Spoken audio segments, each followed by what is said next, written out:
Why am I meat too mellow? I've got to buy him a pint. This guy does not know how many days he's gotten me through. It's also a Jet Set Radio fan, so it's not going to be hard.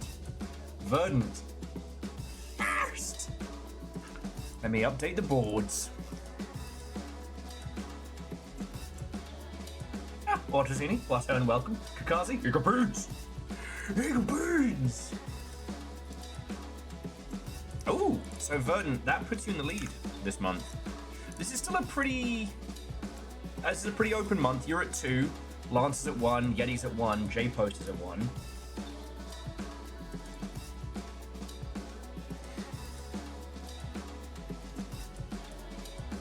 So yeah, come on in, friends, come on in. Just getting everything set up.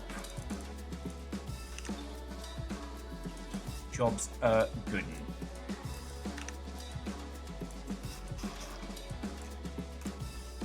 Gonna boil a little bit of piss. Gonna boil a little bit of piss today. But, I mean, spare a thought for Little Fire, because anytime you'll hear about piss that needs boiling, you can be guaranteed that poor Jess has had to hear it first. Specifically in the knee. Kosh my kneecap on the PC just before getting started.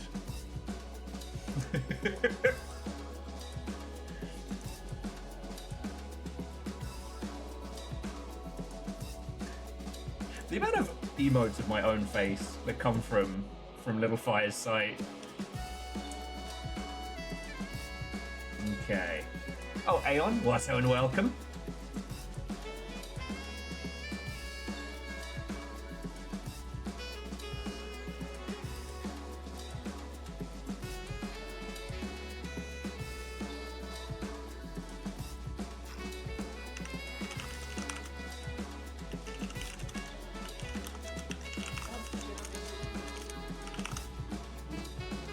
Wait. What did you do?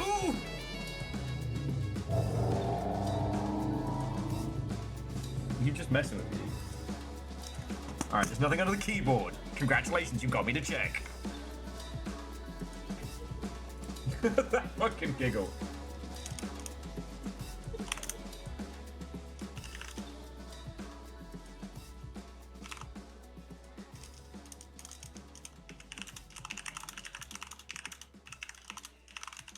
Gamers never look up. That is a rule.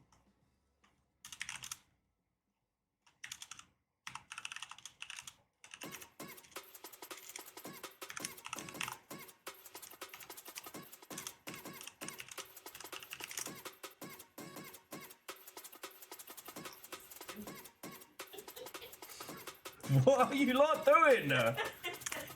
Alright. I see a lot of business fish. Is this a business fish bit? A bitsness fish.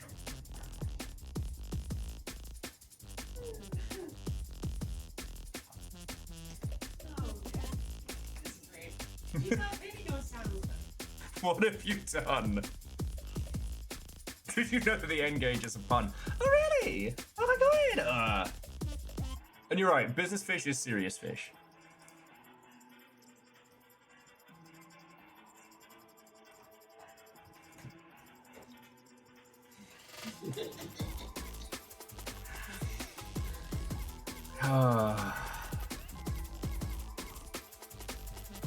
Anyway, come on in, friends, come on in.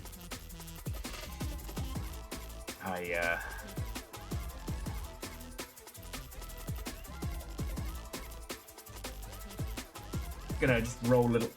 What the fuck?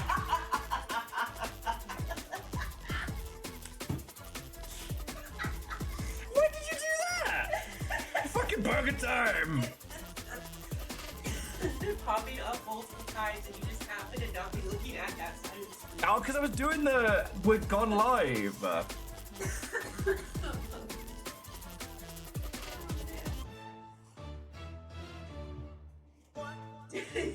Burger! Those burgers, by the way, were fucking god tier. Jamali, I have no idea. I spent the last of the war chest money that isn't allocated for guinea pig health at the store today to get some food that's going to last us for a few weeks. So I guess while I was AFK, or while I was making the... I got a huge piece of pork for fuck all. So it's slow cooking in a crap load of spices and pineapple. Ah, okay. Clever. Can we come over for dinner? Oh, let's pop on round. Rodser, John Deere, Dice Goddess, Jamami, Alnus, Avenger, Little Fire as well. What? Oh, and welcome. Look, just because you're in the house doesn't mean you're exempt.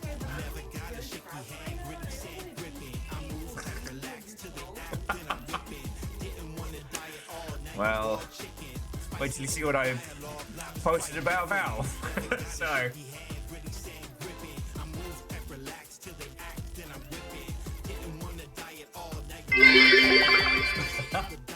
Kettle's favorite song, Home on the Range.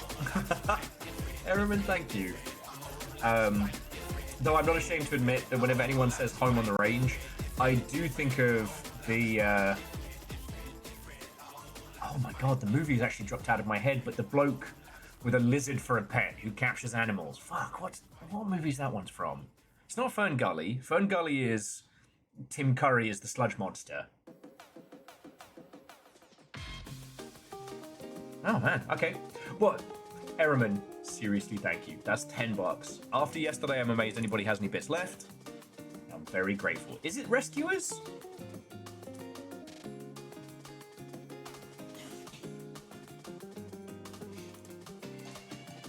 Well, coming in, friends, coming in.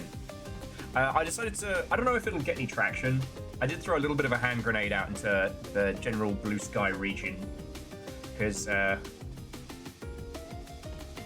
look, I understand that we as a squad have a lot of specialist knowledge, right? We study shit that most people don't either need to or care about, right? You know, we can tell the difference between like a movement, a micro genre, and like an emerging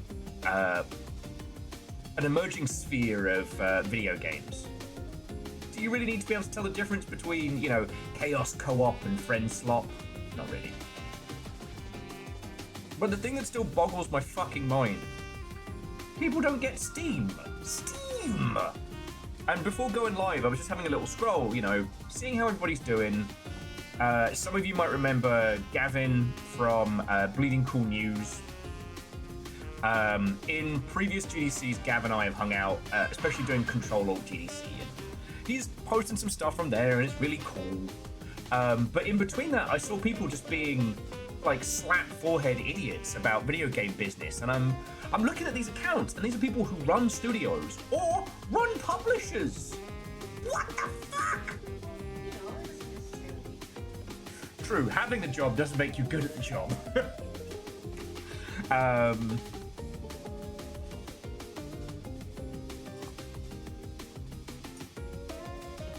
Legend, Watto and welcome. Captain Stephanie Barnes, Watto and welcome. How you digging that new longship? Yeah, now available in gold. Well, I know we're doing a bit, Dustin, but it's that thing of like, the difference between a movement and a genre is purely based on users, right? Users decide what genres are, what they're called, and their designation. That's an easy one to decide. Like, if sludge and grindcore become genres, they become genres. But also those genres' names shift and change until they solidify. Like, remember when everybody wanted to start calling Vampire Survivors a bullet heaven, and everyone kind of went, nah. Nah.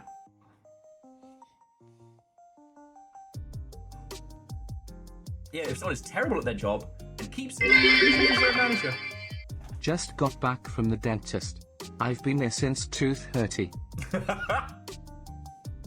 Funs, feckin' thank you. How you doing? Except for Sludgecore, that stays pretty fluid. What you did there, I saw it. Yeah, Doom likes. Remember when everything was a Doom like? And we just kind of settled on FPS. Even though not every FPS involves the shooting part. You know, roguelikes aren't actually derivatives of rogue. But the kind of people who argue about the difference between roguelike and roguelite, users don't give a shit. Users do not care. So, Will, why are you so angry at this? So, Valve put out an interesting thing today, because Valve's on the counter-offensive from all the stuff that we've been talking about. And Dustin, we'll get to that. Well, I mean, there's not really much to say. Poketopia has done so well that Nintendo's share prices has gone up. And for all intents and purposes, it seems to be a really fucking good game. It is a good game with the Pokemon branding that merges an IP that people love with Animal Crossing, which is a woefully underserviced part of the Nintendo ecosystem. You know, anybody else right now would be treating like Animal Crossing like the ultimate live service game. So just playing this recent roguelike marathon. Yep. Time for dentist jokes. Brace yourself. All right, but don't go too hard into the dark with dental jokes. There are a lot of folks here that have serious dental horrors, myself included.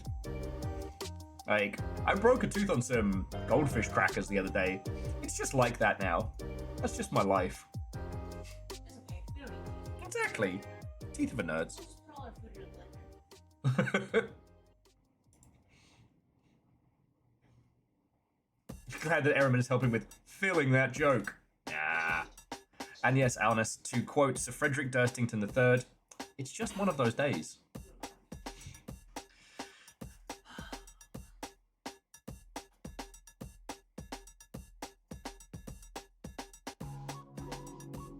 Ever think you're in a simulation when you see a grown man clip through the floor and it confirms it?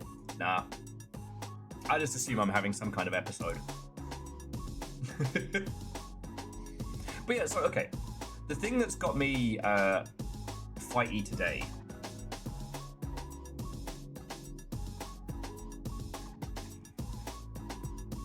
Isn't it great, Ehrman? Isn't it great? Anyway, jumping back. So the thing that's got me all like kung fu fighty today was Dental horror? I hardly know him. I hardly know him. Wait.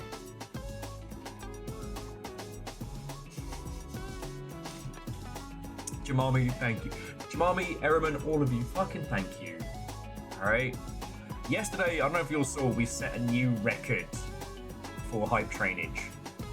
And I'm extremely grateful for any and all help. I will say, especially this week, just having an episode, Dala, I had a whole season over here. Puns, heckin' thank you. I will say this week, if any of you are feeling particularly generous, donations are extremely welcome. We're not going to starve. You know, we've got all the stuff we need for meal prep and things like that, but whew. Who knew guinea pigs could be so expensive? Anyway. I mean, it would be Diva, right? Anyway. So yeah, so if you haven't seen what's been going on, multiple groups have been filing suits against Valve. The big one obviously being New York State. They are going after Valve predominantly based on the CSGO skin gambling scene, but also for, you know, promoting gun violence through video games. It smacks of a political move more than anything else, rather than an actually, like, protect their folks. One group is going after Valve because of the way that soundtracks are sold on Steam. Have you considered starting a cult? I hear the leaders are investments. Okay, that's very clever. And that's how you know it's not a cult. If it was a cult, I'd be fucking floating on a homemade cloud woven out of, I don't know, what do expensive people have? Cars? Ehrman, seriously, thank you. Damn it, Scotty. How do you have that on quick draw? Clothes. That's the thing that rich people have. Clothes. Catastros, what unwelcome. Peasants, that's it. Rich people have peasants. It was quite funny as after playing through, what was the horror game you did last night? Pumpkin Patch? Yeah, After Little Fire played through Pumpkin Panic, jumped into the TCG simulator just to hang and natter.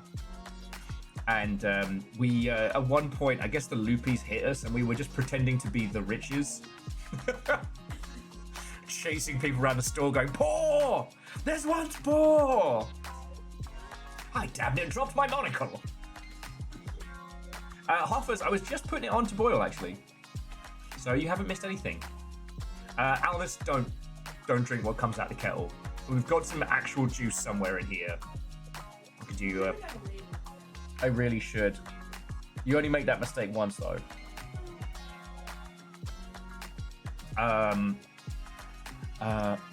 Okie dokie Lokis. So, Valve did something that they very, very rarely do, which is they responded. So New York Attorney General has filed a lawsuit against Valve. There is also a group of performing artists and a couple of people out of Washington State who are filing suits against Valve. Aside from the dancey folks, the other two are pretty much based around CSGO and CSGO gambling. As we talked about yesterday, it seems that the crux of the New York Attorney General's argument is going to be around whether or not these skins in CSGO hold real value. Now, we know they do, but in a court of law, digital goods don't mean shit, right? They are not a physical, tangible thing. Food is a physical, tangible thing. The skin for your characters doesn't exist.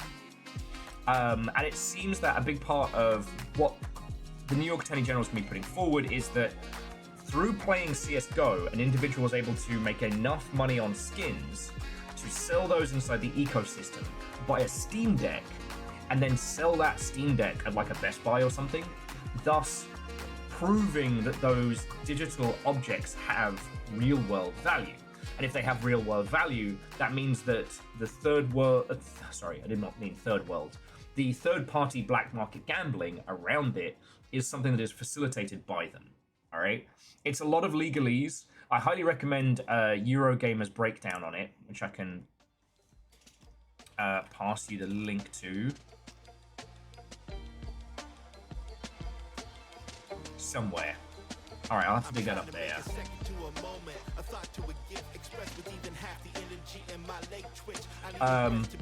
But here's the wild thing. Valve have actually responded. Now, if you're not familiar with how Valve do their usual stuff, they do not directly respond to stuff like this. Not usually. However, this has become a big enough deal that they have. Their argument is based on the idea that digital skins are similar to Pokemon cards, Magic the Gathering, etc. That users should be allowed to sell their digital goods at a price that they set.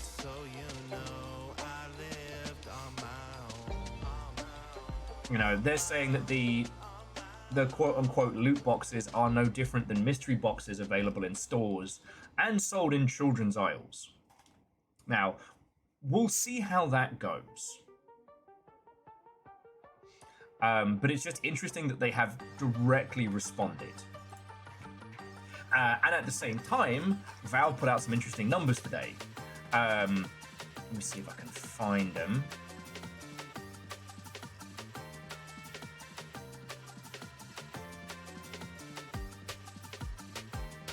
God darn it.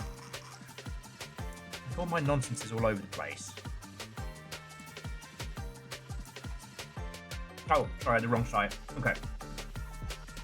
So the other thing that came out today was Valve saying that last year, over 5,863 titles earned over $100,000 on Steam. And this is where I had to start, like, cocking the piss gun. Or what was the term that I got?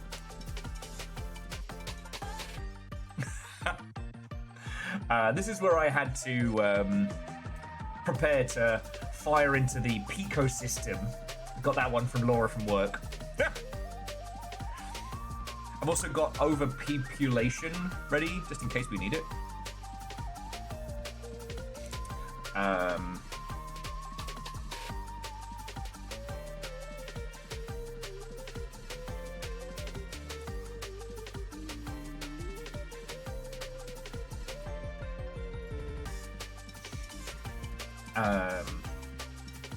Well, so Scotty, that could be a blowback of it. It wouldn't hurt Valve so much.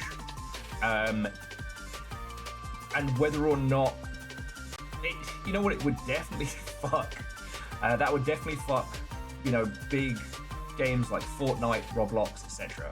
Roblox does already have a system for users to sell skins and assets to one another, but it would mean that, say, in the case of like game rollouts causing people to lose digital items, they would be able to hold the company liable. But that's years and years away. Yes. Well, so Jamami, this is the thing, right? Knowingly or unknowingly, Counter-Strike facilitates a huge black market gambling scene, completely unregulated. That is bad. Valve is also one of the few open platforms that you can sell your game on that actually sells, that people actually buy games on. Sure, itch is still there, we love itch. Itch is incredible. Very few people make a living on itch, you know what I'm saying? The Epic Store, cool, great. What was it Oshri said? 100% of revenue of 0 is still 0. GOG, I guess, maybe? But there's no way GOG has the infrastructure to just be like, hey, anyone can post their game. So this is where the complication of it comes in. Like, the New York Attorney General, on the one hand, is going after a black market, unregulated gambling scene which is accessible to children. On the other, they are very clearly trying to make a political move, right? And it's where it's so hard to talk about this because, like, back in the day, we had our good guys and our bad guys. We had our nice, easy, clear, you know, these are the good publishers. These are the bad publishers. Fuck you, EA and Konami. Oh, Devolver, you're perfect with no flaws. You know what I'm saying? But we don't live in that world anymore. You know? Should Valve fucking kill the CSGO gambling scene? Absolutely. I think they should kill it as soon as possible, before somebody kills them for it, right? In the same breath, if we lose Steam, we are fucked. Because then it is only the major super publishers that have the ability to deliver games at a digital front. We would be ruled by Google and Apple even more so. And then, you know, we would lose access to kind of like a, you know, one great big marketplace of video games. Users would start moving off onto standalone launchers. Cool. Only the big will survive in that point. Rodster says they saw a thing from people behind the upcoming Lancer game saying they were in the top bracket of itch.io sales. Maybe wonder how well the platform is doing. Yeah, well, and this is the thing. There's lots of things about this Valve thing that piss me off. Nothing more so than how much my peers and people who genuinely run publishers do not fucking understand this shit, all right? And I think it's because we spend a lot of time here on Twitch, and Twitch is a humbler. A few years back, during the 2020, start of the 2020s, I think the list of earners on Steam, on Twitch leaked, and I'm up there, all right? I'm up in the top percentile, me. And like, well, that can't be. There's, you know, there were idiots who make like millions of dollars every month with huge fan bases. And I'm like, yeah, because they're only a handful, you know? To make enough to be able to live is very rare in this place. However, there is nothing stopping anybody from starting up their own stream, all right? And that's really cool, you know?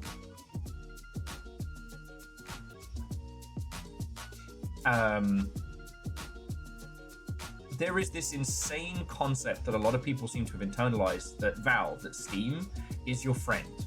Valve is your homie. Valve's going to help you sell your game. All you need to do is release your game on Steam and the rest is fine. And it's like, no. Valve don't sell your game. Valve give you a store page, and if your game starts selling really good, hey, they'll boost it up there. But like, Valve will not help you sell your game. They are not your friend and they are not your homie. Now, if your game does well, they do well. So they're going to put a little rocket under any game that's already doing good. But yeah, Ehrman, this whole concept of good games selling themselves still persists, and it fucking pisses me off because, like, look, if someone is new to the industry, if they're making their first game, if they're in this space, that's fine. But I do not want to see people with a fucking head of a fucking publisher being like, well, looking at these numbers, you know, $100,000 is bankruptcy for most people. Cool. Whose problem is that? Whose job is it to sell your game? You! Fuck publisher!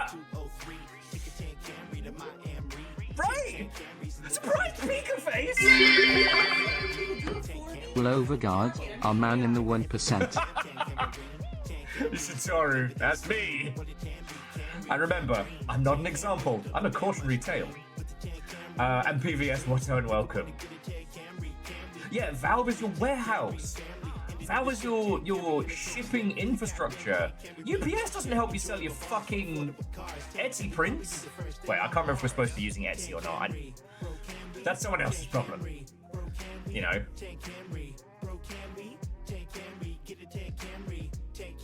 Exactly, Aldous! The dark matter of the industry. A good game that sells has fantastic marketing. It just might be invisible to the naked eye. Like, Lethal Company, and Repo get pointed to as these examples of just make a good game. No! Repo was pumping out videos based on that game for about a year beforehand. Myself and Little Fire found it separately through different parts of TikTok, but they were doing videos. Will Overguard's 1%? The percent of Brits who use spices to cook. Okay, Vershi, you joke. I don't know if it's going to show up on the camera, but I dyed this hand a different color doing our slow-cooked pork for the next few days.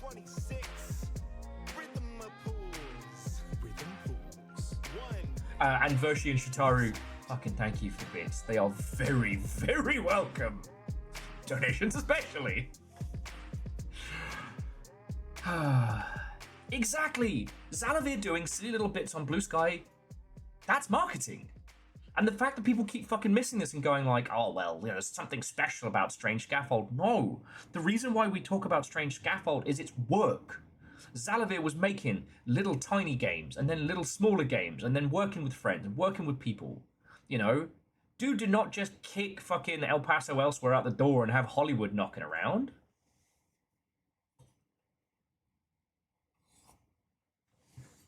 And it's driving me up the wall. Now, I guess the people who understand this, you know, your Dave Osherys and stuff like that, you know, they just don't really chime in. I just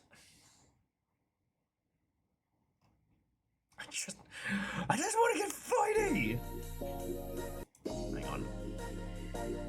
In my Ridge Racer for my Rage Racing. So yeah. No, Jamami, so this is the thing, is like, multiple agencies are going after Valve right now. Whether or not they will succeed, I don't know.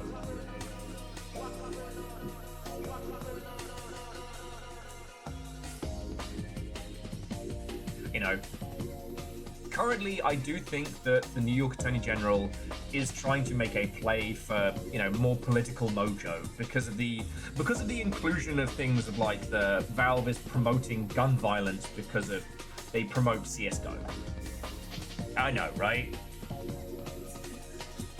Like, why would you tack that on at the end if you weren't trying to do some kind of, like, pearl clutching for the kids? You know, it's teaching children to gamble, and it's teaching them how to use guns for gun violence. Fuck off. So why is Yep. no, because there's just a thing where certain news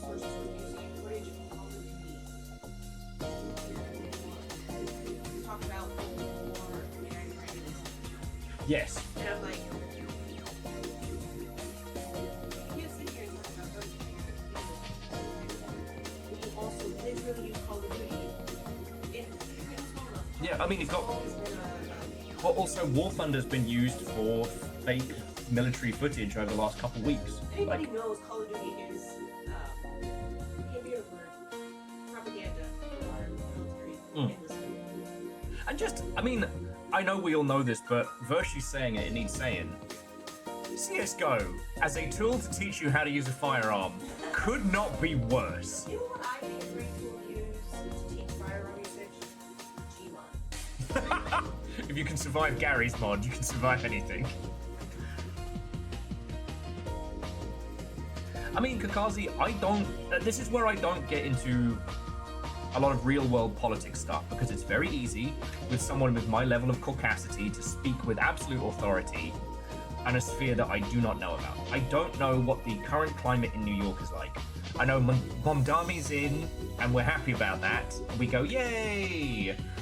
He also announced that he's going to be trying to lower the cost of living for New Yorkers and trying to offer grants for the New York games industry.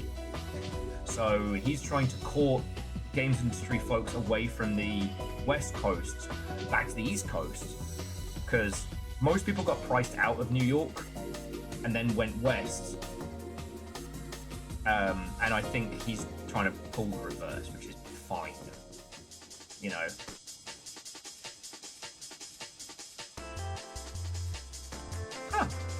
You know what, Yeti? That's a piece of knowledge that will go into my noggin and not leave. Completely unrelated. You can use Barbasol shaving cream to remove food stains and dyes from skin. That's pretty cool. I don't mind it. May I have the marked hand of a Breaking spice news, user? the yogurt shop has a string of people spewing frozen yogurt from their mouth randomly in the streets.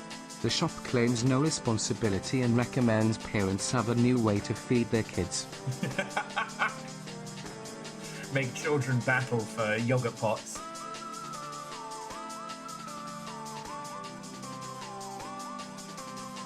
Wait, well, so Scotty, what I do remember is that, and a lot of people have argued back and forth on this, but, you know, during the 60s into the 70s, there was this perception of New York being a hotbed of crime, especially like gun crime and shit like that. If you want to look at like the zeitgeist of the time, the Warriors is probably that is what people thought New York was like. Now, whether it was or was not, I've heard different cases and different arguments, and it's not something that I know about, so I don't want to speak with authority. But it's definitely something that's infected the groundwater intellectually, so I can see someone going to that argument. I'm just like, one, if we lose Valve, we're fucked. Sorry, if we lose Steam, we're fucked. Like, that's the point where we just all pack it in. Like,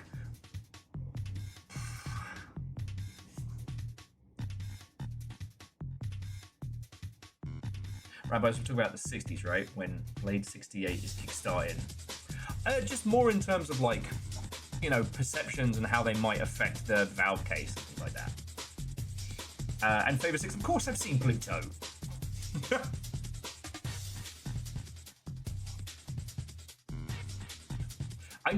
What I'm worried about, Scotty, is that it's an attack on many fronts. My current worry, and what had me a little freaking out, was with the tech industry and all the VC and grifters pivoting to gambling next, that Valve, the black market CSGO gambling scene, has them beat.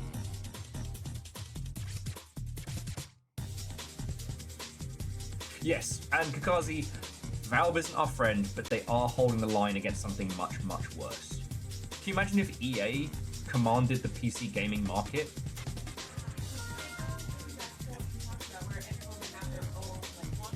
Yeah. Anybody remember the Origin? Yeah, do you all remember Origin? Do you all remember Direct to Drive?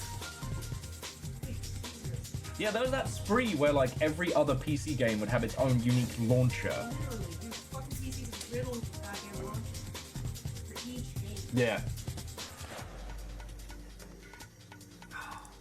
But then at the same time this is happening, to see... No, Railbones, don't confuse games as service with launchers and storefronts, because that was a different push. The storefront push is separate from games as service in that the idea was that every publisher would have its own launcher, and they would take 100% of the profits that they were selling, rather than 70% of the profits they get from Steam. Now, a lot of people talk about that 70% with a lot of vitriol. Yes, I would like to see my indie homies make way more money than they do. But Valve's cut was compared to physical retail when it dropped. Okay, Railbones. On Twitch.television, we cannot and should not condone games piracy. Also, buying games on Steam directly helps the people who make them. Depends on the size, you know. If it's a Microsoft-owned super studio, then, you know, if it's Battlefield, apparently buying copies of that doesn't help the devs at all. But if it's something like yesterday, you know, like the fucking cool murder mystery, or the weird-ass... So this is what we played yesterday. If it's this, you know, this only has 50 reviews on Steam. I think I was the 50th. You know, piracy absolutely can nuke a small indie team. So, I don't want to sit here and say that pirating games is good and great with no downside. It absolutely fucks people. But that's another matter entirely. But yeah, the thing that just drove me up the wall today was that just all of my industry friendos all just running around being like, oh, you know, Valve only $100,000, only a handful of games. What are Valve doing? Valve aren't doing shit. Oh, there are so many games on Steam, it's so bloated. No, it's not. It's like saying there are too many videos on YouTube, so no one's going to see my video. No one's going to see your video because you're talking through a Packard Bell pencil mic straight up your fucking nose, and you're wrong, loudly. I mean, both can be true. It's like saying, like with COVID hit and everybody started streaming. Yes. It does become oversaturated, but it doesn't. You still have to put in the same amount of effort to get things out there. Yes. Your games and your videos still have to be marketed by you. Yeah. It's also the thing of like the quality threshold goes up when everybody piles in. So like you can't just half-ass it. It's like the folks who used to stream in the very early days, Yeah. they didn't do half the shit that we do. Well, no, but I think both are good ways. With games taking so long to make, it's easier to point to video creation because the turnaround is smaller. But yeah, Twitch are not going to promote this stream. You know, again, Twitch are not our friends, they're not our homies. Missed the Twitch, despite saying multiple times that he's gonna, sadly isn't gonna come round and give me $1 squillion. Sad truth of that one. But we are aware of this. This is not something that is new to us.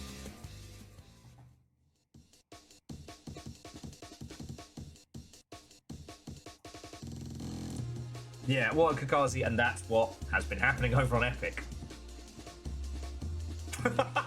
Hey, Twitch, you can play the funniest prank right now. Dan Clancy hops in and goes, cool, you think you can do it better? Here's Twitch.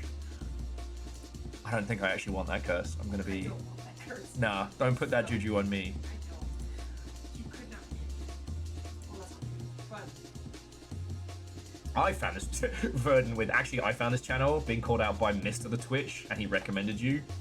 But yeah, I'm fucked off because of how many people industry side are completely misunderstanding, you know, that over 5,000 titles made 100 grand last year. Oh, but there was like, you know, 30,000 games released. Sure. Brilliant.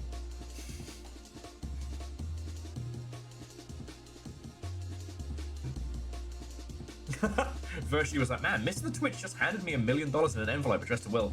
Not sure what happened to it. Must have lost it. Whoopsie. It's probably with the rest of my basal son. Is Mr. Twitch as bad or worse than placeholder? You know what? Mr. Twitch has never said he's coming round. I can sense it. I can sense it. Oh, so yeah, sorry you had to put up with like that combo rant. It's just, you know, there are a lot of people being like, yeah, you know, get him, New York City, get Valve. And I'm like, my brother in video games, you are trying to kill the very thing that keeps you alive. And then being like, well, $100,000 isn't a lot of money. Oh, now you have 0. How does nobody sound? How does being hungry? Like, I would love Valve to do a whole bunch of stuff differently than it's doing. All right? And they are not good and they are not perfect. They are not our friends.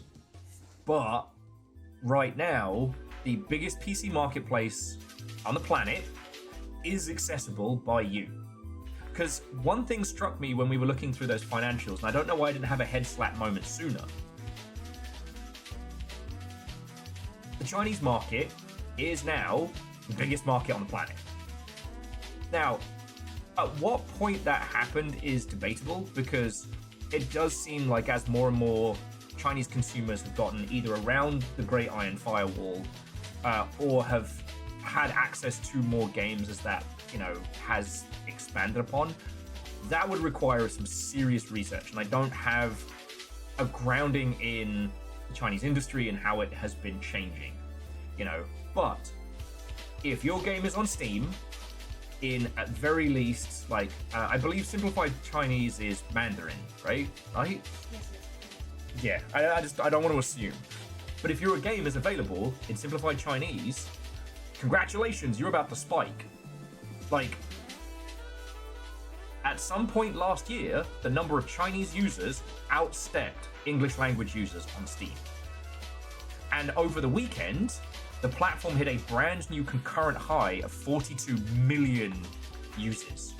So if we...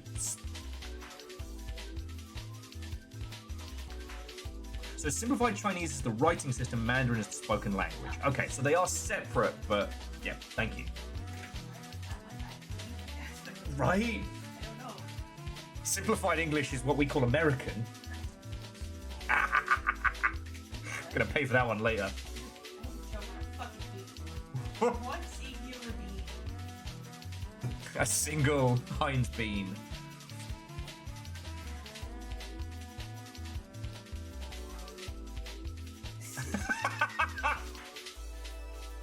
Accurate American slander. Hey, don't fucking side with him. Well, so Leoshi, games like Wukong, I'm not saying that Wukong devs are good or anything like that, but those are games that are approved for sale in China and after the fact are essentially allowed to be released internationally. To what extent the Chinese government do or do not allow games to be sold internationally, I don't know. I do know if you want to release a game formally in Japan, the government must approve it. However, Chinese users having access to Steam and going hard on it means that there is at least a way through to that market. Now, what's interesting is that there was a theory that Russia was going to be hitting a similar place, or Brazil, but neither of them really stepped in. Russia's real big into Counter-Strike, but whether or not that is bot farming or whatnot, we don't know. But the majority of Russian gamers don't buy games. They play them. They don't buy them. So while they're a big component of the ecosystem, they do not purchase games. Same with places like Turkey, Thailand, etc. And there's no, I'm not making a critique on, you know, the individuals in those countries or anything along those lines. It's just how it is. Like how New Zealand is one of the smallest game buying populations in the English language. Love them. Love it all down there. But you're not even a percentile in this play. Oh man. Makes joke about American English, starts becoming blurry. Oh no.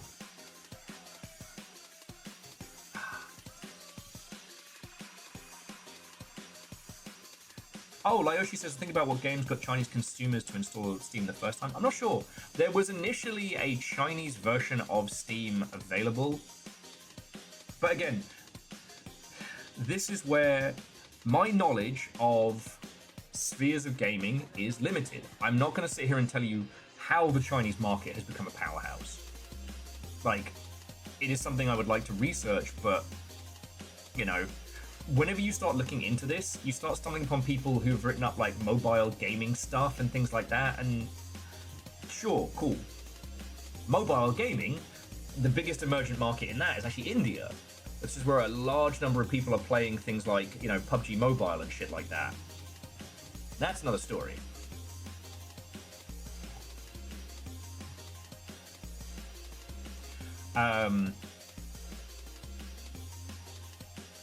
But yeah, sorry, all this point is to say that as the US market tanks, Chinese market is going to be there.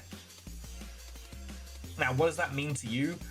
Have a way to translate your game into like non-Latin derivative languages? How you go about that, you'd need to talk to a UI specialist or something along those lines. Start looking into localization people to work with now. Absolutely positively do not use machine learning. Do not use large language models, because even when accurate, they will only do you a direct translation, which does not make sense. Like, we've all grown up with poorly translated titles from overseas into English, so imagine that, but worse.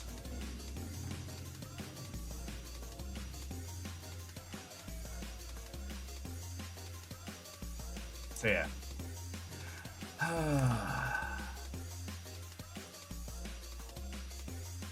Lois says, don't use Team Cherry's Chinese localization. Ah, yes, I heard. Yes. And again, you're not looking for translation, you're looking for localization. Because you don't want it directly translated. What you want is it localized into something that makes sense within those regions. You know?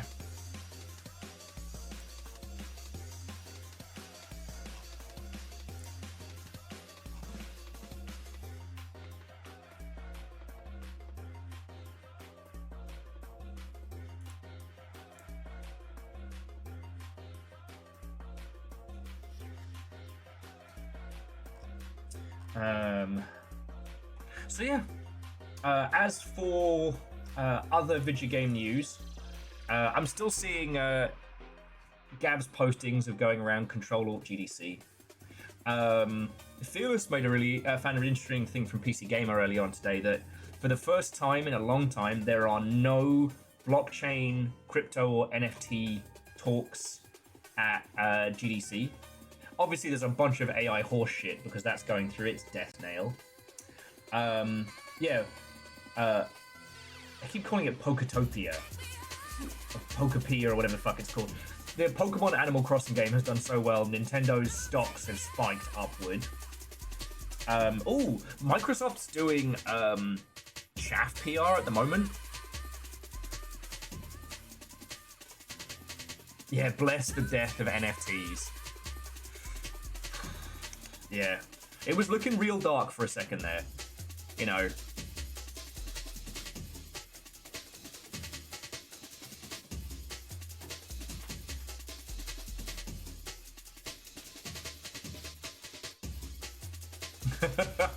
Handsome, oh man, I really enjoy those Nerfed games, especially the one where you... Oh yeah, the one where you buy land in a shooter that other people are playing. Ah, Stardew Valley is really good. I'm trying to remember that one. Yeah, but Vershi, they got that Pikachu brand, yo. You know, they can just say $70 and it'll happen. Bastards. But yeah, so basically, Xbox are on the distraction offensive. After the horseshit shit show that was the changing of the guard, the murder of Sarah Bond, they're now trying to, you know, distract us with sparkles and dazzle us with bullshit. So they made some like hot shit nonsense promises, like the next Xbox will also play PC games. Home slice. At this point, consoles are just tiny computers. Like, you know, we're arguing semantics on that one, but all right. And yeah, it's saying it's going to have like 6 times frame generation, you know, inside of the box. Sure it is. That bubble's going to pop so hard.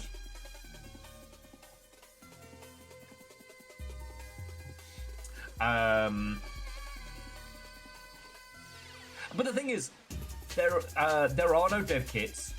Hardware has not been finalized, and they won't be sending out even the alpha dev kits until next year. So it really is just jazz hands. We're gonna have a brand new console. Why? Because reasons. Please pay attention to the console and not the fucking shit show of everything else going on. Like, you don't have to be a genius to decipher this corporate maneuver. They've had the ID at Xbox people running around being like, you know, I think people undervalue their work. Indies are worth so much. And here's the thing, like the ID at Xbox program has always been a little bastion of good, floating in a very strange pool. Also, for those of you who've never done GDC, they give away free skateboard decks, which seem great and cool when you get them. If you've never seen someone trying to get one of those things into a fucking overhead bin on a plane, give up and then hug it for the rest of like a 6-hour flight. Those decks are not a gift, they are a curse. But like...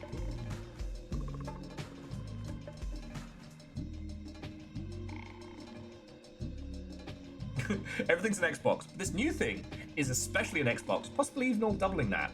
Oh no, the shallow grave in which Sarah Bond has been buried in is also where they're burying the Everything's an Xbox campaign. So now the key word is Xbox Everywhere, which is to reflect the games that you'll be able to play on every system. Is that more confusing? Yes, it really is. But right now, again, they're trying to baffle us with bullshit. Everything's Xbox if you Red Ring of Death hard enough.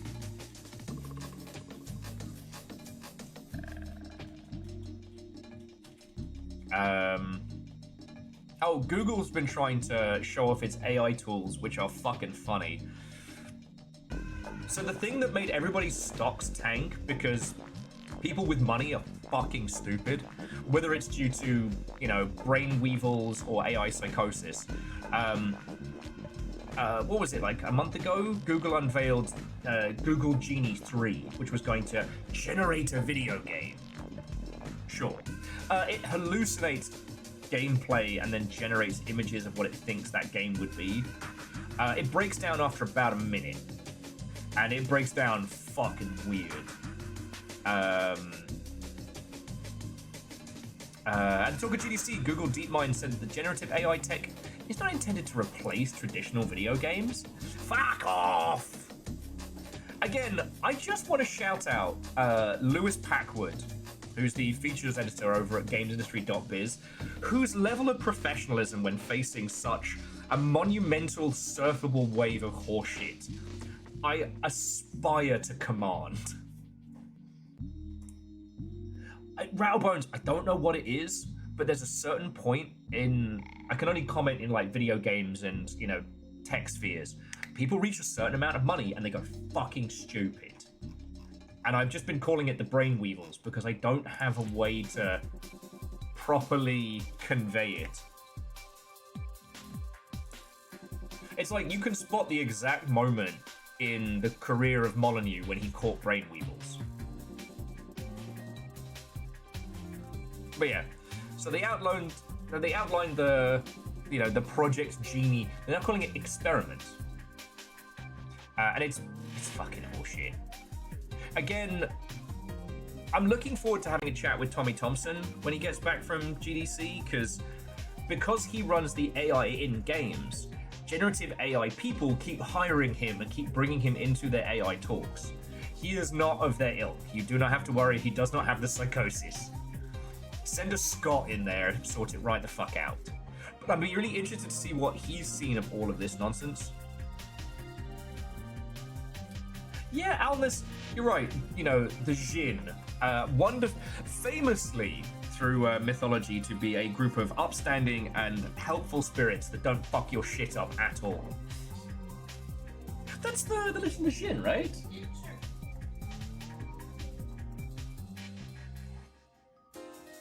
No, so Lyoshi, to my understanding, Genie is a hallucinator. It is a video. It is Reactor a video online. of the Sensors assumption of what would online. happen. So Weapons there's no online. vibe coding All systems nonsense. nominal. It's hallucinating it live. 46, 60 and 4? Well, by my math, that is. That's almost a year. No, Megaboss, I think it'll be a year next month, if my calculations are correct. Megaboss, thank you. I did want to say thank you again for the for throwing in for the Lego Game Boy. I will have to pick it up in a future month because I have used that money for food. But I now have a piece of pork slow cooking that will feed us for days, and it's going to be fucking tasty. So, you know, I wanted to tell you because if anybody throws in money for something specific, I do take that seriously, and I just wanted to say thank you.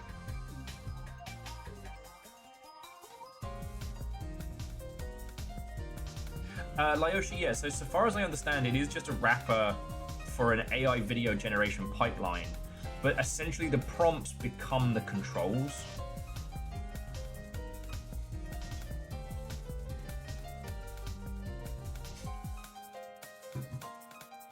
I don't know why my Jinn tend to warn me. They try to warn me about my bad wishes. Of course, I make bad wishes anyway. What's the quote? Not for long, I make poor financial decisions. But yeah, so there's been this one. Google's AI cloud tools are alongside all of its other horseshit.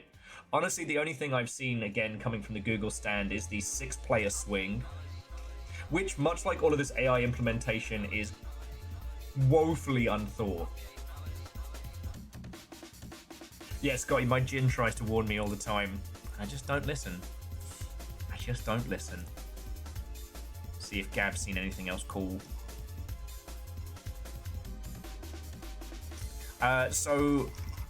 My good friend and games editor over at Bleeding Cool is currently on the GDC show floor and has checked out a few of the best bits, which is Control-Alt-GDC.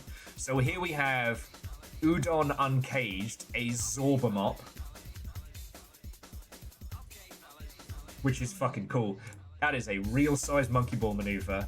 And this gem here, where you and a homie have to move a couch through a haunted house, but there's a literal couch that you are lifting. Oh, and this is Do Not Touch That Dial. It's like a puzzly game on an old school CRT. Yeah, that's the thing, Martin. Games are good, and I mean, I've shown you lot this every year I've been. If you're not aware of it, Control-Alt-GDC devs can come up with their own weird and wacky custom controller games and submit them. Our good friend Terrence did Puppet Pandemonium one year, where you and a friend have to put on a puppet show. But I've played some bangers. There was one at PAX this year, which was like a, you know that meme of like the samurai who just quickly opens and closes the sword, and then like a banana falls in half, or you know, someone's pants fall down. It was that as a rhythm game, and it looked really cool. Even if everybody who I saw play it was just doing this, and not doing like the ridiculous, like, yeah, DMC Virgil style. Over the years, there have been so many good ones, including, there was an Indiana Jones style one where you and a friend are tied to a chair back to back, and you have to use your feet to push buttons to try and get out. Oh, this is Gab's Blue Sky if you want to keep an eye. There was also a brilliant one where you had to operate an orbital death laser using a touch-tone phone. Like, there's one where you and a friend have to shovel coal into a steam engine in a mad panic.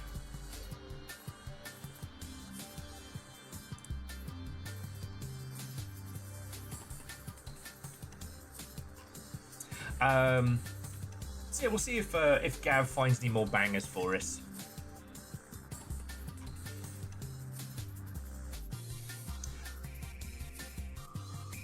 Yeah, and the thing is, there's been so many great ones over the years. Like, of course, there've been seesaw games and, God. Last year I hurt myself playing the chair racing game where you had to wiggle your butt to move faster.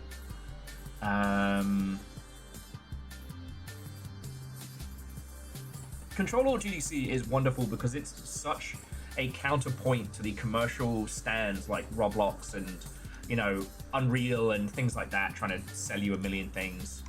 Like, okay, I shouldn't dunk on the Unreal because, Unreal Engine is stupid powerful and it's just available. And if you have tickets, well, before this year, in the past, if you had tickets to GDC, Unreal would hold micro talks on their booth that you could just go to. You didn't have to buy an expensive super pass. I was like, that's fucking cool. So Fable 6, there have been several touching grass games. Oh, actually, on the subject of ones that impress me, there's one where you play a severed zombie torso and you're clawing towards survivors to eat them, and it's a treadmill covered in those like bouldering style grip hands, and you have to pull yourself forward. John Deere was saying that Unreal Fest Chicago is way cheaper than than GDC. Not cheaper than DLC though.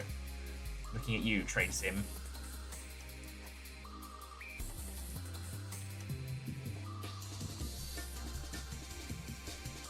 Okay. Oh, and I guess the just before we get into like Will's GDC FOMO mode or FO mode, there've been some surprisingly cool wins. So what is it? Heroes of Might and Magic Dark Messiah is getting a community edition, which I believe is going to be quasi open source, which is really cool. Like, a classic game is going to be open for the community to go ham on. Stardoc's going into indie games publishing. I don't know if that's good or bad. But what's really cool is a build of Star Wars Battlefront 3 leaked, and it looks really fucking cool. Hang on, let me see if there's a video to go with it. Where's my RPS?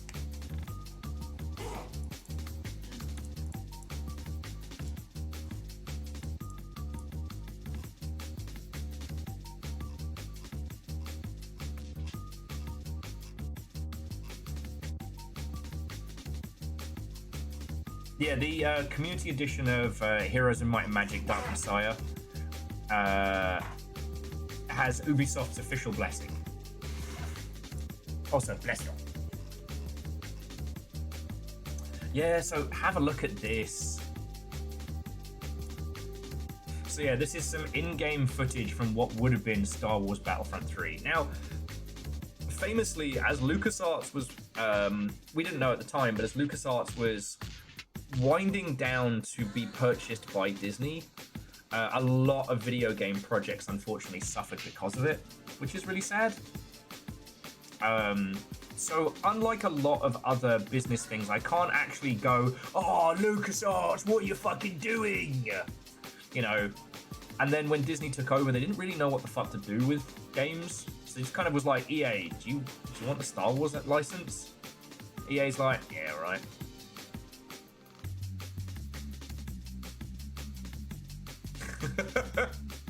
Oh, gotta love those early alpha animations, but this looks really fucking cool. And sure, Star Wars in Frostbite was rad, but was such an ill-advised engine for what people wanted. So yeah. Yeah, in this case, live service didn't kill Star Wars Battlefront.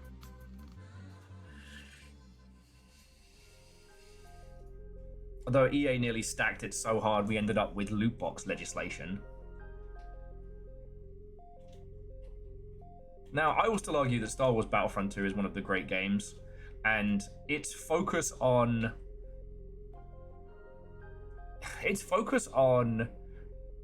multiplayer as fun rather than multiplayer as a vehicle for something else really shines through. You know, I think that's where people felt hollow with the EA ones, was they really did just feel like a vehicle to get a loot box in your hand with as little moving parts as possible. With Star Wars Battlefront 2, like, there was a board game style mode where you and a friend would take turns moving battleships around as a kind of like a grand strategy conquest. And it was really fucking cool, of like the post Halo style. Good times, good times.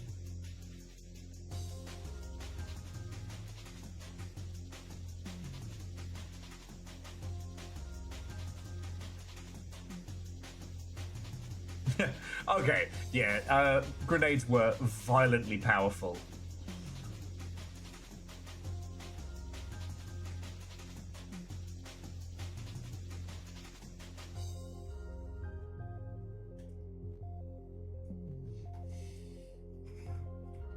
LucasArts also cancelled StarCraft Ghost.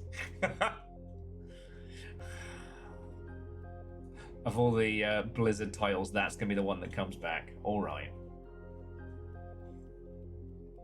Anyway, I'm just happy to see these old builds leak. The other one that dropped, which I was really happy to see, was the build of Prey 2 that people were getting to see behind closed doors a million years ago.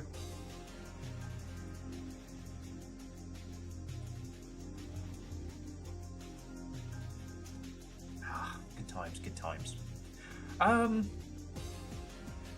Oh, Phyllis is one of the lucky few that played StarCraft Ghost. Fuck yeah.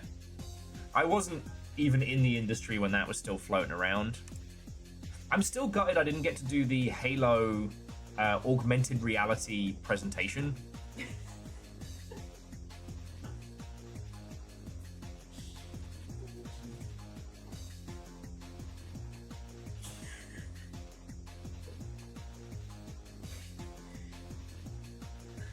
Claws up, clack clack.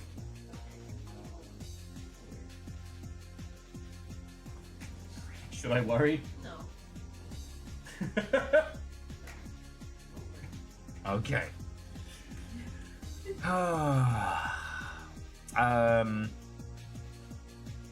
So yeah, so friends, that's kind of game news for the day. It's a little worrying just how many titles are once again dropping today. So if we continue our usual round the hog of video games.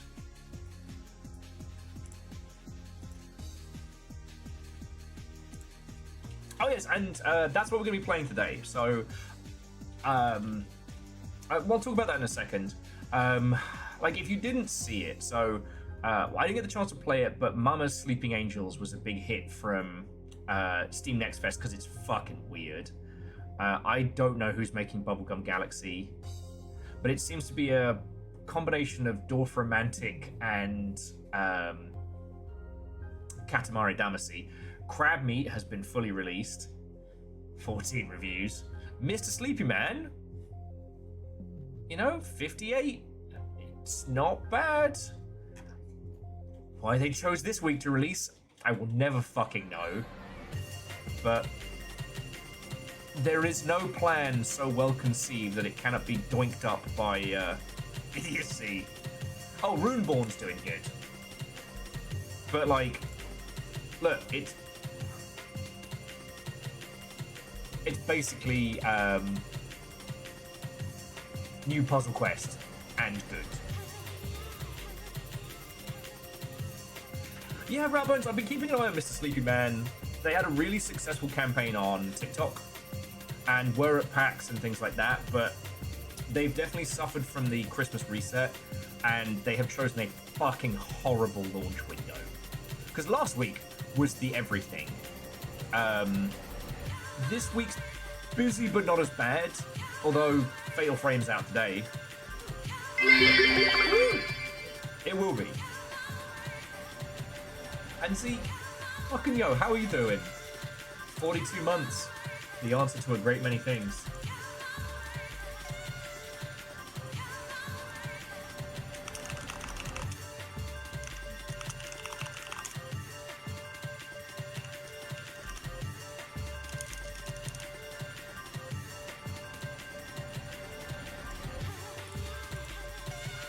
Okay.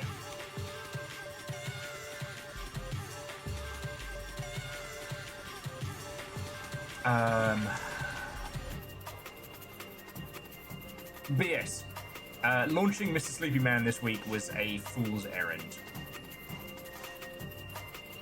There was one other thing. There was one other thing on my noggin that I wanted to natter with your lovely selves about, but it seems to have dropped. It seems to have dropped off.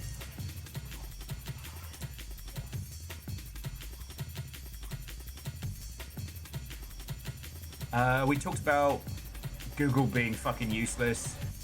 Oh yes, Play Anywhere. That was the Microsoft thing. There's the other thing they're trying to dazzle us with.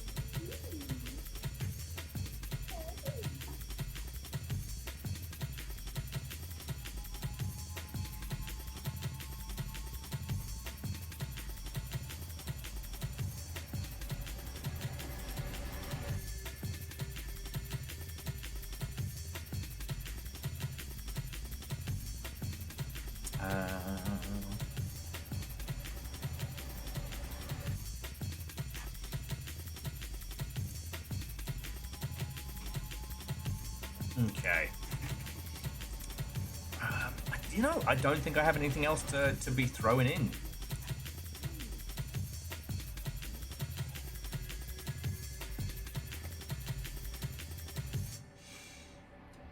Okay.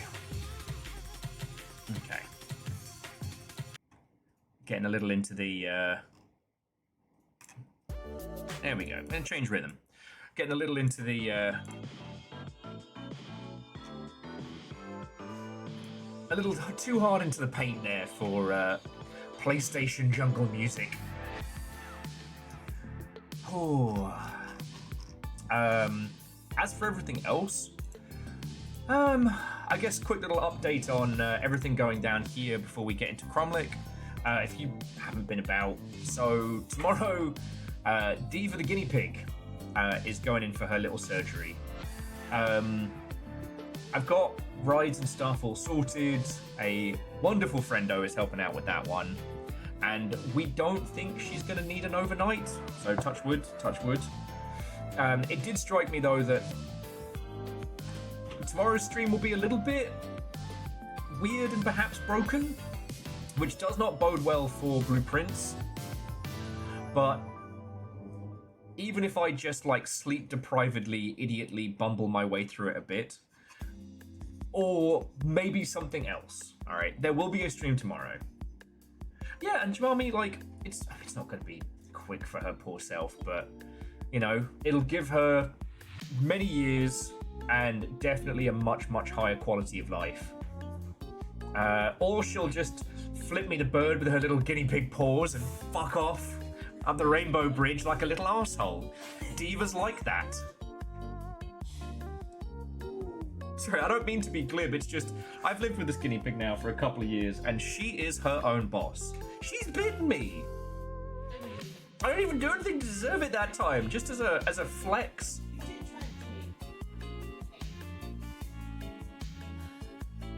I did!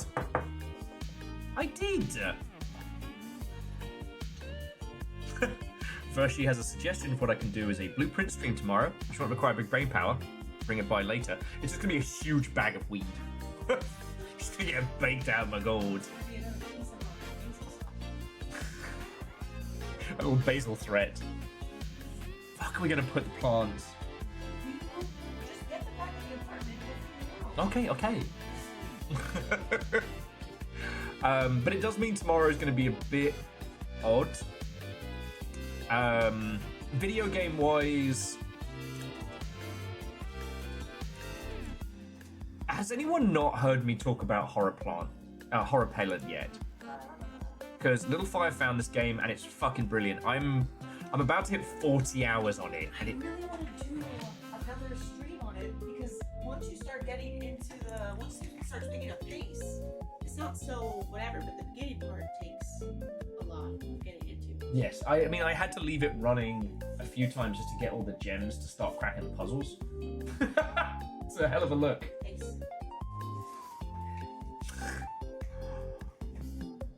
Okay, so this is the game. It is an incremental game that looks like Vermis, and I love it. It's quite simple. You mine for resources, you use the resources to make armor for your little knight, and then you send your little knight into the dungeon, and he does battle.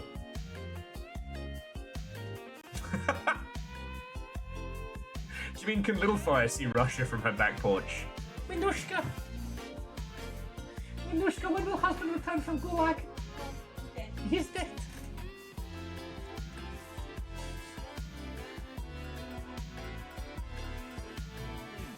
Yeah, so I have been playing this for a couple of weeks now. It does have that, like, you get resources in your downtime kind of idle game.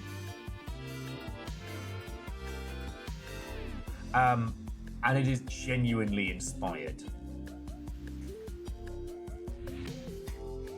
I don't know if I'm getting towards the end of it or what have you, but I've definitely cracked some big puzzles in it. And it's got that big brain energy.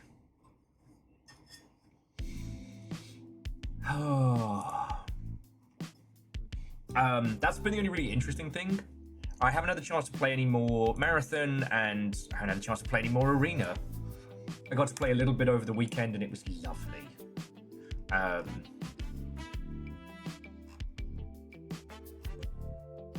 I think Marathon is very, very, very good, but you do need to be working with some homies and like coordinating.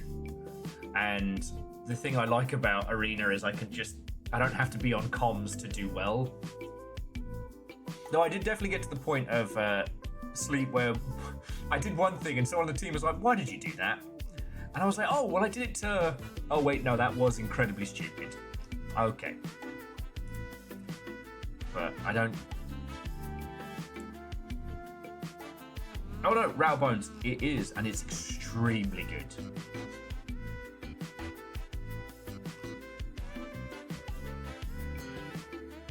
Yes, you know what, Scott, you're right. You can single player Marathon. You just gotta take it slow, not rush in, play it smart, right?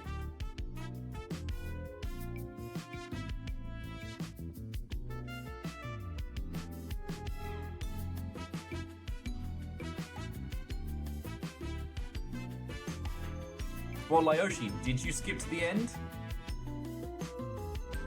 Because I don't think you can just skip to the end.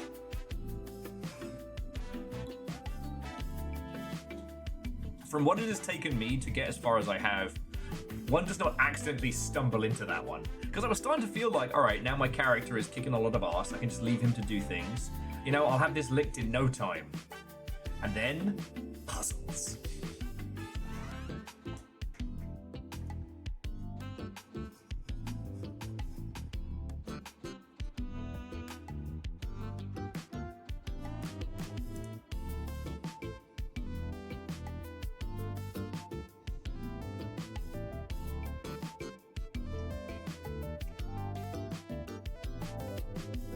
But yeah, I don't have the opportunity to really game outside of stream very often, so it's been really kind of boring. That's why I've been asking you all what you've been playing on your downtime. So, for today, now we're going to be playing Kromlech, which is a very kind of Viking-coded, you know, fantasy cover barbarian adventure. It's peak UE5, it's in early access, and it's got this real kind of, you know, carve your legend roguelike vibe to it.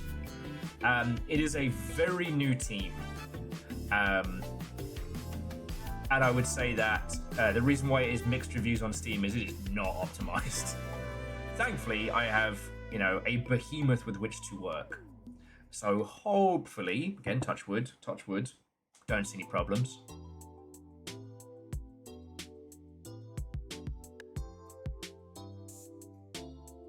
It's giving Conan Exiles but damp.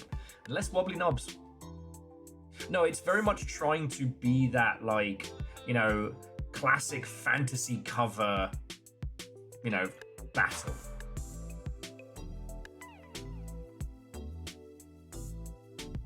Ah, and Mega Boss, that's heckin' cool.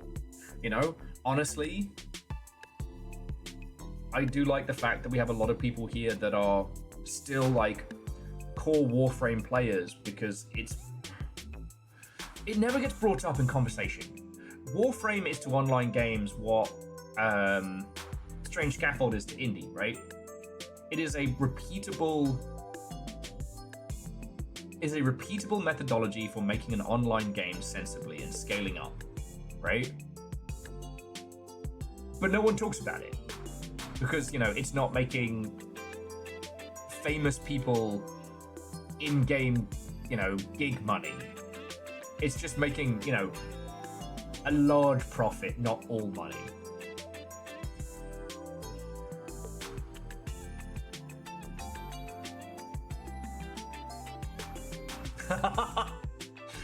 Fearless has been on Marathon, which I probably guessed. I mean, I had a feeling.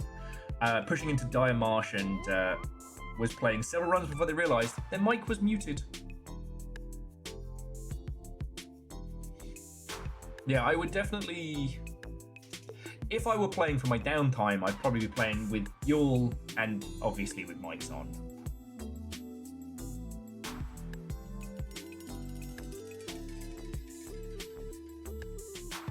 And Austin, right? Like, the expansions do really seem to be about adding at least one new fun mechanic each time. And they've been able to my knowledge, they've been able to continue to support and update Warframe without killing themselves. You know? The thing that nobody fucking talked about was, so Fortnite's a hellish development cycle and is finally pushed out in the release it or else. So it releases, does mediocre, then they add the Battle Royale mode and it spikes. But rather than the team finally getting some time off, they are basically put into double crunch, especially when it came to adding the functionality for that. I want to say it was Marshmallow was the first concert they dropped. They crunched so hard to make that happen, and then they didn't really stop, you know. And Favor 6, I'm glad you've been enjoying it. It's another one I haven't had the chance to fuck with. There's Pluto, and then there's one more with a similar style that I haven't been able to feck with. I was considering Pluto for this week, but I was worried that sleep deprivation and stuff like that would mean that I would end up falling asleep. But this is Pluto. This is the game that Favor 6 was talking about. Similar to Dungeons of Blood and Dream in terms of the hand system. It looks really cool. Catastro says Little Fire's WoW posting a couple of days ago triggered to go back for the first time since 19. Didn't expect to stay. Don't expect to stay long term, but love the setting. Favorite fantasy settings. If only the writing was a bit more consistent. Yeah, I did watch those three dragons doing their whole villain arc thing. Yeah. It was not well written. But also I've been watching Little Fire put together their own little house and it's been really cool. You know? It really does feel like, you know, The Sims but with focus.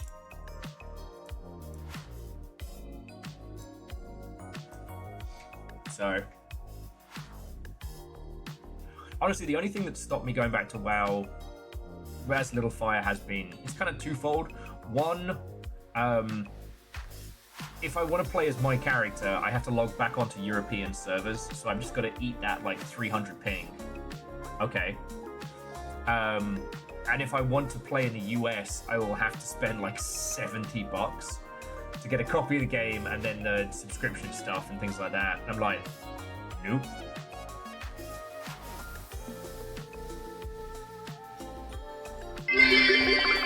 Hey! Hello, hello. Hello, hello. Angel Kalina, Watto, and welcome.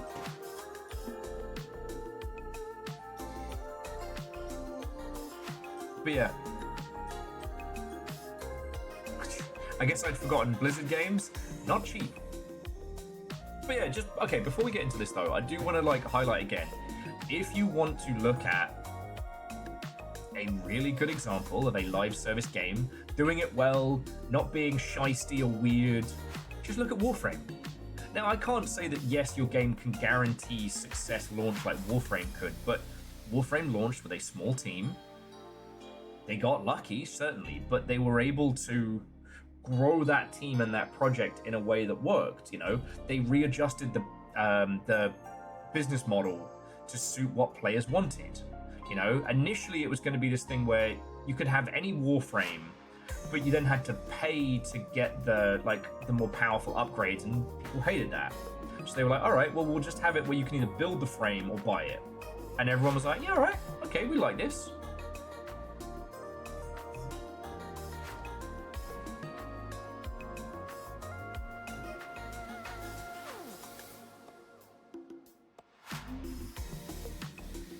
Catastrophe says Fake Grand Order dropped its new main story chapter, so I'm going to be doing that for the next few days. Oh, way cool. I know you've been really enjoying that. I kind of dip in and out of my my Gundam Mobage. I haven't had the opportunity to play it. Still enjoying it.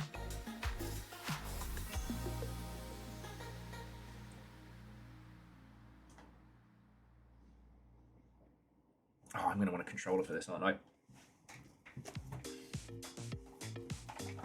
I'm just hoping that Kromlech doesn't end up going the way of Rune 2. Oh yeah, and if you're wondering, Will, this doesn't seem like your usual indie pick. The reason why I want to play this, the reason why it ended up on my list, and I did get sent a copy for this one, but the reason why... Oh, he's fucking gaining. I want to try this out today. Well, the reason why I ended it... oh god, I forgot how to speak. Remix! Boss Selector! Scarred Alaska, what and welcome. The reason why I want to try this game out today is as I was looking through, I was like, you know, this looks kind of interesting. And I saw it was made by Perun Creative, and I pictured my little guy, and I'm like, this is for you, little buddy. You know, it felt like a little sign. Say, I don't know how this is going to be. Again, it is on mixed, but that seems to be mostly based on... That seems to be mostly based on optimization, not like quality.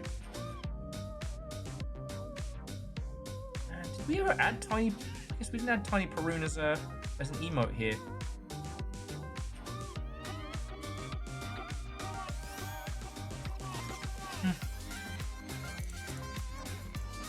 Well, so Fearless, think about it, like, we don't actually do that many Viking-themed games, you know? We do a lot of weird indie shit, but we don't tend to dive into these because for a while there weren't many Viking games. And then as it unfurled, a lot of those Viking games turned out to be kinda naff. Like, it was so cool to be sponsored to do Rune 2 stuff, and that was going so well.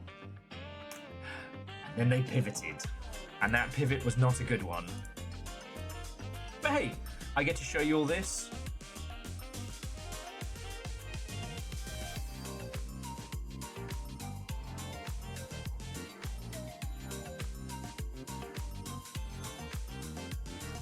Actually, let me quickly see if they have a cool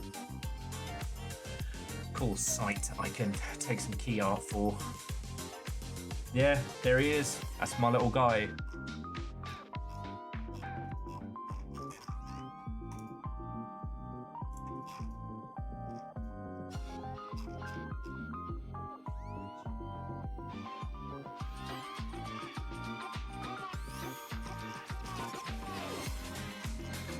This is not a good website.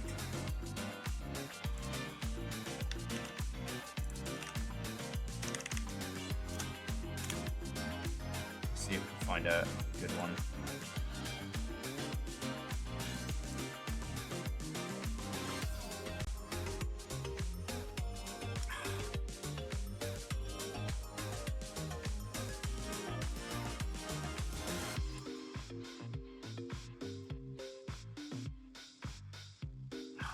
killing me, Smalls. They had this really good key art for their video assets, but I cannot find them at any scale or quality.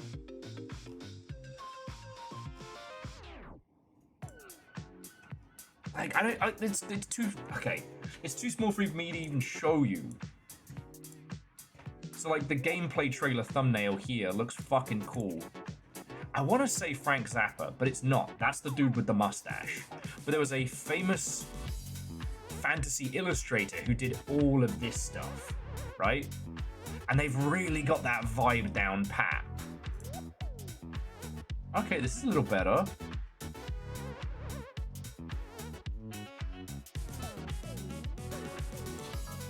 It's back to being tiny again. Damn it! I need actual sized assets. Frank Frazetta, thank you, Ozine. You fucking ledge. Sky, guinea pigs queuing for the disco. And whoa, so Fearless, maybe that was the other spark.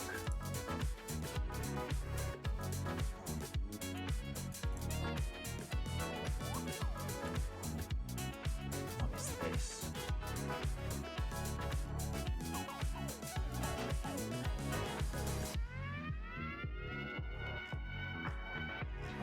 Please. Okay, these are loading like slow paint, but I might have found an asset startup.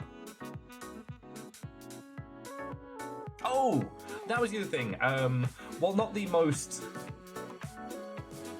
easy of games to digest, Hobo Tough Life, which looked like a meme game and was surprisingly well thought out, was their previous title. Assets taking a million years to load, but I'm really hoping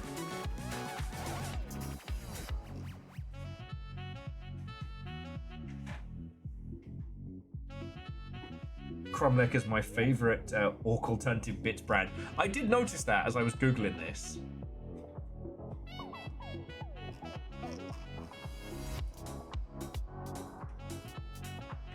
Okay, I'm just gonna have to work with that. All right. Bear with me a sec, I'm just gonna...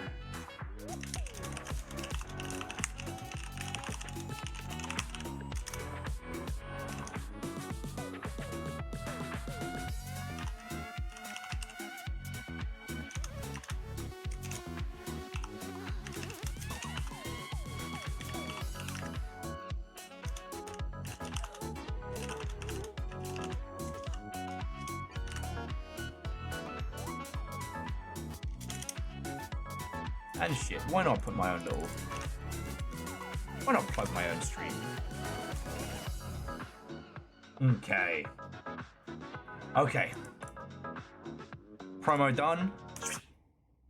Only an hour and a half of Bantermancy before we get into our official axe-swinging mode. Okay. Video game ready. Knees weak, arms spaghetti. But on the surface, I look calm and ready.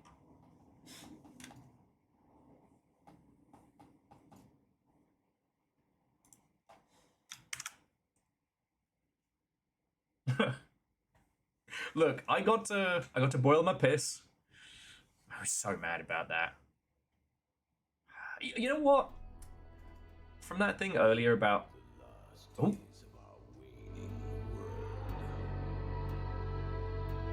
For it is the time of iron and blood. Oh. In this crucible of strife, legends are forged. That's my other knee. Bound to conquer by cunning, might.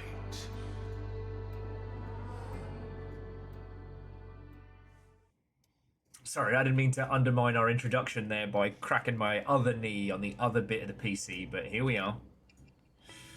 Okay.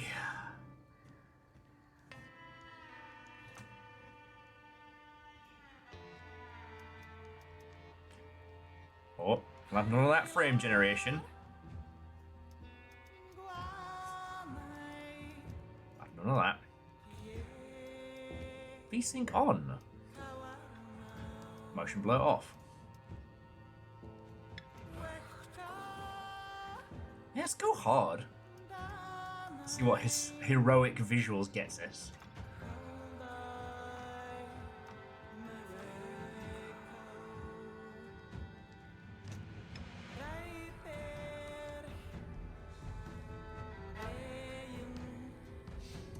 Okay. So I guess the things to say is I did get a copy of this from...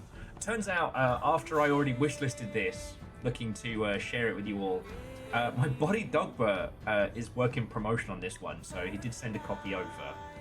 But it was that interesting thing of like, I just got a message from Dogbert out of the blue being like, yo, why did you wishlist Kromlech? And I'm like, it looks interesting, and I had a guinea pig named Perun. What more do you want from me? It's like, actually, I'm promoting it. It is in early access, and this is definitely one of those games that's going to need a huge optimization pass before dropping. It was a 120 gig install. However, you know, that's what early access is for, right? Now I want to see if it's got the spark. If this has the... It has the mark of a true barbarian warrior.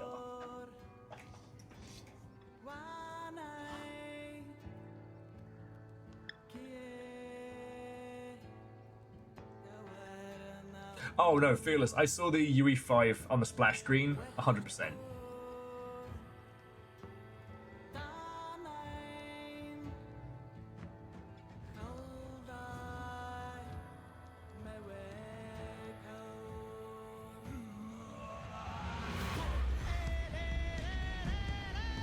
But optimization is an art form unto itself. It's not like back in the day, you know, the difference between 8 bits and 16 bits, you know what I mean? Digging this. Look, even if this game turns out to be a complete mess, best vibes on an intro we've had in quite some time. But enough faffermancy. Let's put an axe into her face.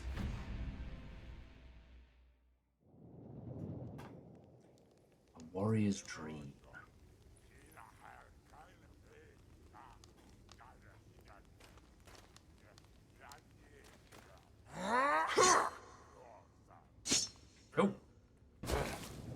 Oh. What's the opposite of no fall damage?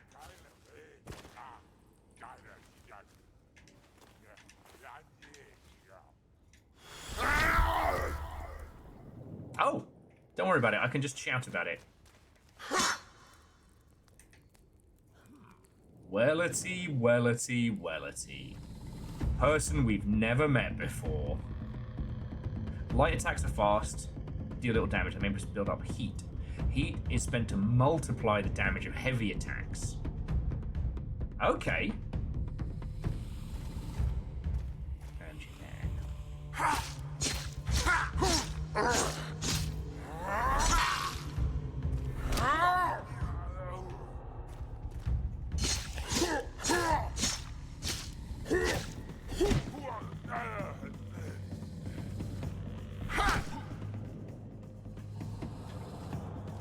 Well, well, well. Robert Bloody Purchase. I could follow the light, or I could ignore you. You can use a torch. Oh, okay. You can use a torch, but not an offhand weapon at the same time. All right. Reactor online. Sensors online. Weapons online. Pyro All Shade, systems you brought me nominal. a pauldron. You know I love pauldrons. What ho. How are you doing, friend? It feels like it's been a million years. What ho and welcome. And 85 months as well. That means you've kept that going that whole time. Thank you. So this is Kromlech. We've just started having a run around in it. And it is... Yeah, it is the side of a painted van come to life. It is a barbarian battle extraordinaire. It's, to my understanding, it's supposed to be kind of quasi-roguelike. You know, each run, your legacy of your barbarian warrior will unfold. I don't get...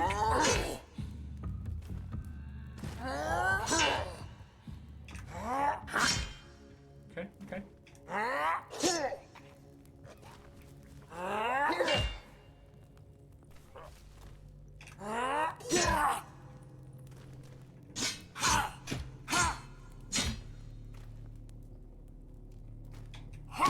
There we go.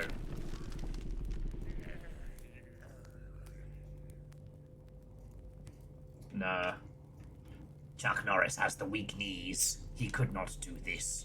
This requires the strength of a true barbarian. Ooh, and don't fall into the fucking smoky depths below. Ah! I just gotta learn how to do the kick. Requires finesse. The finesse of a warrior.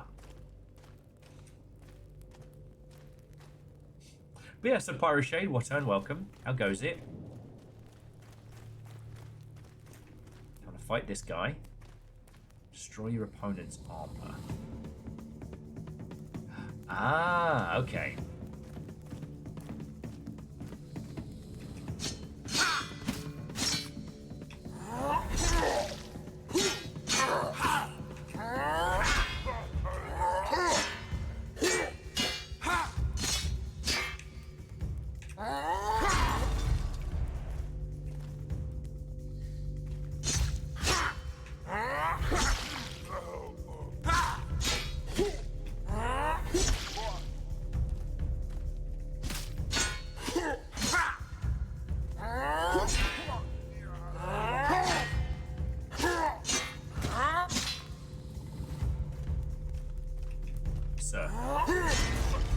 There we go.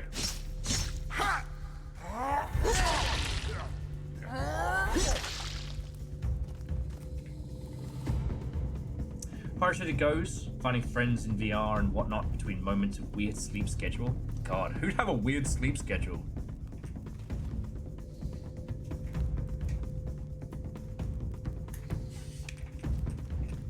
It's us, we have a weird sleep schedule.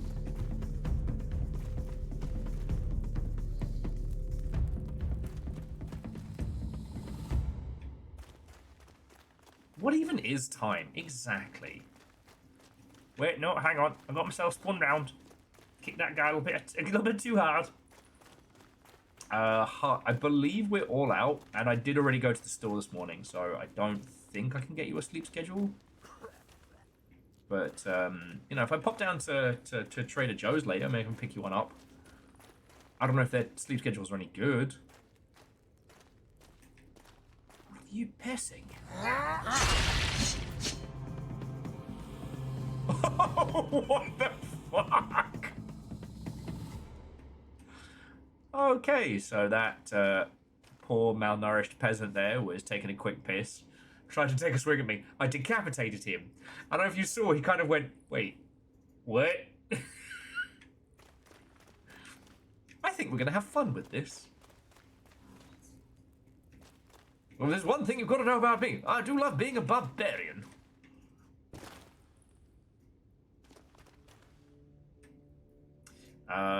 Honestly, Favor 6, I find circadian rhythm a better live. Oh, I'm a cheeky chappy, me.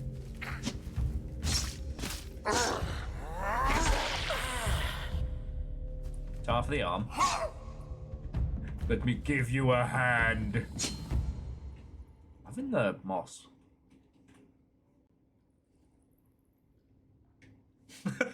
Sorry, just Jamami's like, that's not even how decapitated bodies work. Oh, do you decapitate a lot of bodies?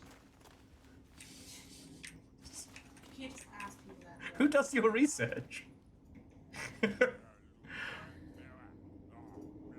Oh yeah, no, you're right. Scott and Alaska, like, retail sleep schedule's very poor. Like, if possible, you want to get one that's more kind of like homegrown. Okay, defeat the enemy using all you've learned. He's got better shit than me though.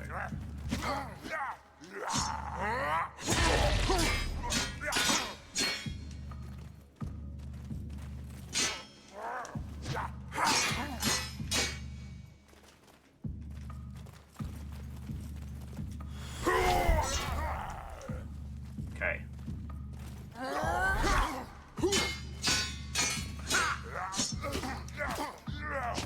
No, my warrior's dream.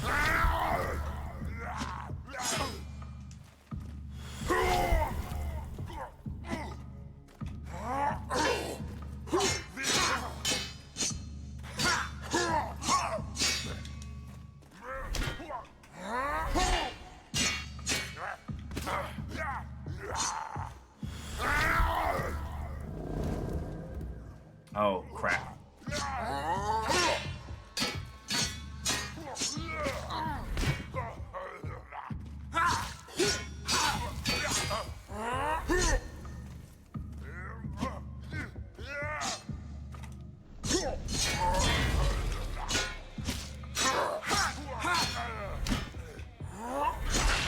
There we go!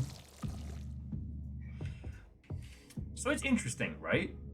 Like, in the same way that Sekiro is all about poise breakage and that one kind of, like, final moment, the back and forth is spongy. It's all about breaking armor and then breaking heads. My guy is now, however, exhausted. Yeah, he could have stood to mumble garble a little bit more. And so I guess the is like my heal, and I can overheal at the cost of exhaustion. Ah, you're right, Phyllis. This does need like a Conan style, like one-liner generator. Let me give you a hand.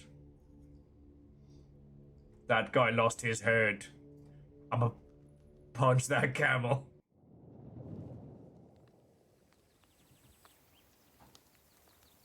Quest started. A warm welcome. Say goodbye. Say goodbyes to your companion.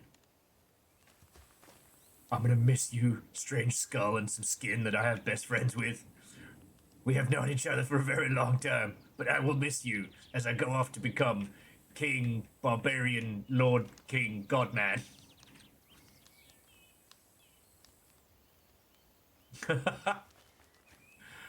God, Scotty, I thought I hallucinated Conan the Librarian for a long time. That and, oh,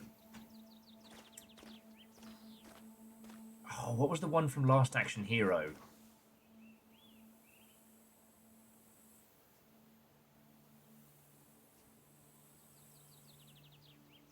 Oh, it was Arnold Shakespeare's Hamlet. Arnold Shakespeare? Alright, I might be losing my marbles.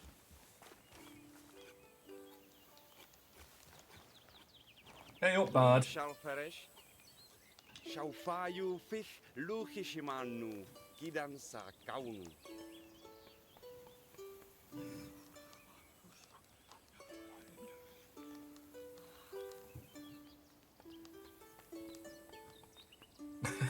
Barbarian is so close to Viking, which is so close to pirate. I assume you're looking for the One Piece. Exactly. And it's also worth noting that Viking is a general designation of a group of raiders and a specific style. Shiesh wairimam. Daju saish hirdaunach when neidaish anshalrechtik. Nerd! What? Look. I always used to get, like, grumpy about this. Because the samurai are a class. To be a samurai, one must hold lands and titles, right? It's not a thing you train to become, you know. You can be a person at arms, but to be a knight, you must be knighted, you know. Whereas to be a Viking is just... hop on a boat, grab some shit, fuck up some people's day. What's that? A building full of people who can't fight and free gold? Say more. Oh, I sure do love being a British monk and having no one to fight all day. Where will I put all this gold that I cannot defend? Oh no, what's that on the horizon?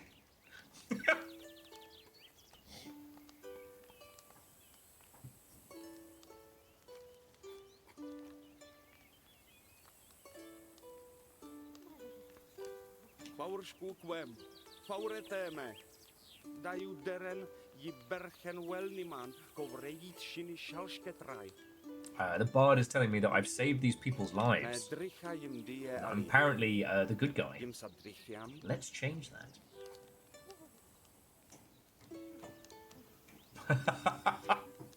Sorry, Verton says, Will, you have to tell us you're a nerd before I subscribe, otherwise it's entrapment.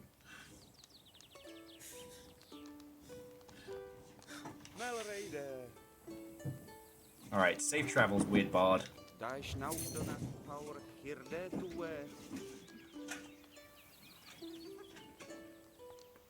Yeah, you go west for plunder, east for trading, and then you go to the Byzantines to be a bodyguard for the emperor, right? Or marry a French princess, because the French king was tired of getting his shit raided by quote-unquote Vikings. Do you want to take some special berries and go fuck up some monks? Yeah? Well, this is the thing, is that the concept of the berserker was very... by the time of what we now consider to be Viking raids, the concept of the berserker was very well established across all of, like, main Europe. You know, whilst shamanistic practices amongst a lot of the, like, Germanic and European tribes was not necessarily identical, but there was a lot of shared knowledge. You know, the Brits had their own form of berserkers.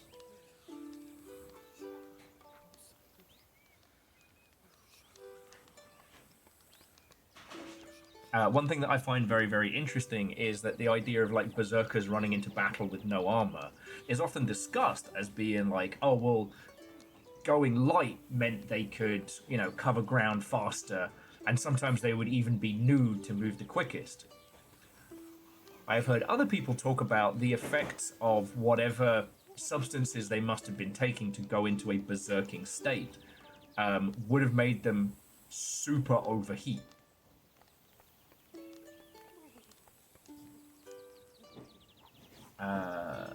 Carrot just the right screen is. Yeah, tutorius. Tutorus. Okay. Memory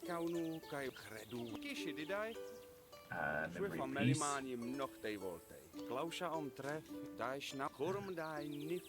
To us, you'll always be Kromlech the Adventurer, even if others come to know you by a different name.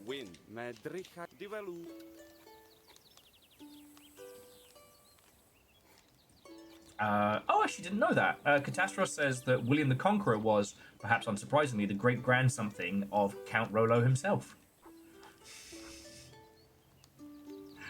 Bless his stupid. You know. Now, there are lots of people here in and around the Longship that know Nordic history better than I, so I'm not going to sit here and, like, talk with any authority. What I will say is a lot of the stuff that we know about the quote-unquote Vikings is told as a second-hand account and or through, like, oral histories in the ilk. What say you, tutorialist? Oh, he's apologizing for breaking our sword. No, I'm good.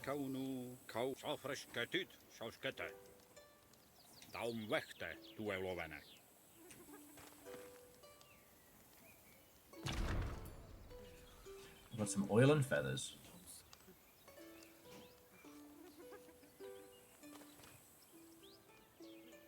Oh, interesting. So Fearless says the term berserker means bearskin, because they supposedly will bearskin into battle to show that they were fucked up something big and nasty. Yes. And I will say, at least we've got better stuff on Nordic culture than we have on, like, the steppe tribes. Because the steppe tribes would show up, steal everything, burn everything, murder people, and then ride away incredibly fast. So there wasn't really much to tell, you know. Nordic raiding parties would take slaves, and they would sometimes hole up in the places they raided for a bit and be bad guys. But just to go in to say that, like, you know, a quote-unquote Viking is not just one thing. Oh, don't make me fight the puppy. No! Nope. I don't want to do that. I might be a barbarian, but I love some dogs. Alright. Stolen Valor. Alright, what did you two dinguses do?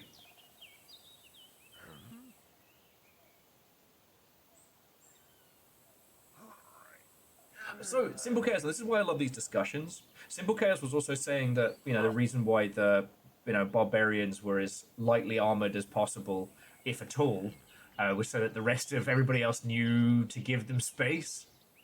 I mean, because it's not during the charge you need to worry, it's that mosh afterwards. You know? One of the reasons why the Romans managed to wreck everybody's shit, it was the first time a lot of people had encountered, like, trained group warfare. You know, sure, the Greeks were doing it, but Greeks were fighting Greeks and Persians, I guess. They were doing their whole thing over here. You know, those of us over in Europe was just getting shit-housed and having a big brawl. I'm good. Boasty wants to ask you something, though. Kilnich, talk to him. Kilnich. Worthy warrior. You have that, you know, you look like one. Alright. Oh, here's Bostius. Oh, I knew you'd find it hard to resist and come talk to me. Alright, what do you want? I want to give the armor a good pop a go. Show me what you think you do with that iron of yours. Give me a few taps. I bet I won't feel a thing. Alright.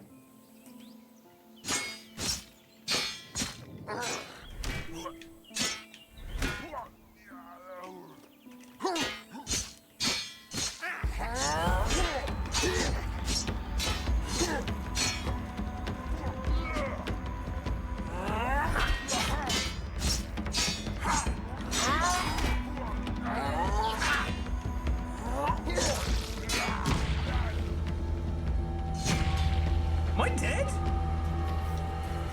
Did I just get killed by Bosticus?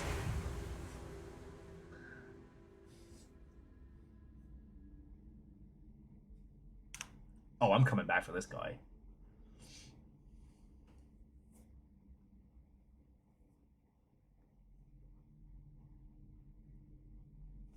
Apparently. Fuck off. First she's like, sucks to suck. Let's try that again. No, I did not encounter the Great Warrior Bophades.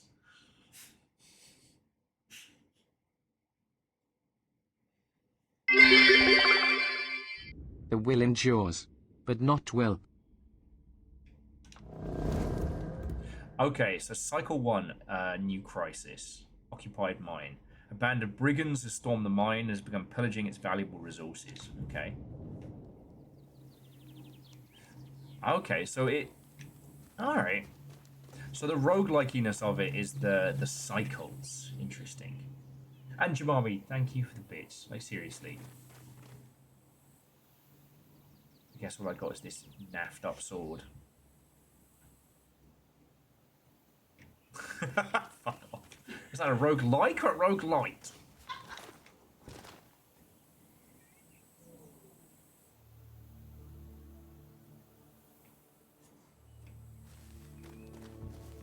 True. Angelus makes a good point. We do have some decent histories of some very successful steppe tribe activities because they would, you know, basically kidnap somebody who could write their story. A mushroom. And Vanderbeest, thank you for filling the pint glass. Like, seriously, all of you, thank you. Times are hard and times are tough, but I got a big piece of pork slow cooking in the slow cooker. Sorry, what?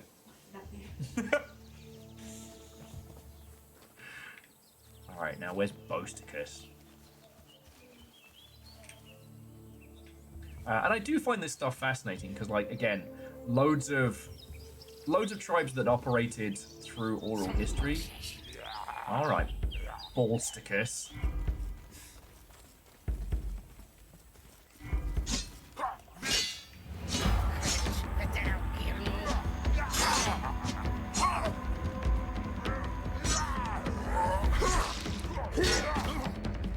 So we've got to kind of work out where the armor is. So Hypermax here doesn't have shit.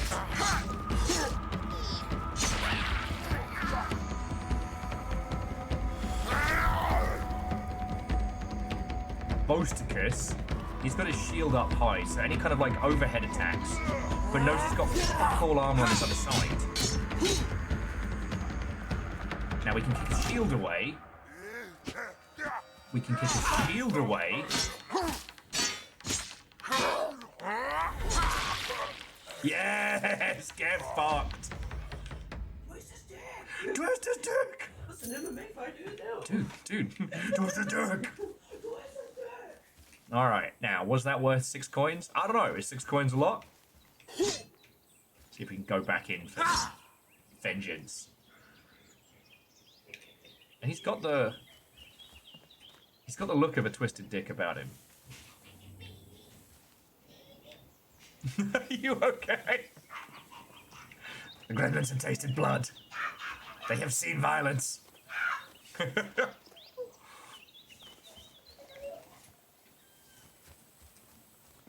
They partook of the forbidden blood. The rest was history. Alright, so this is a camp. Alright. As if there wasn't enough crackers in here.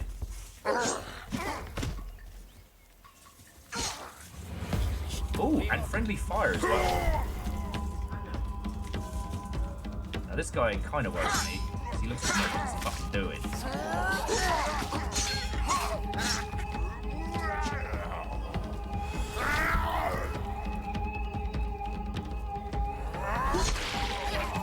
There we go.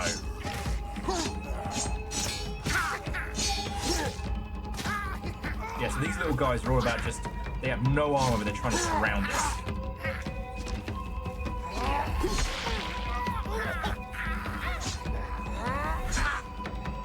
Ranging is important as well. Sorry, so the combat is very much region-based, right? You need to be aiming for wherever they're unarmored. Oh, and I'm knackered again.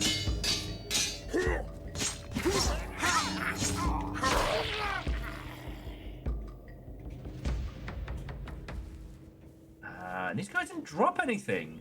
Was I shouted too much and now I'm tired? I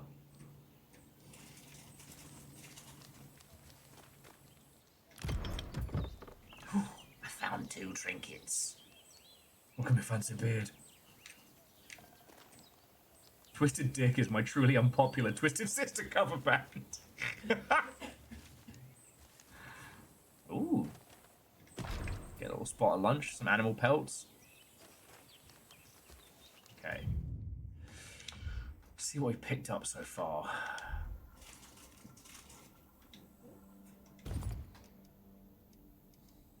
Nothing massive. Okay. Yeah, so this is curious so far, because it's not just wail on other person till dead, it really is about regional hits. So you're aiming for wherever the other person is unarmored, or trying to break their armor. We have an ever-bleeding wound. Oh, good. Oh, and we're super exhausted as well. This is so cool. I love cosplaying as me. Epitaphs grant powerful bonuses ranging from stat boosts to gameplay. To activate an epitaph and gain its bonuses, you must first reach the required renowned. You can change epitaphs for free at the start of a cycle, or in a ritual set mid-cycle. Okay. Okay. So, the idea that each, 3 revives as a different tale, different warrior. Scotty, what are you talking about? Running around, shouting. Oh shit. Just have some mushrooms for dinner.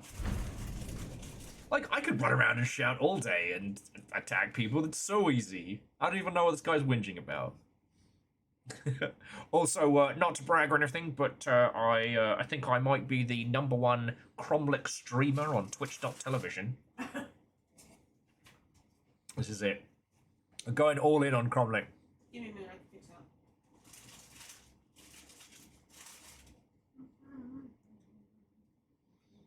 Yeah, also, Angelo's... I mean, if we're talking about these ones, it's kind of curious because... cultists grow stronger. What cultists? What's an aluminum falcon? Give me one. Oh, yeah, sure.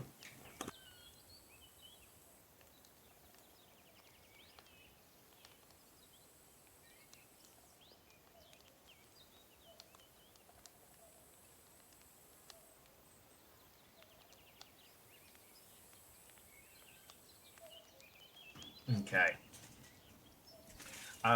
So yeah, so the axes in this are interesting because they seem to be, at least the ones we're encountering, they seem to mostly be like scratch built, like, you know, twisted weapons of the woods. New idol installed. 50 Gs. Ah.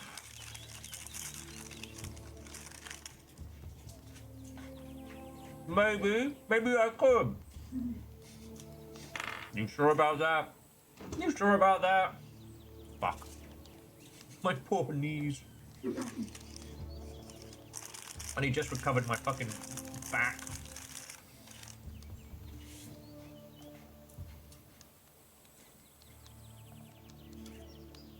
Fine. Fine. Have your 10 squats. Oh.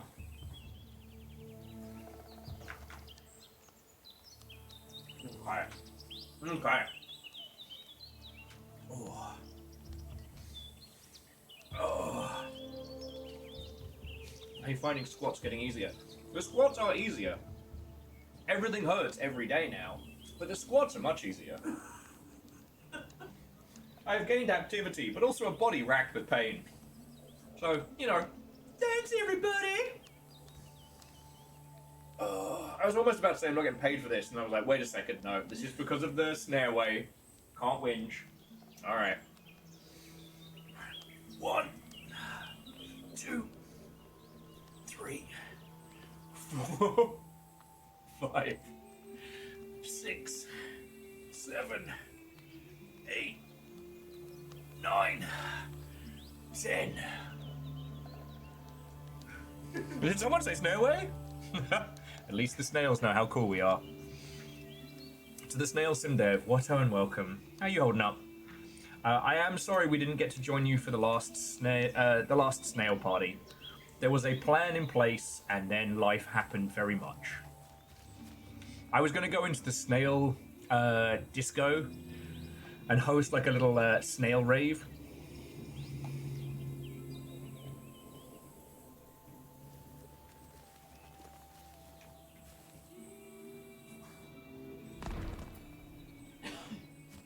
Ooh, so ritual mushrooms are different from just regular mushrooms.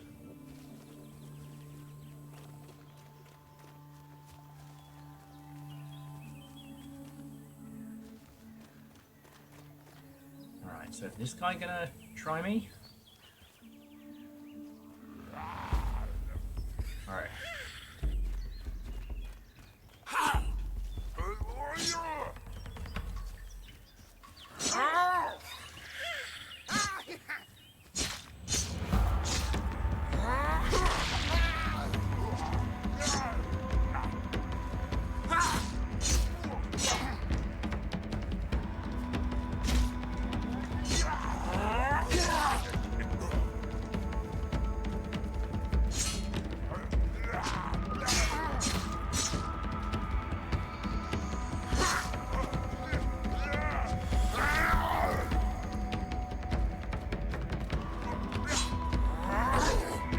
Oh, cheeky bastard.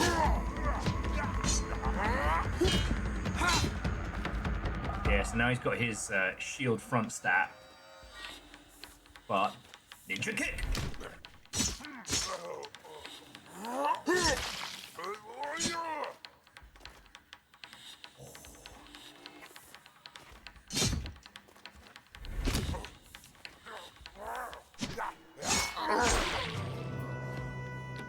Woohoo! I'm now more famous. How?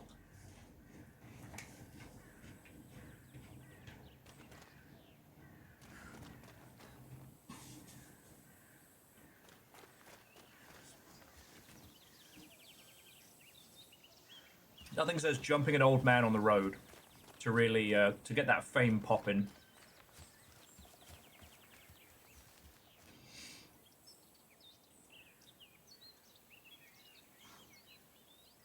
Oh shit! Our snail stim dev friend, we're getting their eye stalk surgically improved. Okay, so the February I feel a little better. So yeah, we'll have to scheme up your return to Snevery party.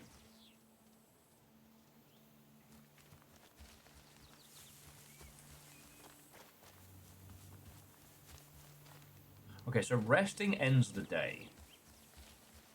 So we don't kind of want to do that because we're kind of going through the days a little fast. Not because I've been dying like a stupid dingus. No. Right, you never do that. No, that doesn't sound like me. No, it sounds complete opposite of you. Mm-hmm. Crazy. Thank you.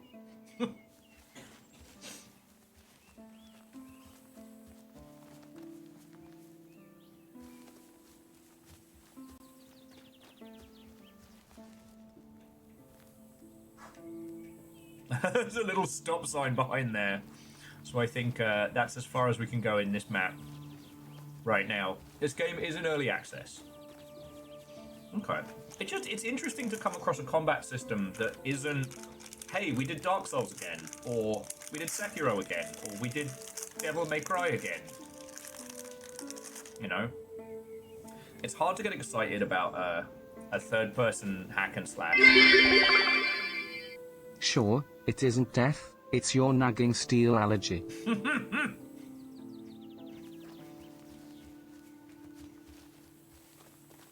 Just my Fey heritage. I have a massive allergy to cold steel when sharpened and thrown into my chest. We always say Devil May Cry, but we never ask, why Devil Cry? That's a good one. Ooh, more mushrooms. So yeah, so to those of you who just joined us, this is Kromlech. This is a kind of, they say roguelike, I don't know, a tale of sagas. And it's more of a technical brawler than I was expecting. Stop that incessant clicking. Hey! Excuse me. J-Post, that's very cool of you, thank you.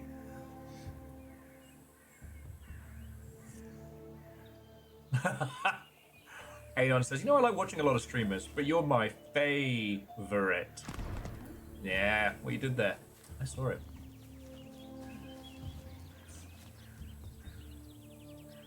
Is that a skeleton or just a really ugly person?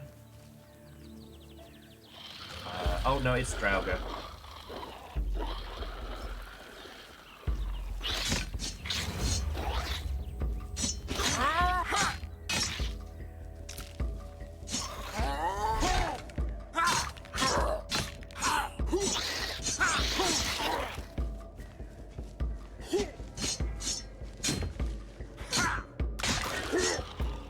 That's one.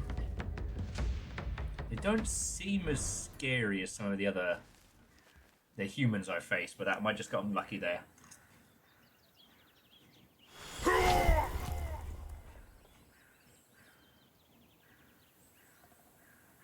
Could be gnomes. And gnomes are a powerful race.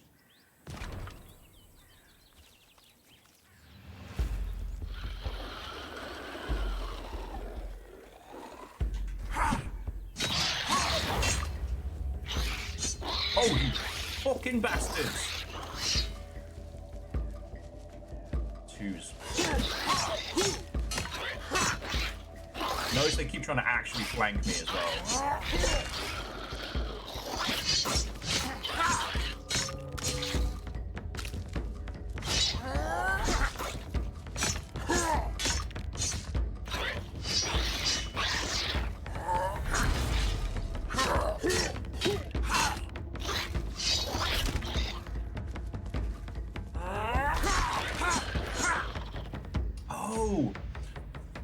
Their helms are uncovered, so if they're staggered, I can break their shit. You know what? Vanderbeest, that's what I thought. But one, Bonio's over there, and two, these don't look like, you know, Bonio or Bonio's immediate family, so maybe they're like distant cousins or something.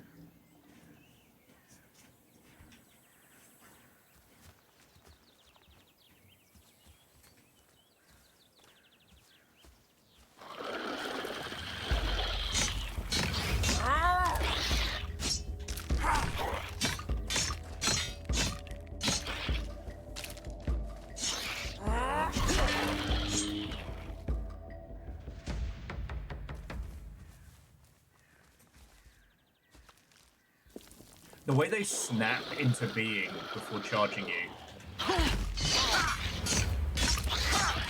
Oh, this guy's a bit of a worry. Oh, it's alright, his armor sucks.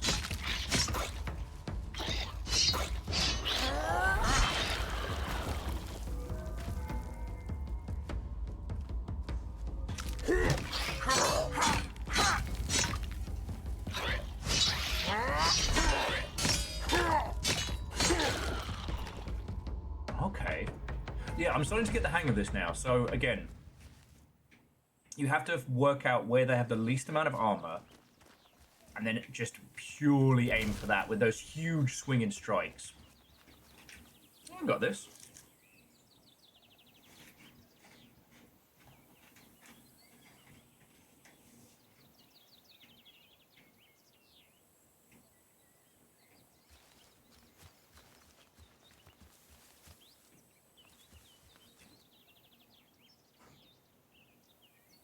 So does the GDC scream also heal you? It does. And it seems to use up whatever my horse meter is. Not entirely sure, but we'll work it out together.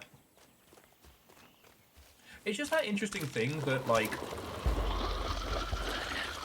Oh! Sky skeletons. Skeletons.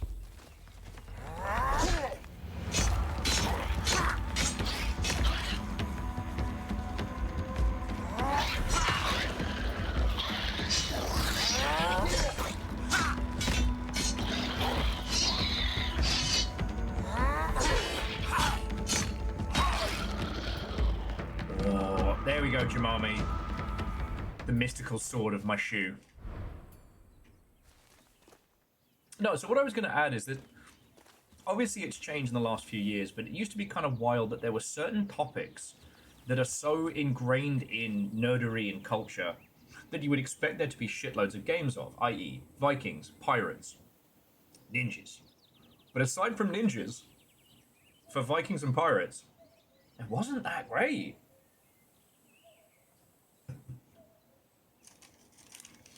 Ah, Simple Chaos, the true way of the warrior, for you have a tummy ache and are being brave about it.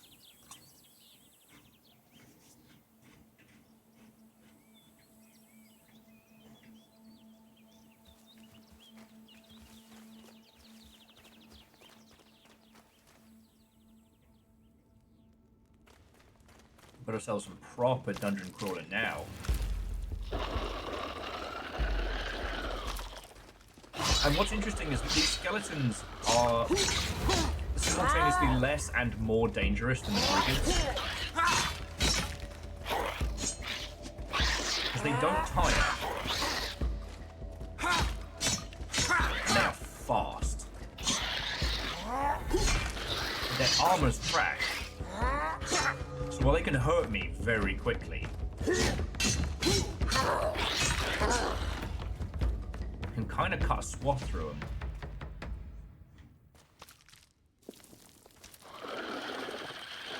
But also, if you trap them in like a little, you know, a tight walkway,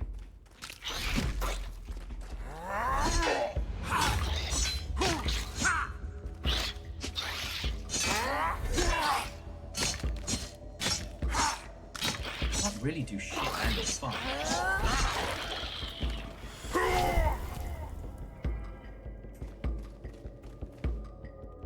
Seems to be a bloody great big sword there, and I want it.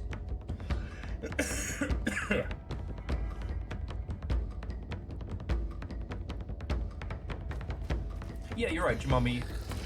Pirates do make sense because coding for water is not easy. Oh.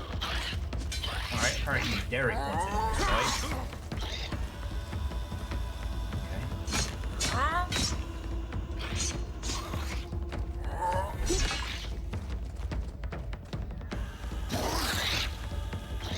Hoping I can convince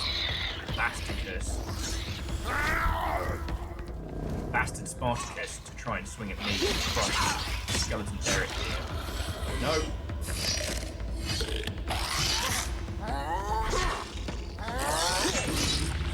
Oh. like giant swords like that when I have them, not when everybody else has them. That's horse shit.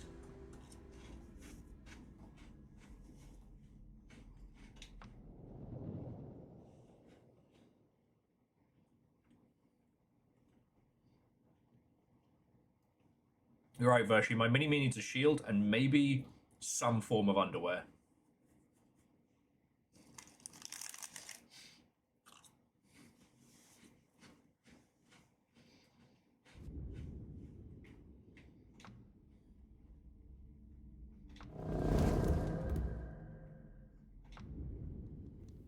Okay.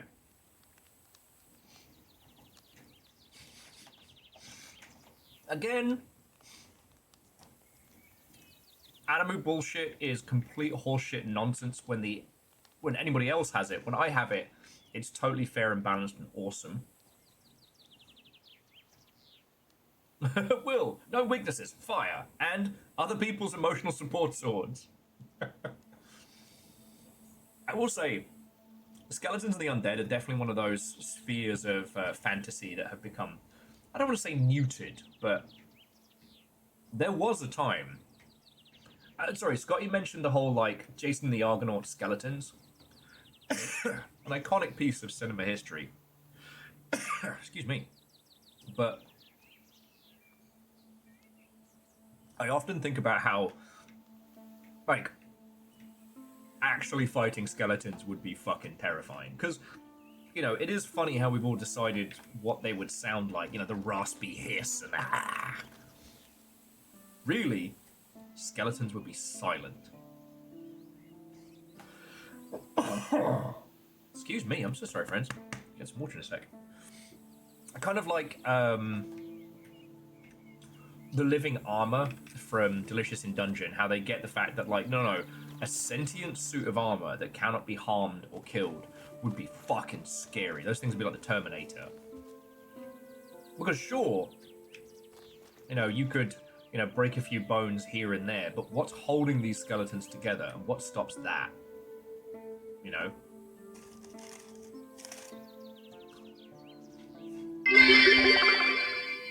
The Nordic man wanted to lose weight, but had no heart to do free weights or go into nature. Last I heard he became a Viking. Geographic, well played. Well played. I think we can say that of Deus. Yeah, I mean, their steps might rattle. Like, what is it that holds those very bones together?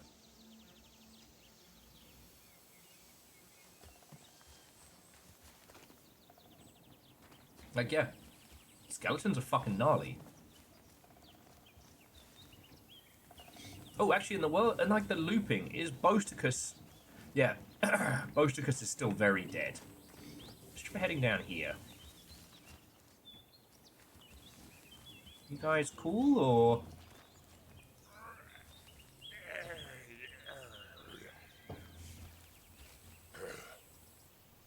Don't seem to be trying to kill me yet.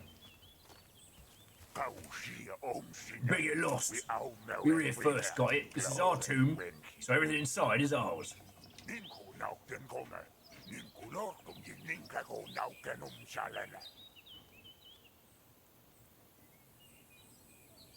Alright, I don't want anything from you. Great, now piss off. I know, explore a bit more.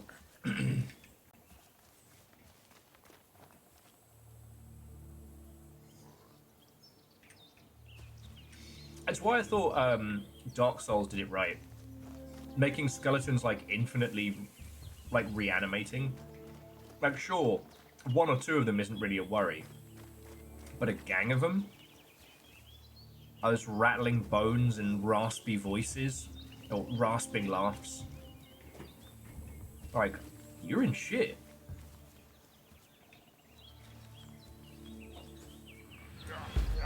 Ah, cool. Alright, come on.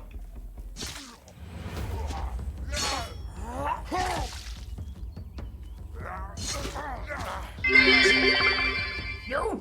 I heard that Nordic man was actually royalty, a world-famous boxer, and took lovers across the gender spectrum. He truly was a striking Viking.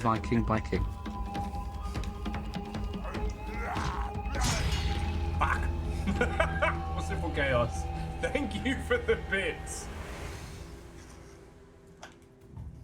Feckin' terrors. I have no more revives left. This could be the end of Will. Oh no, I have to restart the cycle.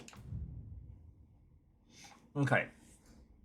Beginning a new cycle will set you back in time to day 1. You get another chance to resolve quests, avert crisis, and explore the world. Each new cycle offers a fresh variation of challenges to overcome. All your earned epitaphs and completed heroic deeds and progress in masteries, as well as unlocked combat feats and war paints will carry over. Okay, so this isn't a roguelike per se. It's more like...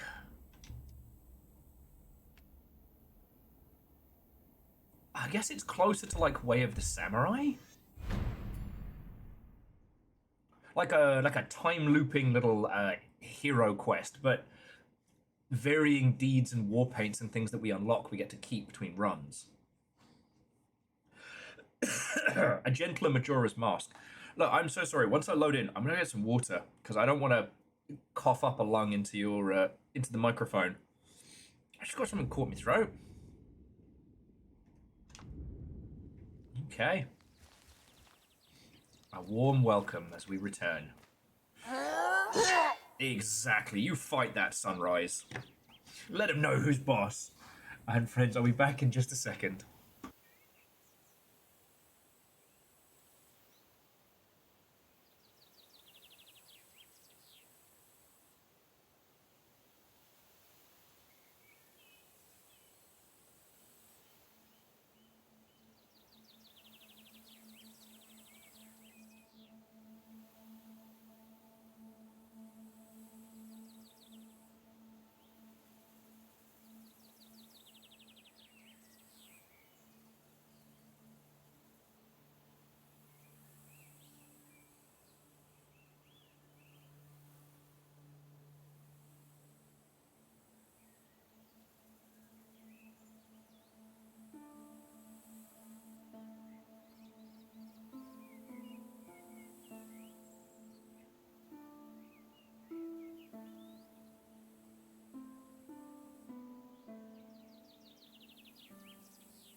Oh god, his dad lost his eyeball. His dad is a Cyclops now.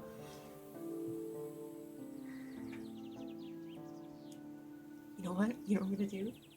Here. Nobody tell him. Fuck me! Okay. Think he'll notice?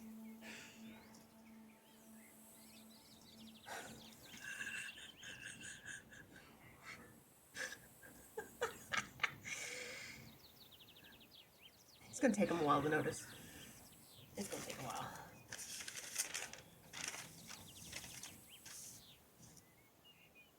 Literally bug-eyed.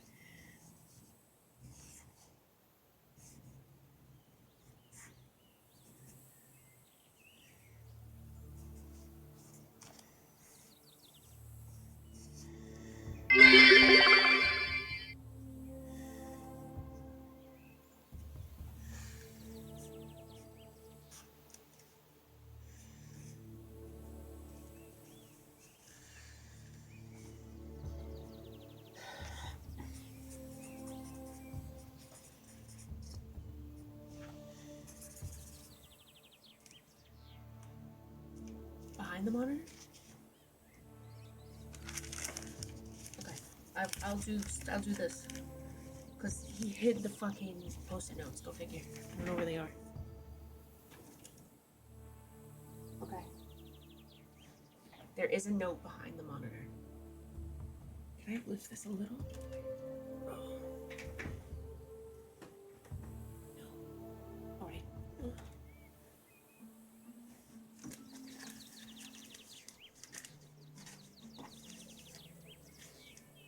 Alright, there. Without fucking around too much, so I don't want to break something. Beans in? I still have the beans on. Oh, no, too late. Sorry, too late. Gotta go. Bye.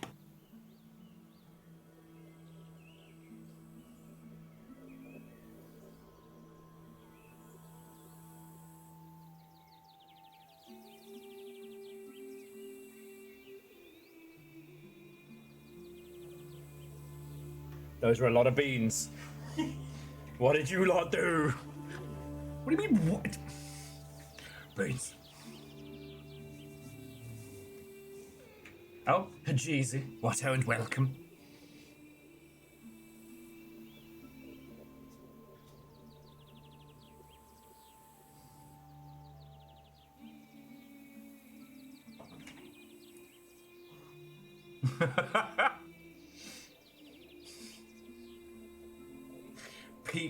Peak suspect. Cheese it! It's the beans!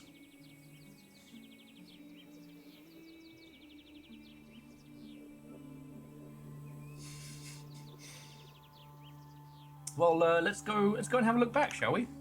Let's have a little scroll back. I had a joke about time travel, but you didn't like it.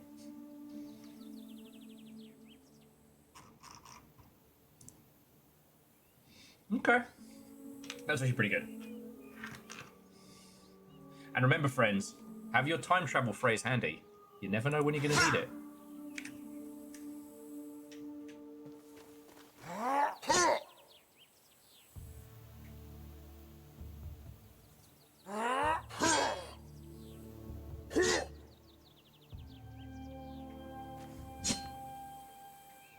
Okay, sorry, I'm having that thing where the game is super quiet for me, but it's super loud for you lot.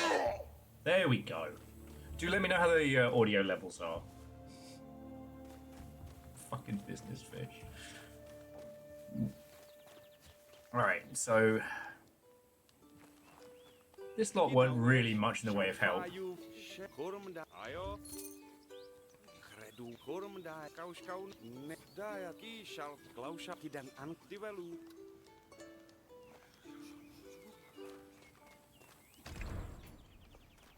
Fashu, she neidai hirdauna, kinenku. Nu neidai me safresketit, sauskete. Daum vechte, tuelovene. Okay.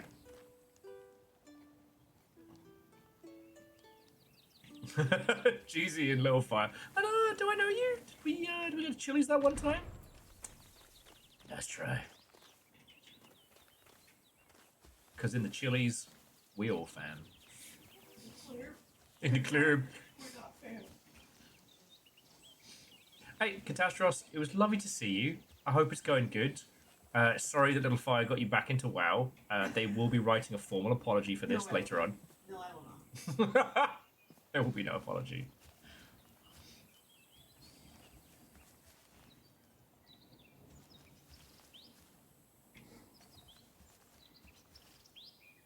Yeah, you know what? Let's fuck up some bandits. They know what they did.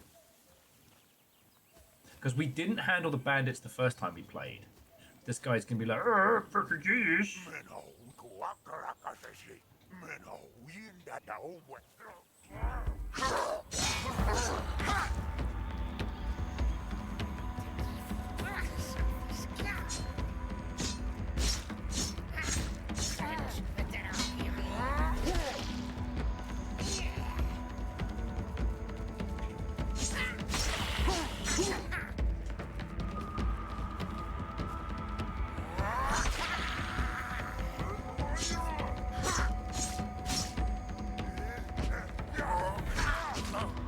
Fucking ferns, man.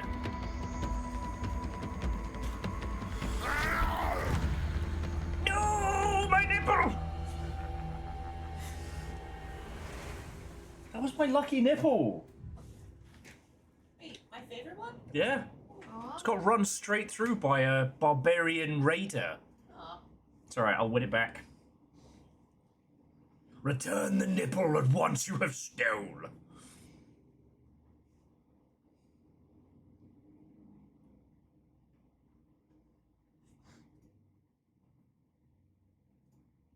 You are going to have to tell me where GA is because my brain's read that as Ga.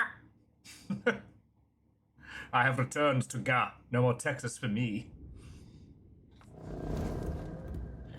Oh, yeah, so because I didn't manage to clear out the mines, the raiders are still in there. So. But in this run, we never fought Bosticus. Now, are all the raiders back, or just this guy? Alright, just this guy.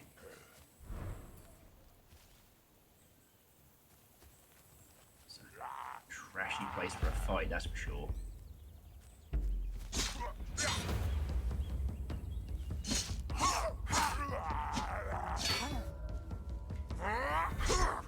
Shit. My nipples! Oh, Georgia. Okay.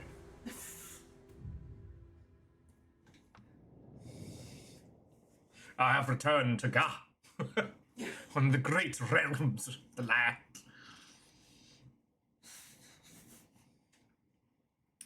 Oh, is that true, Scotty? Okay. How does that help me win back both my nipples?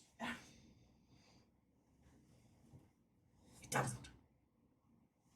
So unless you can contribute to this fight of warrior barbarians and return to me my nipples, I care not. I've been indoors too long.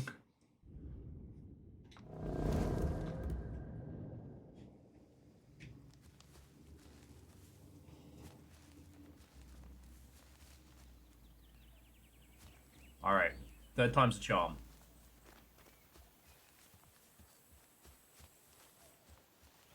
It's like, it's not the guy who's...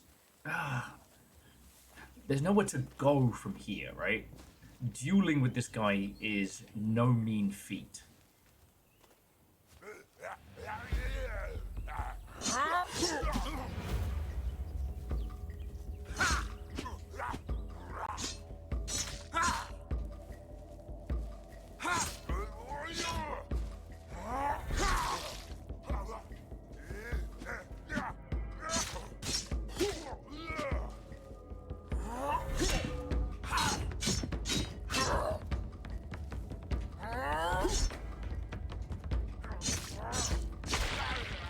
Oh, thank the fucking gods. All he had was bread? I can see his sword. I guess that's not how legends are truly made.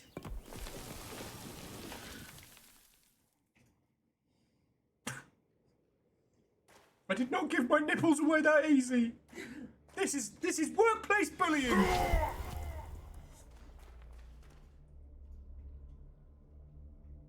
Look down here. I get the feeling that this is supposed to be like after you've done a few runs and you've got a few of the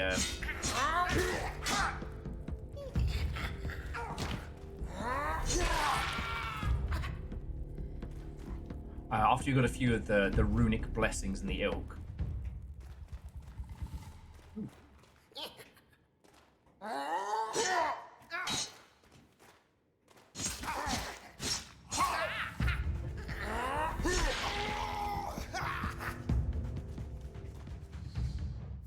It is kind of wild though, just the difference just a little bit of armor makes.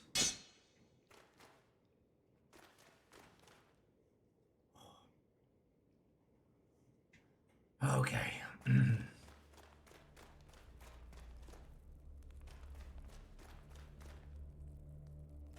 have to pay attention. And it's interesting because I forget who mentioned this earlier, it might have been Fearless or something, how... Oh, that is too many Vikings. This is what Room 2 should have been.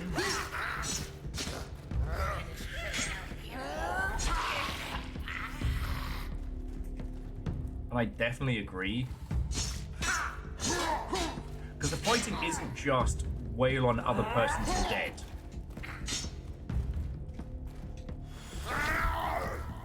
You heal by doing like a barbaric shout, because you just get your blood up.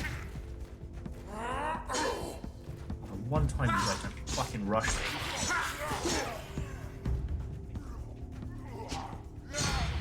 No, my final nipple!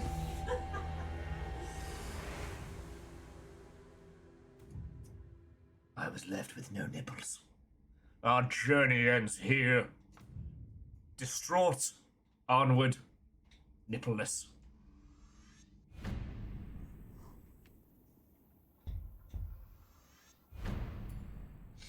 Okay. The other thing I do appreciate about this kind of style, we're pretty much free to fuck about and explore to our heart's content.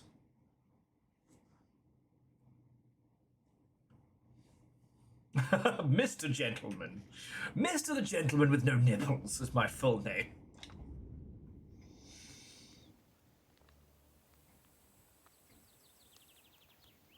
Oh, so Scotty, the flaming jelly beans, the way it works is the light attacks charge up for 2 big heavy hits. Light attacks, you just kind of get to wail however you want, using up a little bit of the old staminine. But the heavy attacks are the ones where we aim which way we're swinging.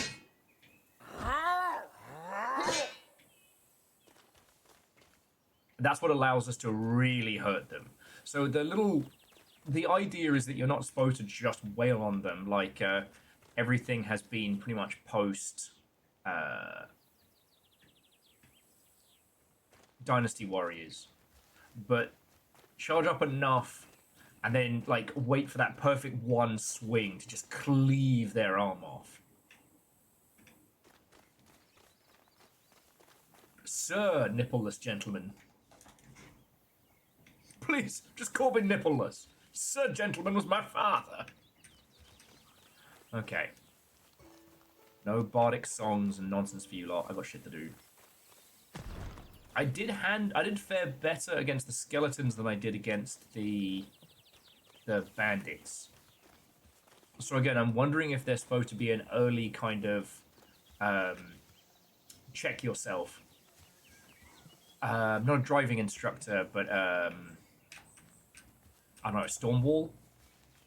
The idea that you can throw yourself against it repeatedly, but until you're strong enough to actually fight them, you can't do jack and or shit. Okay, so no sign of Boasticus this time. What about you two? Oh, okay. Way of the malnourished peasant. So yeah, so now I've built up enough to do one big swing. I don't want to get in on this. Yeah, see, I can just drop them in one.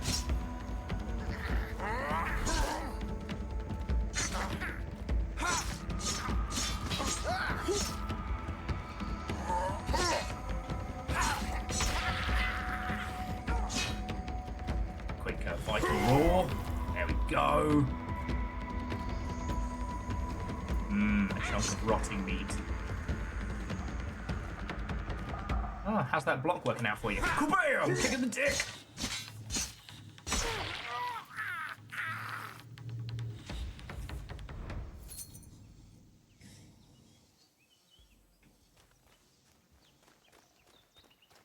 Kick his dick!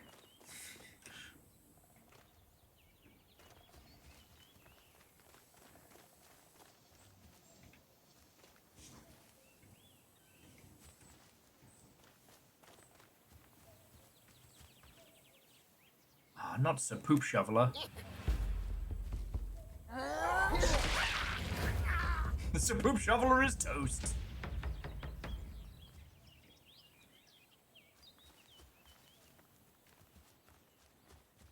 It's also got that big kind of, this isn't supposed to be historically accurate or even like adhering to a specific fantasy realm. I do appreciate that. I often feel like, oh, this is cool. I often feel like Conan Exiles did very well because most people don't actually know the lore of the world of Conan. Hell, most people know the name. The rest, lost to the annals of time. And so that gives the dev team a lot of freedom. And you're not expected to know a lot going in. Now, I think Caffeine played the Dune craft and survival game that dropped recently that was supposedly very good.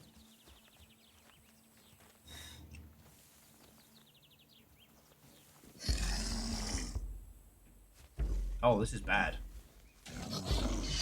That's a troll with a folding great axe of bullshit.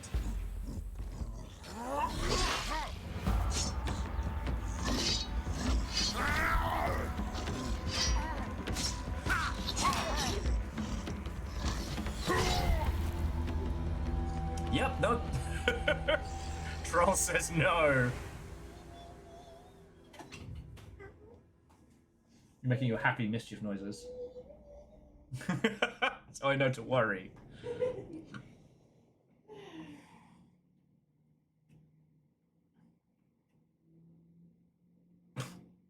He died as he lived, without nipples.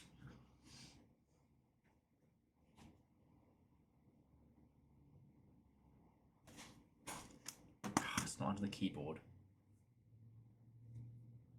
It's just making me paranoid. That's it. This is a psychological campaign.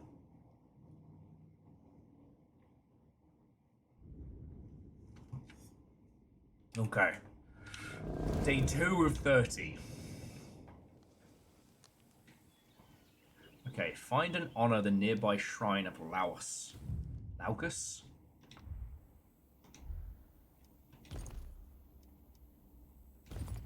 We got bread. Oh, and we have a lockpick. Okay.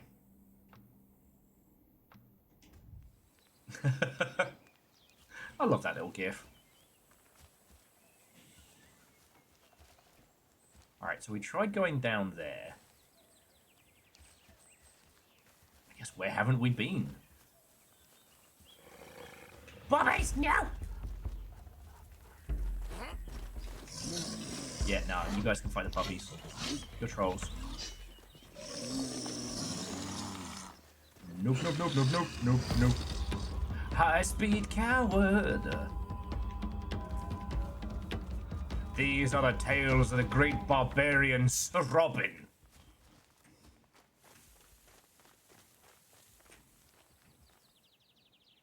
Huh, they gave up on me. Insert clip of gremlins laughing here. So we rested there.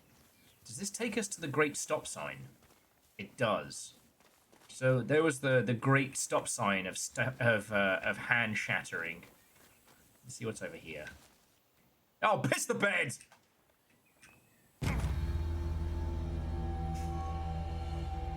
Okay, so there's no fast travel, and we have now learned that.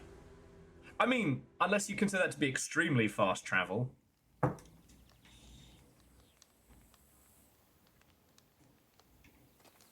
Okay. That is not the way. Was it me, or was there a giant fucking egg down there? Ah, these trolls are still here. I only killed one troll. Honestly, I don't think our barbarian man here is even really putting the effort in. I'm doing all the heavy lifting. Like, what's he even contributing? Alright. Come on, we can fight one troll.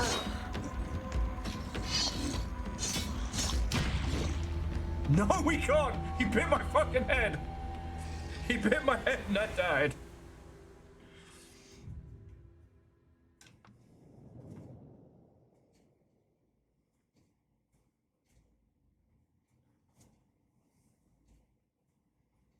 Or would it be Little Viking on Fire Blonde?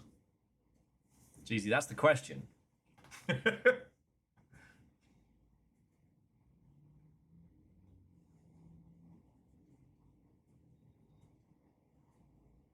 Exactly. I'm teaching by example. Here's what not to do when facing down great hordes of creatures.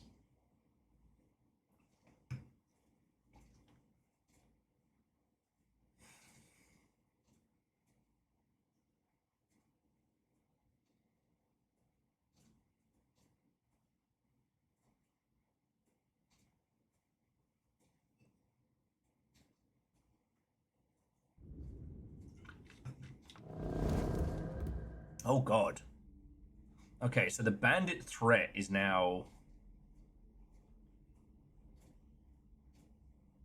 bad. The newcomers are here, hordes of refugees driven from their homes. Okay. Big trouble in Little Derrick.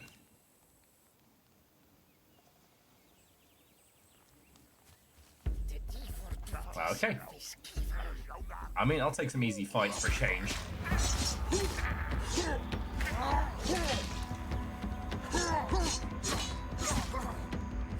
Okay, okay. It's an easy fight. Oh, he's got a little fucking mate. Trying to Dark Souls me all out this.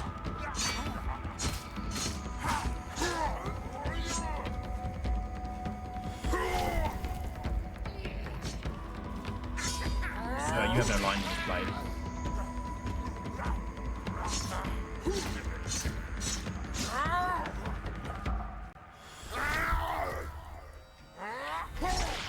There we go. Don't worry, anybody. He's harmless. Oh, and we got free beer. Man, we are fucking quids in today.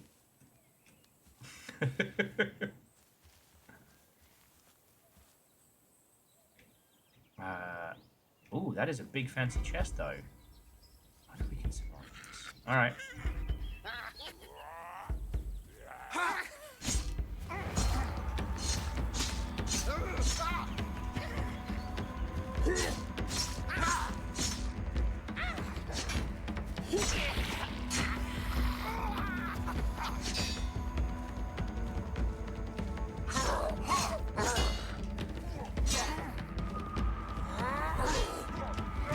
No, my nipple! He needed that. It's nice to know that should I choose the path of the barbarian, we can know how I would actually fare. So one could say in this regard, you know, there is certainly an air of realism.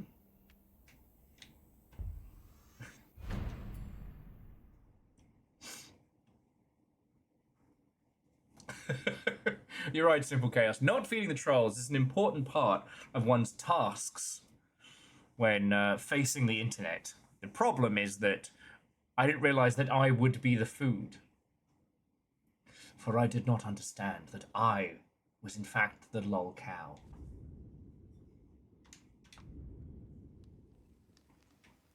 Yeah, OxyB, thank you. That was a load-bearing nipple I just lost.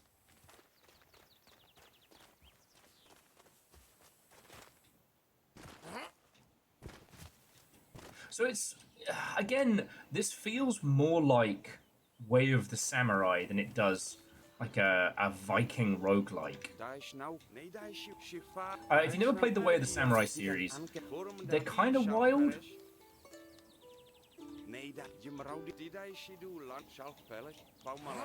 The Way of the Samurai series, you are a nameless swordsman who walks into town.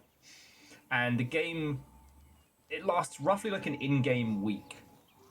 And what you do during that in-game week is entirely up to you. You can sleep the whole thing away. You can murder literally anyone. You can follow multiple different paths to victory, success, or otherwise. I get my hoodie. Chilly. But ultimately, it's a free little sandbox to play in. Now, in Way of the Samurai, when you die, you die. That's the end of your story. But improvements to your sword and things like that stay between runs. So ultimately, that's how you kind of progress your upgrades. And this feels very similar to this, right? Like, we could become a bandit. We could fight the bandits as a great hero. Get this guy to start giving us a fucking sword. Oh, sorry, I broke your sword. Nu da neidai si weer neirau kirnuta. Sodai Shidon, Klauskech verninchu, na menes, Schalferu redut, wanneer Kalnor Wakiwai werkut. Jim Amschicht tot Alfreskatut, Schalskette. Right as you? Now, is it me, or does the audio balance keep changing pretty starkly? Again, please let me know how the audio is.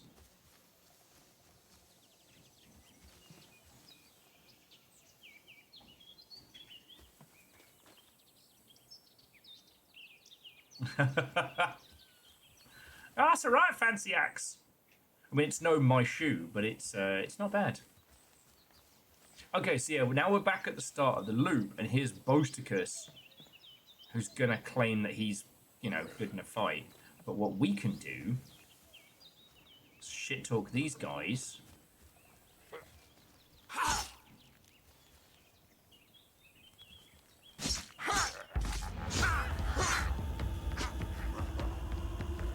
Yeah, come on, lads. And then, boom.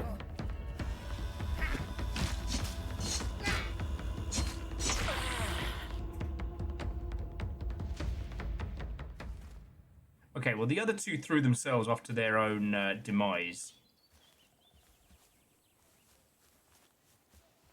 I don't know if I should go take on the bandit camp again, but I think if I fight clever, yeah, okay. If I use my guile and my wits, I should be able to do this. Oh, Jeezy, you're entirely fine. The only downside of games like this is that because I have to actually pay attention in combat, I can't just fucking wing it. If I missed some of the...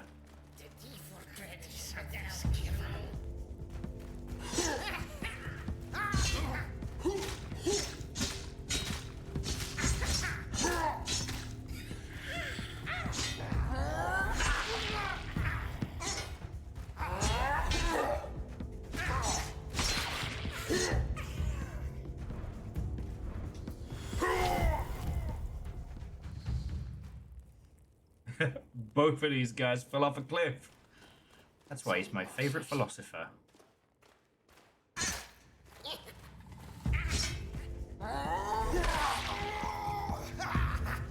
That was pretty handy of you. Yeah. Alright, so we've gotten a bunch of coins. We just haven't worked out what to spend those coins on yet. So we're not going to go into the big room, but we'll fuck around in the other direction, see if I can bait this other guy into an easy fight.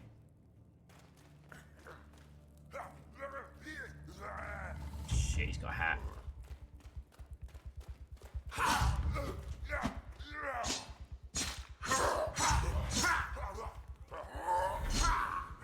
Of course, he fucking backs up.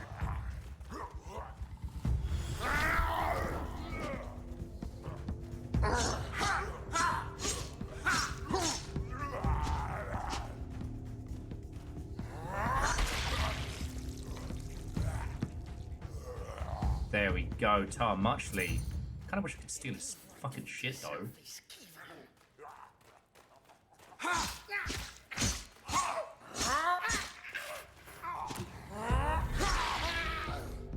That's another one. You've been disarmed. That's pretty good. I think my next catchphrase is gonna be something along the lines of, "You've just been fucking killed." You've been stabbed by me.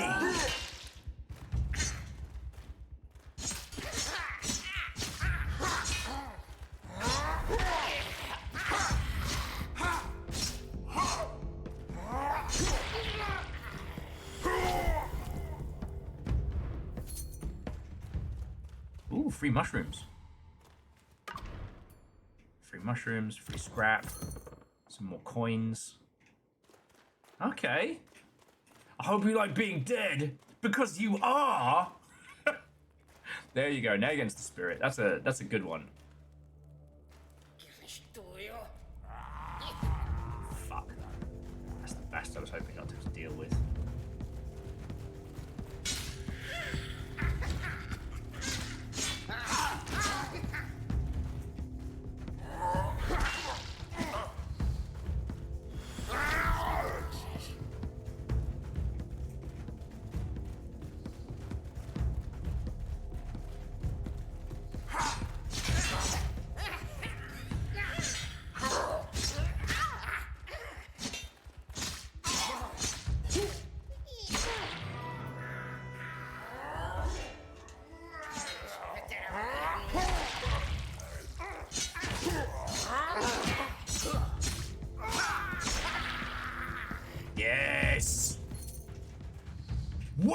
Nipple, the great fighter. I have protected my nipples well, and it has served me in this hall of bandits. Ooh, free wine. Does anyone want some wine? Are we drinking?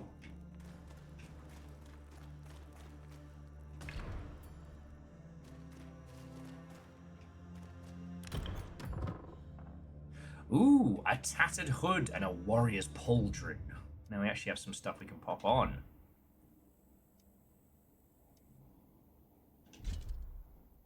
That's a bit more sturdy.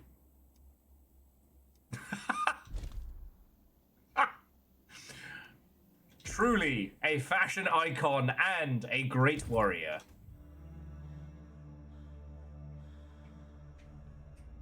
This hood has been stitched together from the ball bags of several local trolls. The stench is unmistakable, foul in its immediacy, but it's pretty sturdy. The sack of sacks. It's hard being the comedic genius of this caliber. It's difficult. No one understands. All right, I think we actually cleared this out. So in theory, when we snooze the next time, it should mean like the bandit threat level will go down.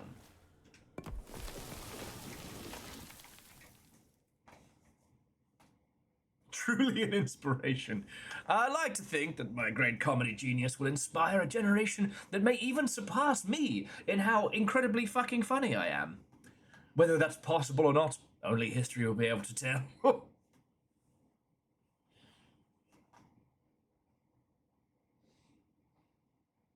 Every joke is funny if you tell it enough times. I mean, what can I say?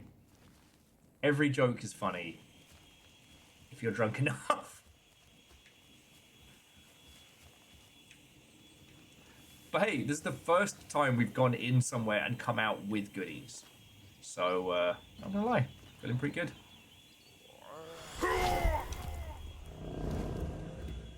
Oh, even if we are a little tired. We'll see if we can find a place to go snooze at.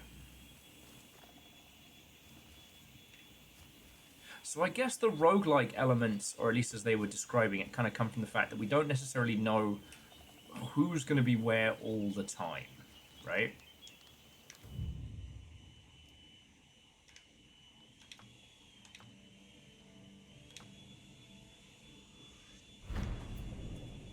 So I have some fried mushrooms and a big old jug of wine. Sorry, the thing about Way of the Samurai that I got really obsessed with was that it was one of the true, like, story sandboxes.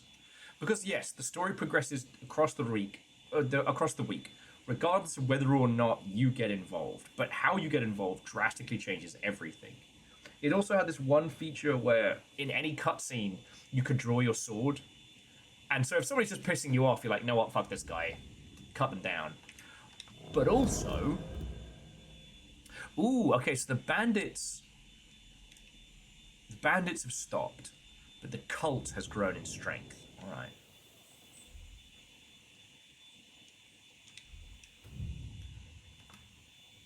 Okay. Still got that ever-bleeding wound, but... All right, find and honor the nearby shrines. And there's the ancient cultist. Okay.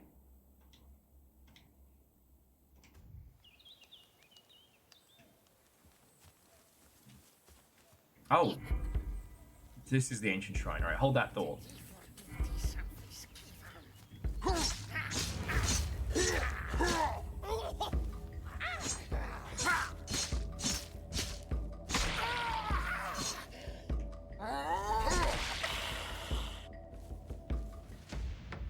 I know they got a proper warrior here somewhere. There he is.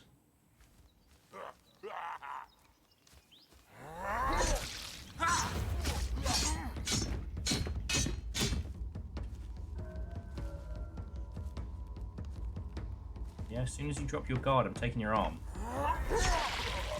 Told you! And I'll take your fucking berries and all.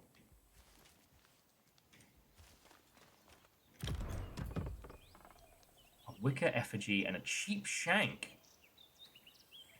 It's in your nan's cheap shank?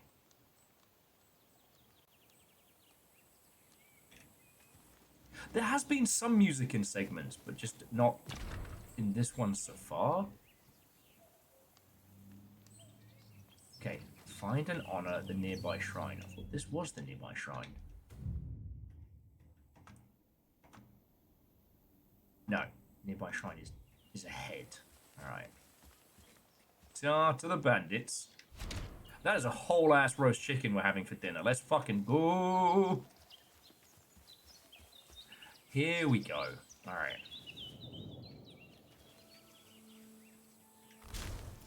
Okay, let's seek some guidance.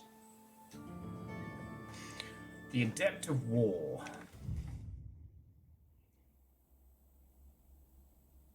Celebus likes strength, bravery, and honor, but most of all, drinking stamina. Those warriors who dive headlong into battle don't shy away from a challenge, don't lie, and the last one standing, not just in battle, but also in a drinking contest. Finally! Something I am trained in. Though I actually, joking aside, I have forbidden myself from taking part in drinking contests.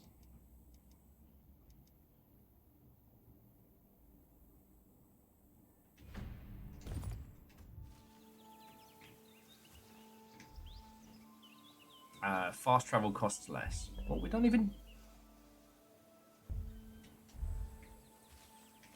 Not even using fast travel, so that's worthless.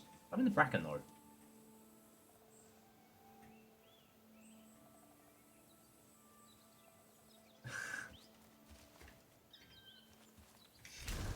Sorry, Vernon, I had sped read what you posted, laughed, and then was like, wait, what is the one piece of testicles? I left all my genitals in one piece.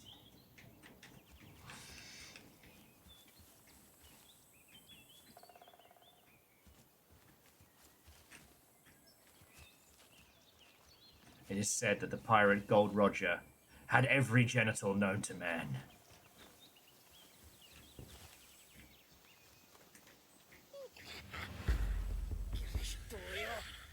I left all my genders in one piece. Alright. You guys are getting a bit shirty.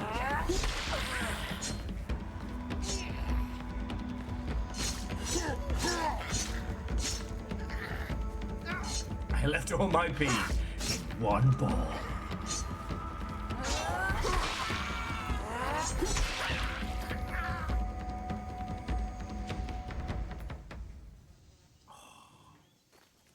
Okay, this game is in very early access. I don't know if I can necessarily recommend that you buy it right the fuck now. Just because, you know, I'm running this on an extremely beefy rig, right? Oh, a gnarly club and a boar's tusk hat. We can get rid of the cowl of testicles. Go for the old Chiquita Banana special. Alright, so we have a cheap shank or a club in our offhand. Okay. Okay, now it looks like we know what we're doing.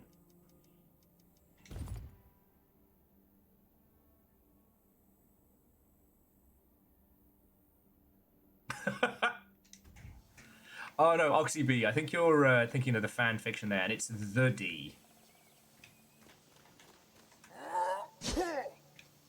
Okay. Okay, that's cool. No, so this is really starting to intrigue me, right? So, one, please throw this on your wish lists. Why? It is an open world, open story, tell it yourself adventure, more in the vein of Way of the Samurai than anything else. It is still in early access, which is rough, but this combat system's fucking cool. It's like these little guys. Getting to wail on them is fun. And then...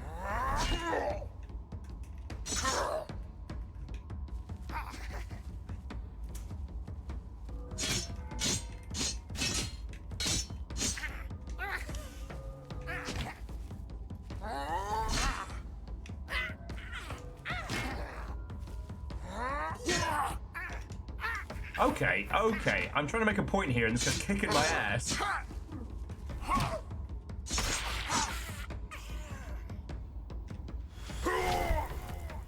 The fact that your overly dramatic shout is the way in which you heal after a fight, I think is a good little touch, but...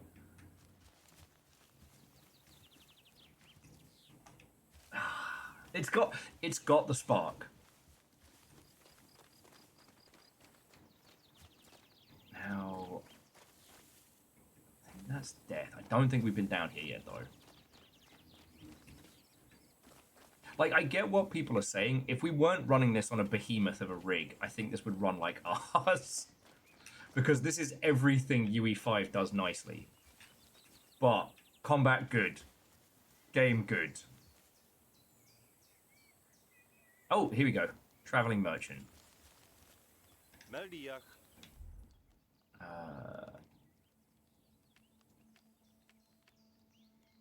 And he has... nothing good for sale. Can't sell a guy some kin armor. And it does look like these two kilt lads will ruin my entire day if I try and steal his shit.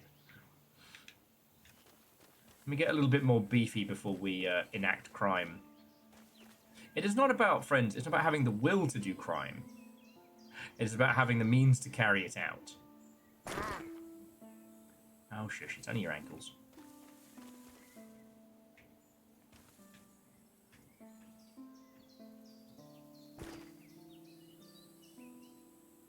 Yeah, and that's what I'm thinking, Scotty, is like, if they can ease off some of the bells and whistles with UE5, they'll easily be able to get the min spec of this down. You know, what makes this interesting, like, the environments are utterly gorgeous, and it's fully taking advantage of everything that UE5 is good at. That's very smart. But it doesn't need it. Shit. Ah, double shit. It's fine. It's fine. We'll just grab some stuff and then we'll shout about it.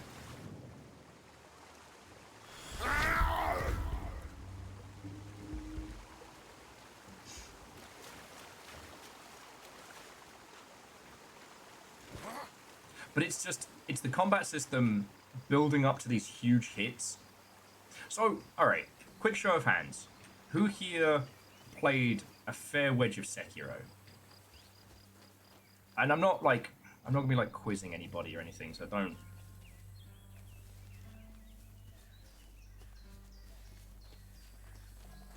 Ah, the poo tent.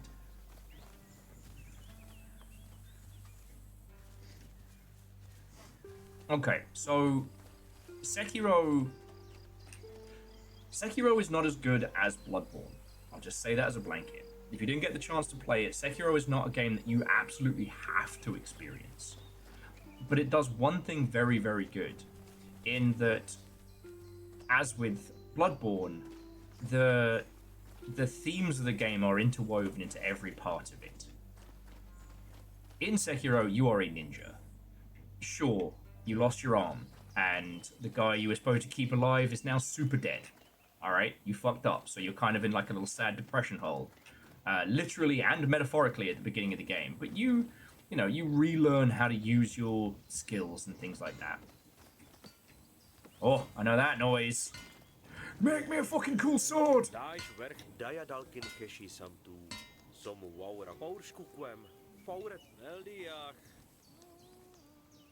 It's in Scribe. That's cool. So he'll sell us a cool... Oh. Jesus Christ. I was going to say, he'll sell us a cool hat or a cool sword. No, he won't. Those are 400. How much have we got? 150? Bleeding fucking Nora! I can craft the stuff. Anyway, Caffeine, what and welcome. Sorry, I got distracted by blacksmithery. So, Sekiro initially treats you like a stealth game, but ultimately moves up into this precision rhythm game. Sekiro tricks you into thinking you're playing like a traditional Soulsian thing, but with stealth elements, but it's not. In Sekiro, you cannot get stronger. You can only get better. Yes, you later on get a sword that does more damage, but you have to have beasted several bosses to get there. It's all about mastery, right? The combat system is the way of the ninja. You don't just wail on your opponents and take damage off, because you only really chip away a little bit of health. Nah, you gotta break poise, parry every one of their hits, strike their opening, and then when you've broken their poise and their neck is left exposed and they are weakened, plunge the sword in and finish them off. It's fucking cool. There's also like special instances in fuck! I found it! Do you friends want to go play Silk Song? Do you want to play Silk Song? Do you want to play Silk Song? This is my favorite friend, Hornet. Because you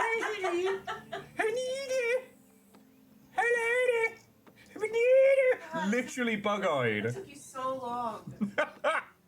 Gamers don't look down either, apparently. Yeah, so Scotty, now I get why you were doing the fucking googly eyes. God.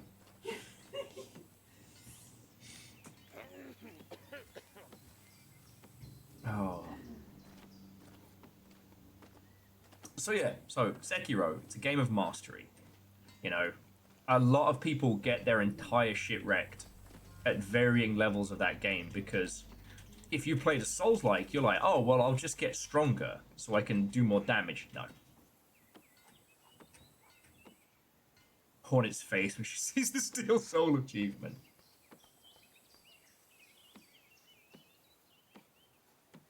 Yeah, unfearless, like, that's entirely fine. But it's just the point of the combat system is not just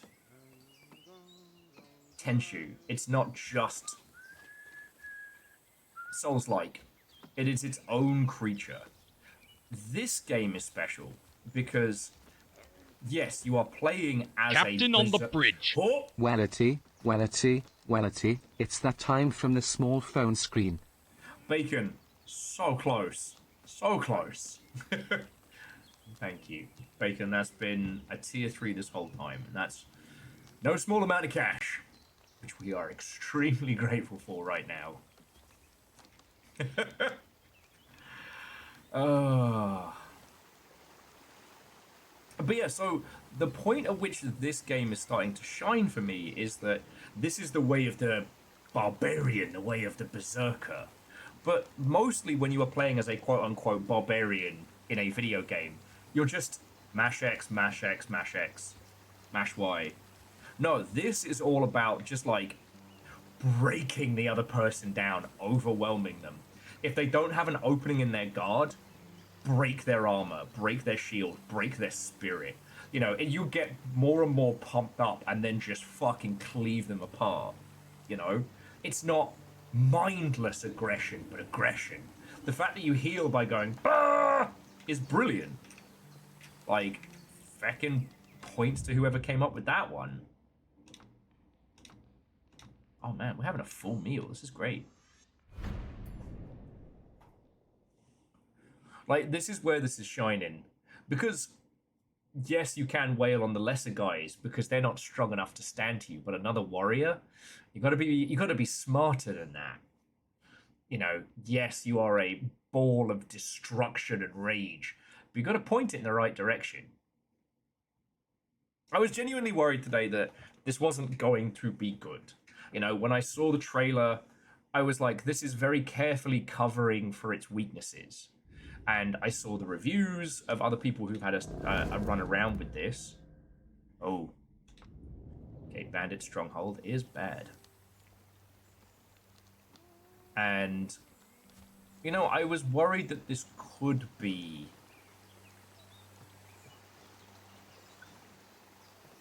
It could be a bit naff, and it's proving thoroughly wrong. It is definitely not that. Vernon says, how does it compare to combat in God of War Remake? The God of War remake is a masterclass in recontextualizing of narrative. You know, it's still got that. It's still got some of its heritage in its bones, for better or worse. Meneer, we nou ken nou dan kigen husieme. Shalferu graduut, nee die make Okay. So we got to help out the locals before we're allowed to see the chief.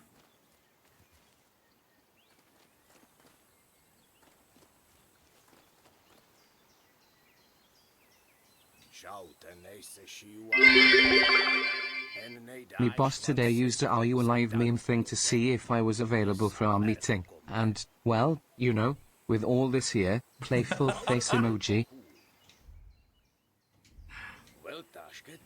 That would be extremely funny, just telling your boss, like, nope, super dead. Super dead. Bacon, thank you for the 200 bits.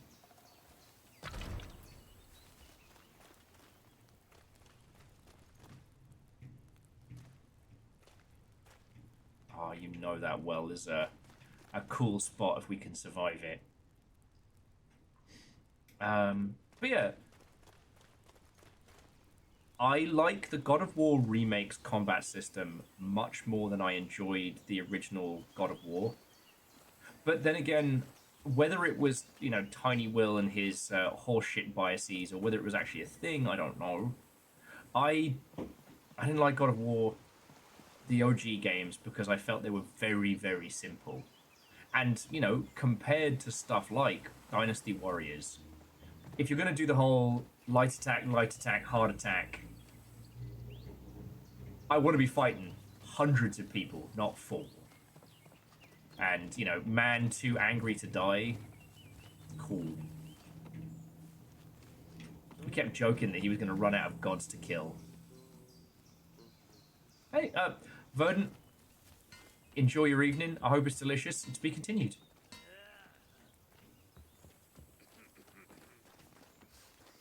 And I'm not trying to shit on New God of War. I love it. I think how they have reimagined Kratos is possibly one of the smartest bits of writing I've seen in a very, very long time. It's nice, you know? You know, they're not just using fatherhood as a way to create, I don't know, some kind of... What's the term? They're not just using fatherhood as a way to create more fridged characters.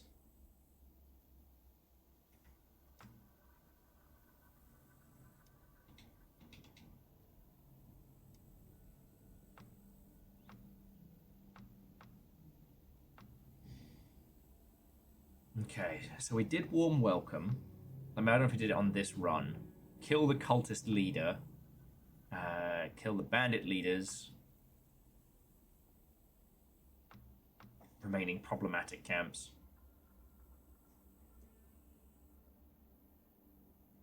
And also, the God of War games, they were creatures of their time, right? You don't need me to tell you that.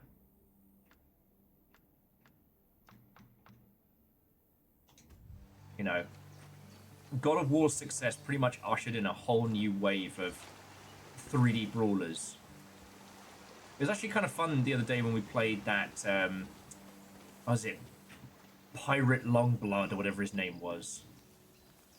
Like, that game was fun, but it was very much a what if Kratos but pirate. And it's easy to forget we had a lot of those games like that for a while.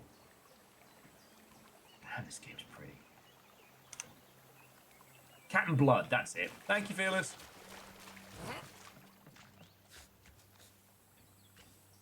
Daja dalkin heshi sam tu somvaura kuar im hulunu.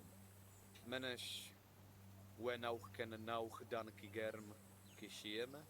Pelesh nauch dan we andon I do not want your trash, Grimes. Ugh. Don't want your trash, and I don't want whatever it is that you're coughing up.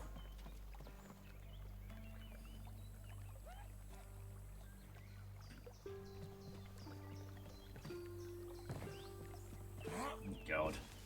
Hoffers, that discussion hadn't crossed my feed, but, you know, I don't really look into that stuff anymore, so...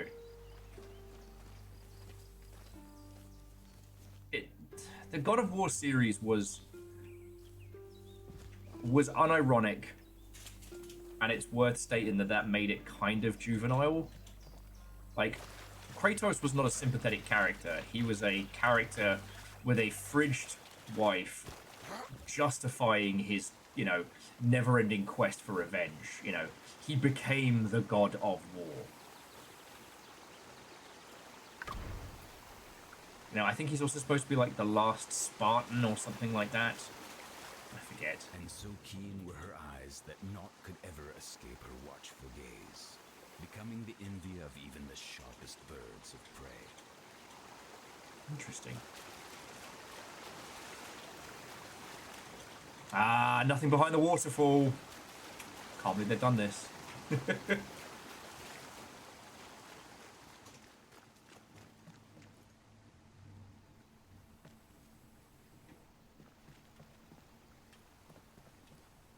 This seems safe and fine, right?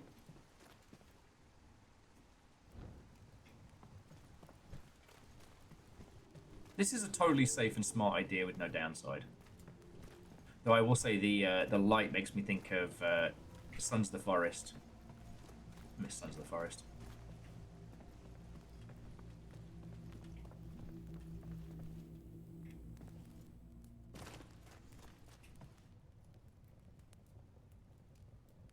You know what, Jamami? That's a good point. I didn't stop to consider. It's not. I don't think it's the same thing. The same dialect that Arti speaks, which I believe is Finnish. But I don't have an ear for. I don't have an ear for a lot of different Nordic languages like I do for others.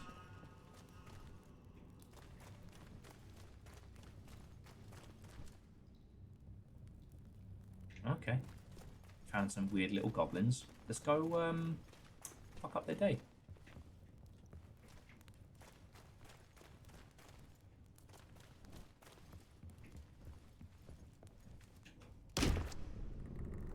Parkour!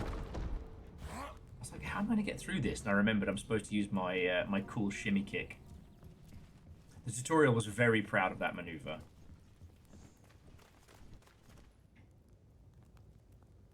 Wait, are those trolls? Ah, poo.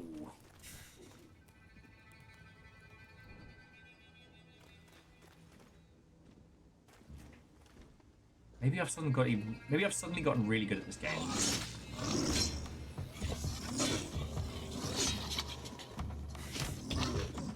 It could happen.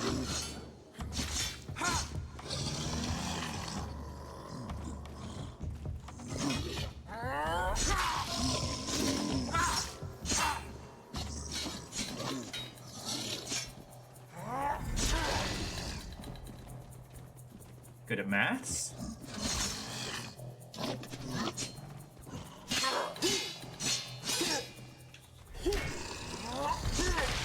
Yeah! That was my first slain troll. He had mushrooms on him. I should probably not eat those.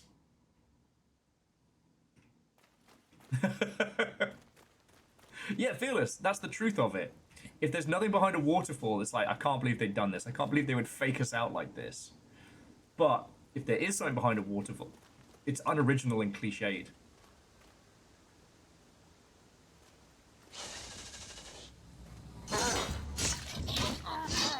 Ooh, fuck. It's okay, so I just need to not get hit.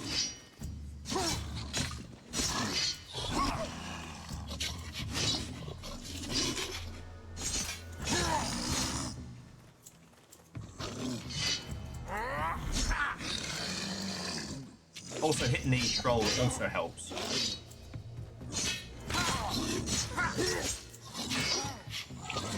Ooh, time to shout about it.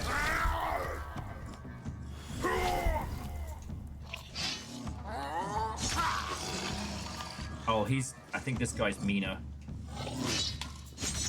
turns out I just fought like a child troll or something.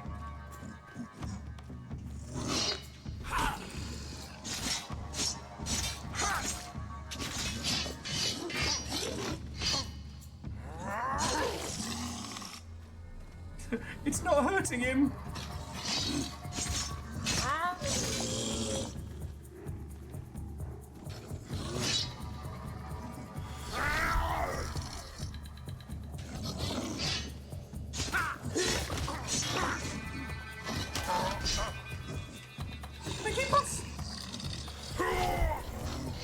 Oh, my everything. Okay, so yes, I did defeat one troll in singular combat. Was that troll perhaps a child? Or some kind of, I don't know, brittle-boned, anemic troll of some description? Possibly. That would be my luck. Sorry, I just saw the, he had mushrooms on him. Probably shouldn't eat those. Spoken like a coward that doesn't want to hear the trees. They're only going to tell me as I'm shit at video games. And as the wind rustled through the foliage, I could clearly hear it say, "You fucking shit at this, mate! You tried not being shit!" Ah. Speaking of which, I am going to nip to Lou very quickly. So, friends, miscreants, warriors, Vikings, I'll be back in just a sec. Oh, that thought.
He didn't find the other thing. Nope, it's still there. It's still there.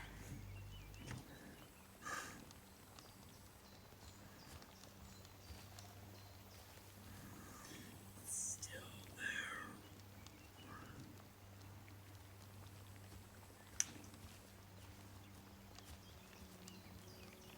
Where did he put the fucking present?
I came back and I'm like, you're in good spirits. I'm like, wait, what did you get up to? I'll just send you a picture of the subtlety.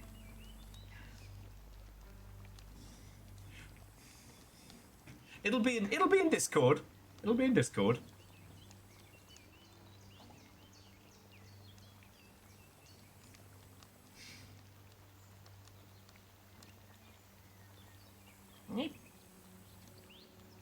Here we go.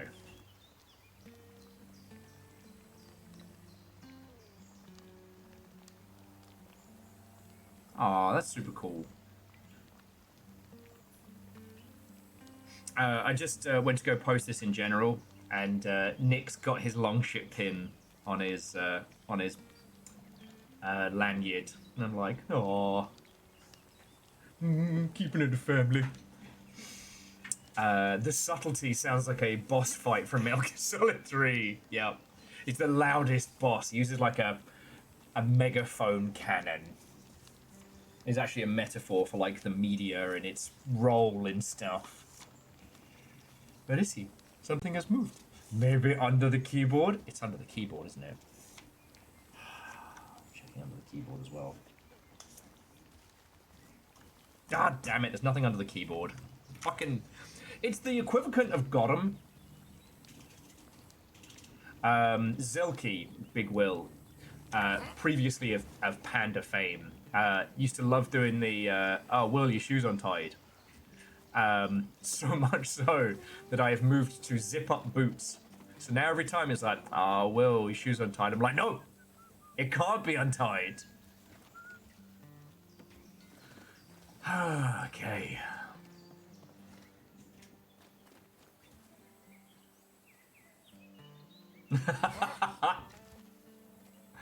If the gremlin is showing this much of their schemes, what have they hidden away, Will? No, Jackie, that's just how I'm sitting.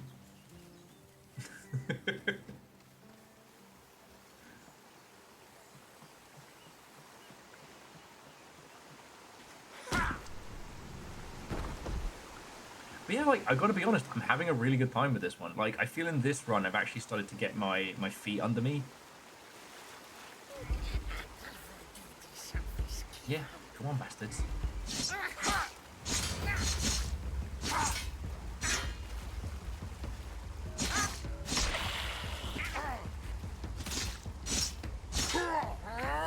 Stop that incessant clicking. Jackie has gifted a sub to shrimp. Just the concept of shrimp. It's fine.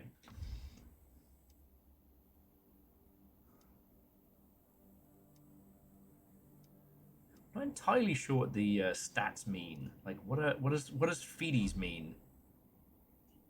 Stability. So the same amount of armor, but I don't know. Let's go for some raggedy style. Jackie, whoa and welcome, and how you doing?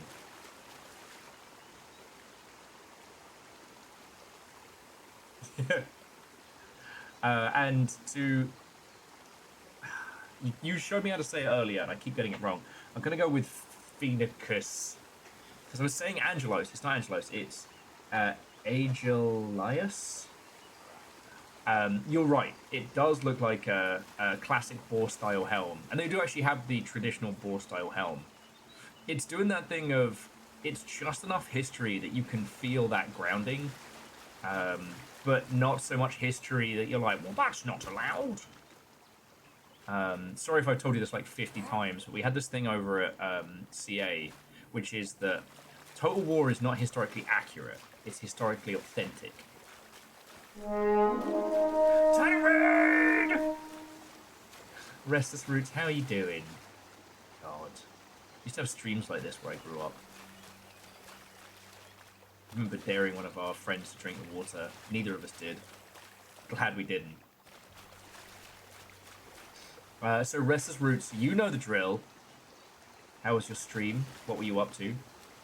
I'm streaming this stream. It's so clever.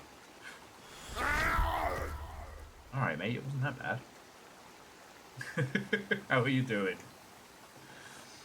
Oh, so this is a complete aside to an aside. Interesting little bit of sales data. So, Metal Gear Solid 3 Delta, the remake, has officially sold 2 million units. Oh, all right.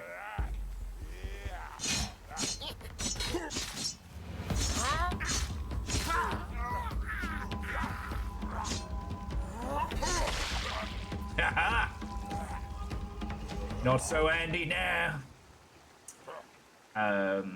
Tactical breach wizards. We did squats to position a chaser.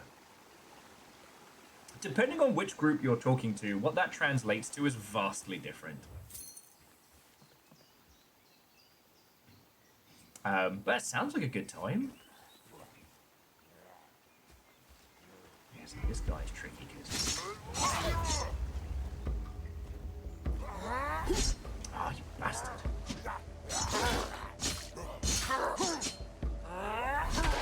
There we go. Another successful disarming. Ah! Oh yeah, we heal by shouting.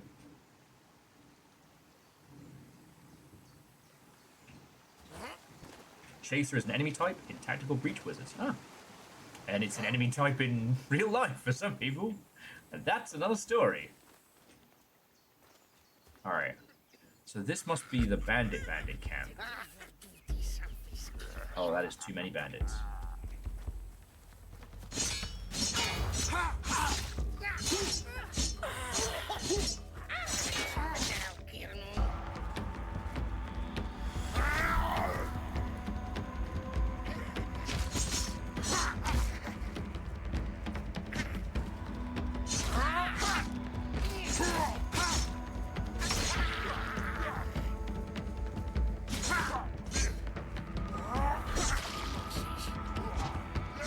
Hit him, but he did not like that.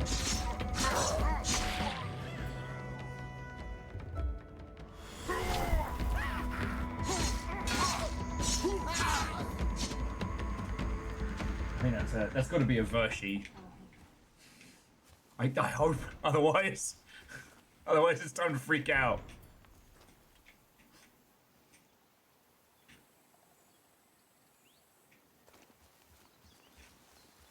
It would be as I'm in the middle of like a fucking brawl of Vikings. Yeah, so Restless Roots and those of you who joined us.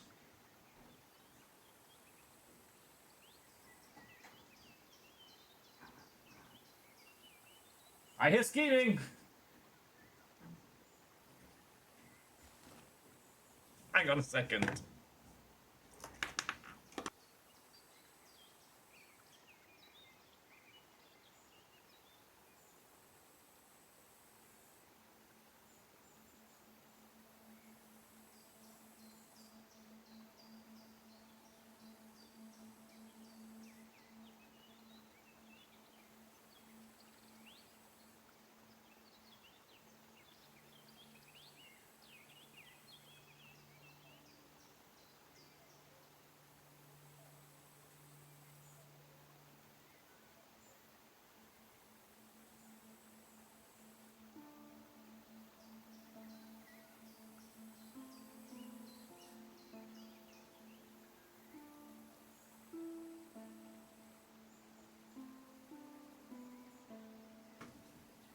And at my door, softly rapping, rapping was the Vershi's claw. And in his hands he had, in fact, a puzzle sicko door. Not a door, but a window. Not a window, but a fucking whiteboard! We have a puzzle sicko whiteboard now! I have a feeling the streams will be irreversibly changed.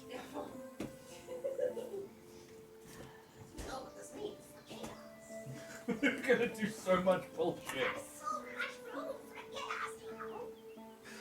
It'll be like, well, draw another penis on the board.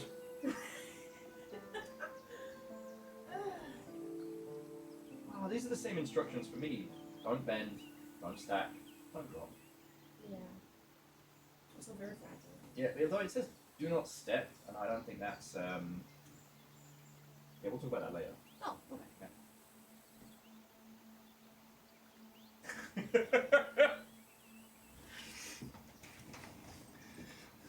Bets on TTP. True, Hoffers, I can now make games industry nonsense diagrams. I can do that which Thor never could. We can remake it. Oh, I've got to wait for Vershi to return to chat, but yeah. We can go full Pepe Sylvia, right? Magnets, string, the whole shebang. Seriously, thank you.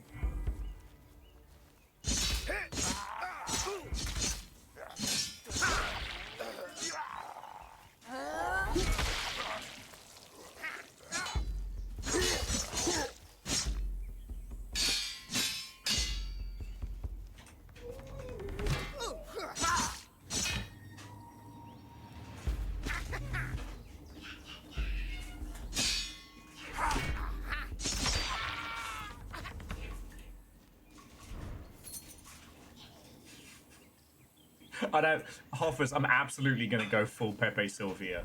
I can't use it for blueprints because you know what will happen is I'll become reliant on the info. Instead of Madman journals, we got Madman whiteboard. Upgrades, people, upgrades. Exactly. Work larger, not smarter, right?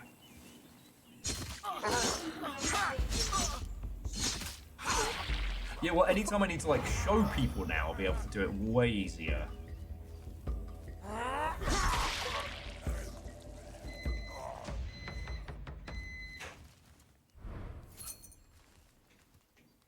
God, we are tearing through these guys.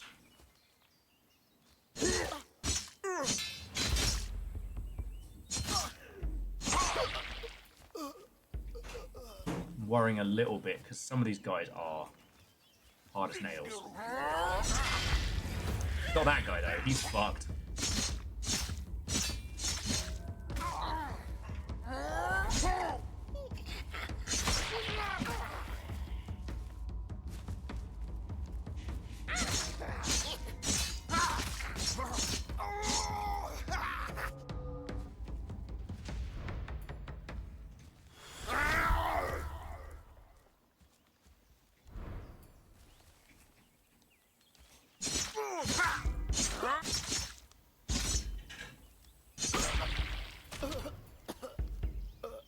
So, I guess this must be the quote-unquote bandit camp.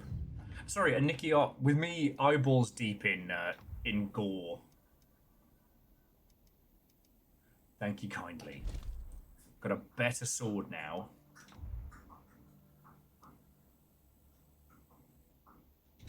Two better swords. Oh, blimey!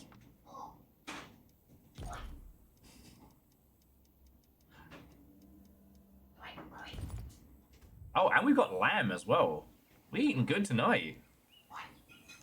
Yeah, I will say, as you probably noticed, there's definitely like a frame rate drop in this area. This is very early access, and if there's one thing to be leveled at this, is that this is true early access. It has all the UE5 bells and whistles turned on, which is no mean feat. Alright. Now, is there a way to lure one of them away from the other? No. Okay, okay. Because I can get this guy if he gets... But the big man here, he's the worry.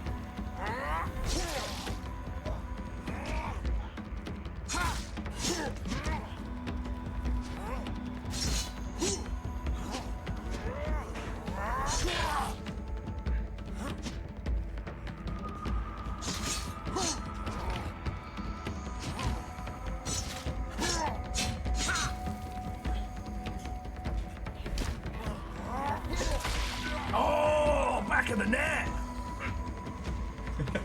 It was it was the song of your people that inspired me to great combat there. Oh, scared the piss out of me! That was your makeup brushes. That sounded like a bauble smashing.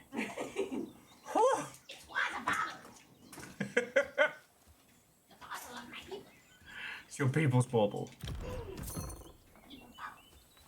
Well, can I interest you in some wine and antlers? Some what? Wine and antlers. Oh, okay.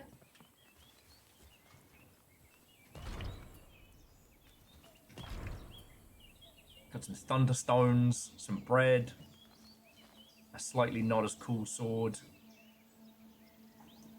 Oh, and one last guy. Shout out to this guy who's watched me wipe out the entire camp. He's like, nah, I will succeed where all others have failed. He has the warrior spirit.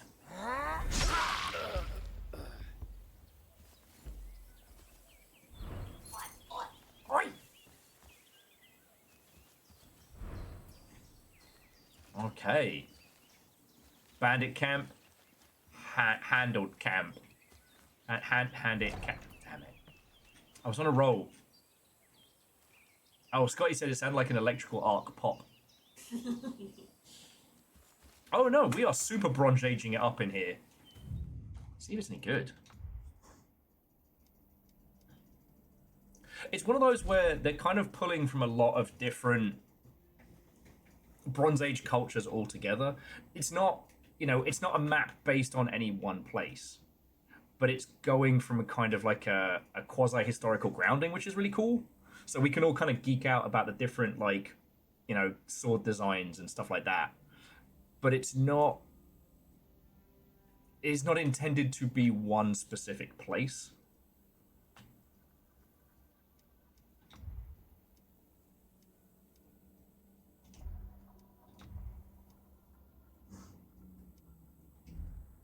And we've got a cool sword.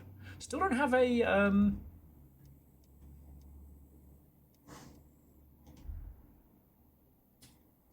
still don't have a better hat. Oh, but we did pick up fast travel gear, which would be cool if we were going to fast travel somewhere like a nerd.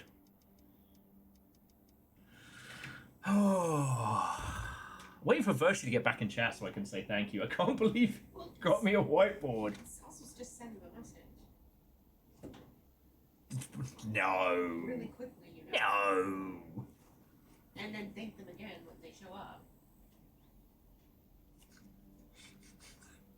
I'm totally not going to message him now and just be like, thank you for turning me full Pepe Sylvia mode.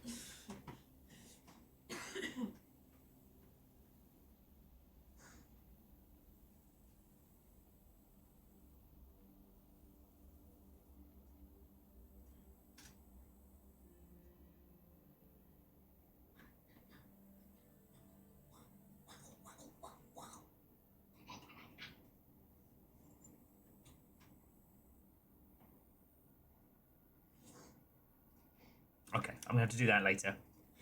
I think because where Vershi got pulled from, yeah, I can't just send Vershi a message, which is annoying.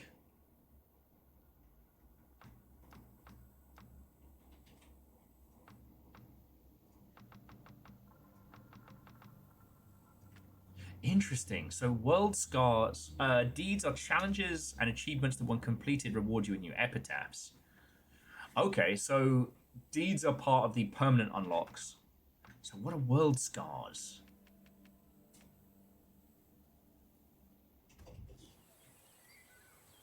Okay. Ooh, get out of this area though, this is very choppy. I am with these two swords.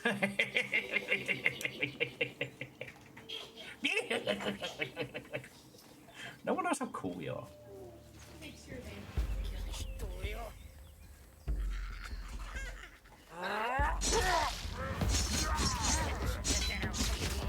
Oh shit. We may have become strong, but I've got to be careful not to get too cocky.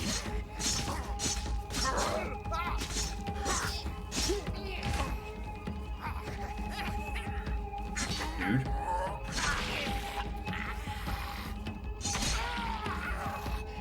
Okay. Finally a shield.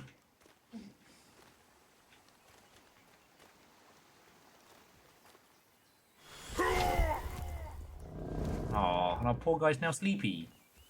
He's exhausted from killing all those bandits.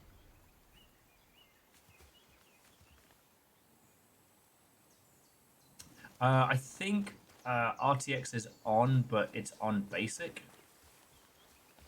Oh, that's not a bandit camp. You know, let's see if we can head back to normal camp.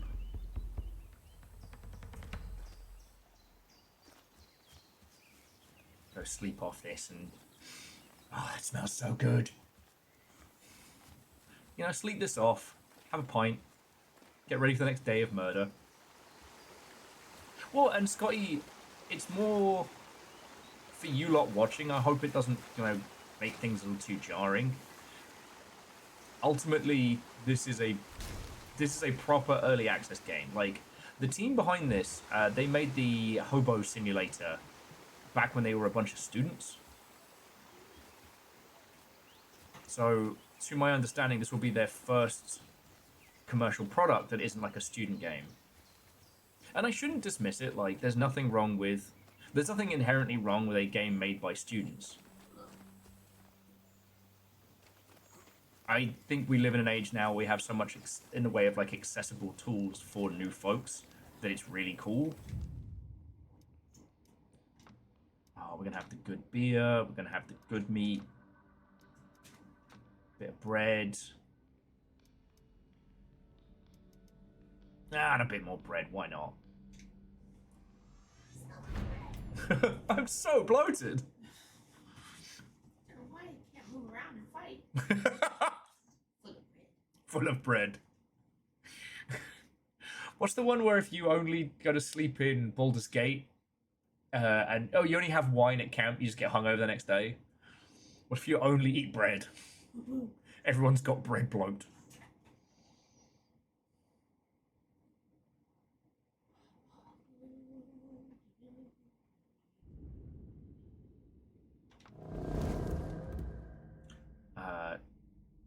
Desecration in Calderwen. Oh, because I haven't stopped the cultists, they're desecrating different god sites, which will make my life a lot more difficult. And you know what? That's a good point, Scotty. The Twitch encoding does tend to brutalize like foliage in the ilk. Fuck, it looks pretty. It's just wild to me that like this is the kind of game now that can just be made by a handful of folks. You know, if you think back to God of War, that was a full Sony-backed team. And like, I don't know if you all have looked back at God of War 2. do you wanna?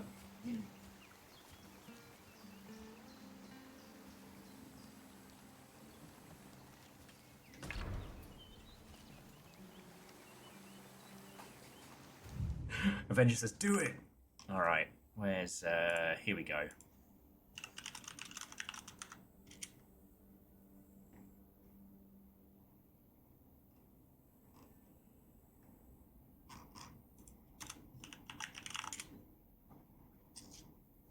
Here we go. God of War 2 PlayStation official trailer.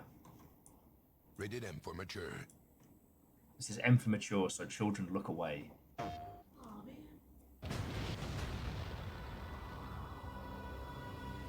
You have to lean back so you can kind of see what it's supposed to be. Armed with the strength of revenge and the blades of chaos, Kratos slayed Ares and claimed his rightful place as the god of war. But even destroying a god could not quell his torment. With every city you destroy, the wrath of Olympus grows. The blades of chaos. Fucking hell. We've come a long way since then.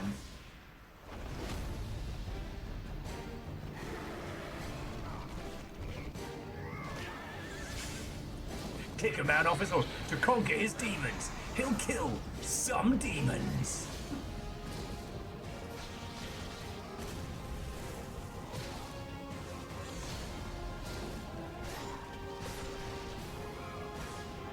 Isn't this just the plot of Chronicles of Riddick? The savior of Athens must now risk an eternity of torment to change his fate. Your soul will never find peace for what you have become. I am what the gods have made me. Oh no!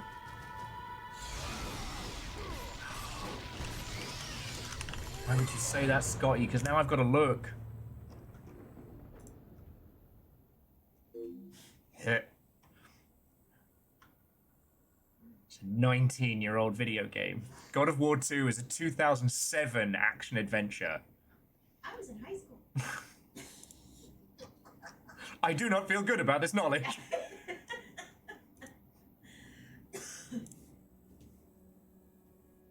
Yeah, how did we never get a God of War movie as The Rock as Kratos? I don't know. It was probably in, you know, negotiation and everybody got arsey. It's usually how movies don't get made.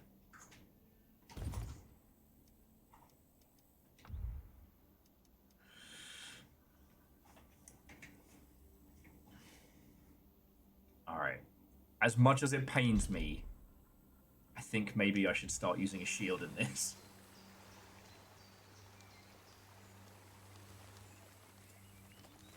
Damn.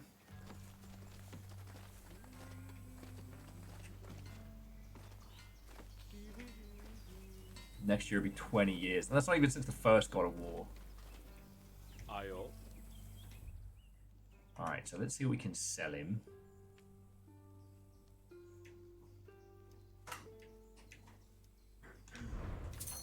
Definitely Shanks.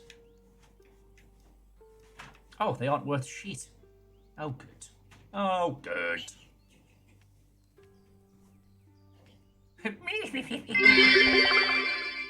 Wait, you haven't been using a shield. You've just been going nipples out? Yeah, I've just been going... Vanderbeast, how do you think I kept losing my nipples?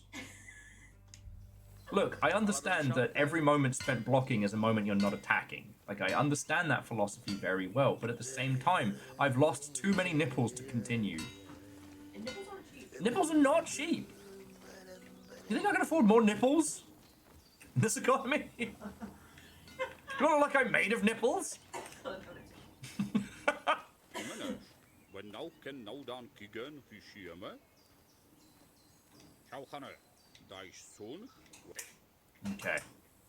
Also, the other thing is I've noticed that for some of the dialogue they have English voices, and for the rest they have... I want to say it's Finnish. Someone with a better ear will be able to say. They should honestly just keep it in local voices because it fits the theme so well. As much as I would also love to be able to voice some barbarians in this, I am the great Lord Ball Smasher. I lost my nipples fighting bandits. Now I claim these as my own. I could do that. You signed up for this. Peace.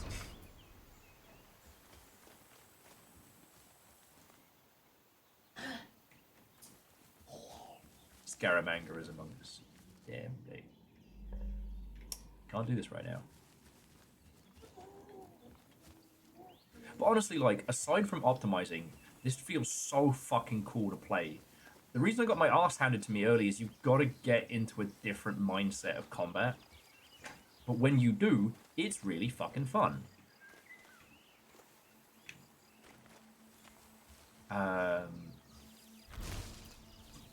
What did we call... So I think... On good old... was it Attila? Yeah, for Attila we called them the Viking Forefathers. The Viking Forefathers Culture Pack.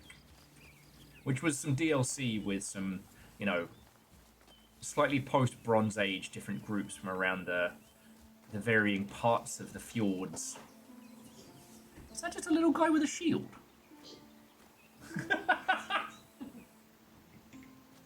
The power of little fire scares me.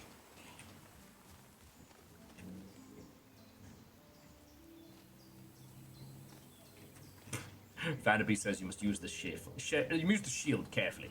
You can't afford a nipple slip. You're right. One slipped nipple could cost us this entire adventure.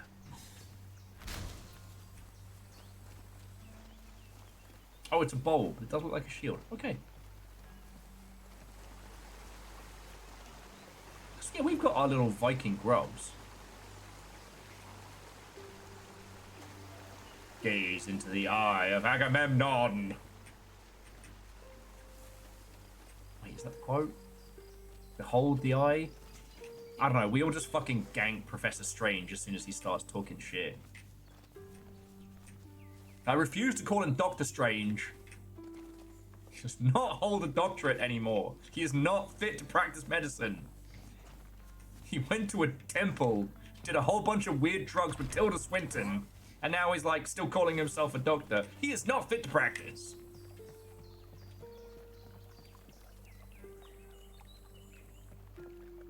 Do you think that's how Dr. Phil is still Dr. Phil? Like he changed his first name to Doctor.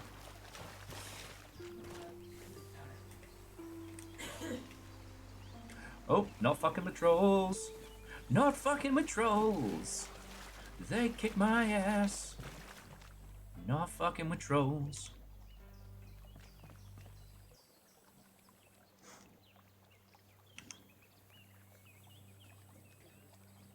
You may have an honorary doctorate. You two still look terrible. Okay, interesting. Now, is this a bandit camp? Because I don't think this lot was here last time, but they might have set up since. On our waves to the caves southeast of here, there's supposed to be a safe haven for the exiles. Man, that is Troll Cave. You are basically DoorDash. Saw a wolf pack prowling around the trail, but we're fair to continue on.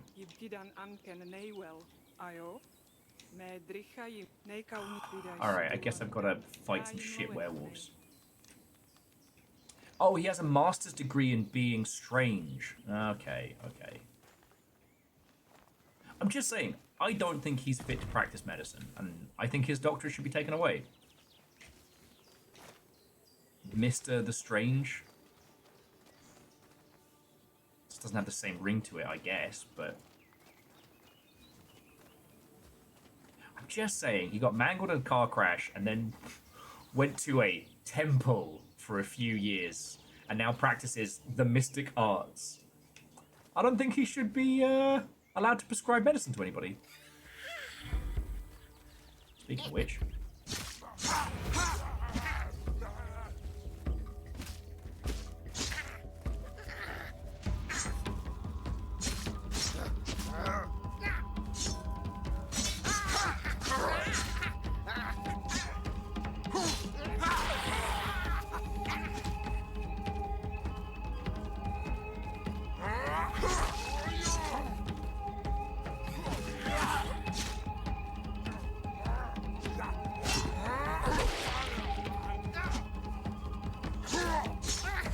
Sorry, Derek, this does not bode well for you.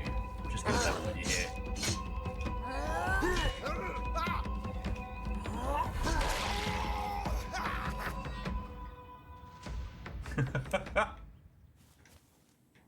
Actually, Simple Chaos, I merely said it was Mr. the PB Pants. I never claimed to have any kind of doctorate. Don't put that juju on me.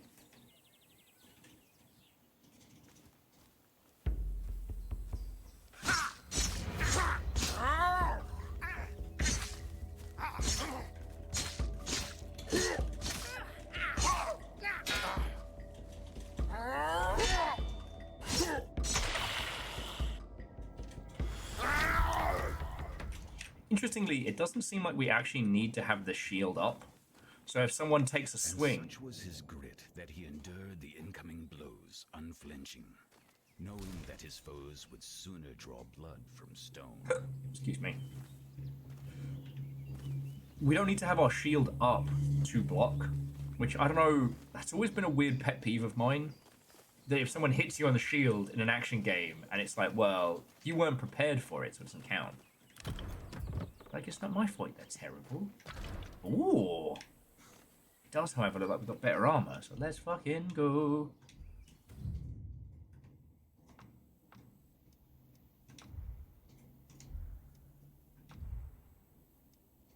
Oh, nice. Got a little, Viking era... Sorry, Bronze Age era armor-plated... I'm guessing sports bra? Okay. It's all the support you need. Hell yeah, girl.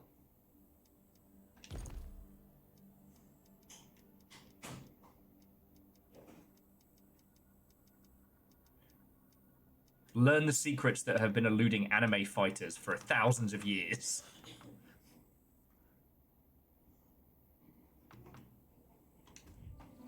Okay, but we're actually getting pretty sturdy here. Yeah, I haven't quite learned. See, what I've seen, Scotty, is like, so we have a shield formation now. It drains our stamina, but we have like a special like stance, which is cool. We don't appear to have a parry.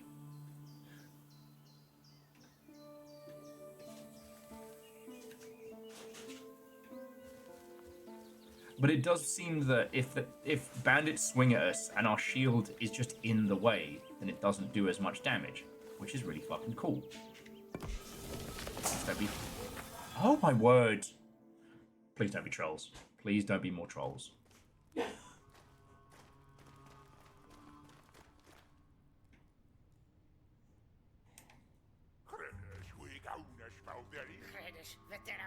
Alright, well, who's coming first?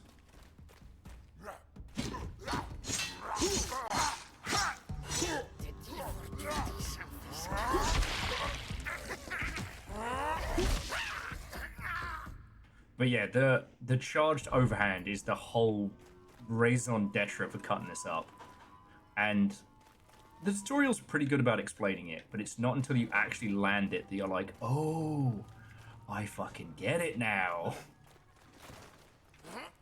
You know, the way of the barbarian warrior here is not to wail mindlessly upon your foes until QTE. I wonder if I can do death from above. No, I cannot. Okay. Let's have a little roar about it. The roar. Oh, okay. How fucking good, though.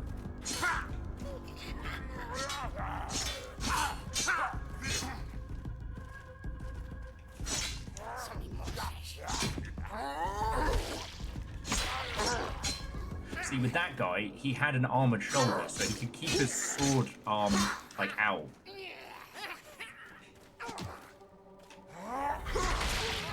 Double kill! Multi-kiss! Pissamanjaro! Pistrosity! Ooh, free wine.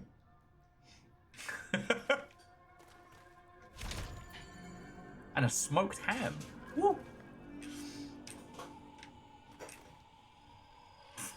Oxy B says, if Gwyneth Paltrow can prescribe goop, Doctor Strange can prescribe the 5 eye of Agamemnon and rubbing a quartz crystal.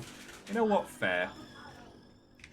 We'll never know the true fate of Gwyneth Paltrow, but I don't know. Call it my own brand of belief and mysticism, but whatever fate the gods have in store for her, again, we'll never truly know, but it's gonna be a fucking mess. Didn't she buy some fucking apes and shit? Was she the one with Jimmy Fallon who was like talking about their apes?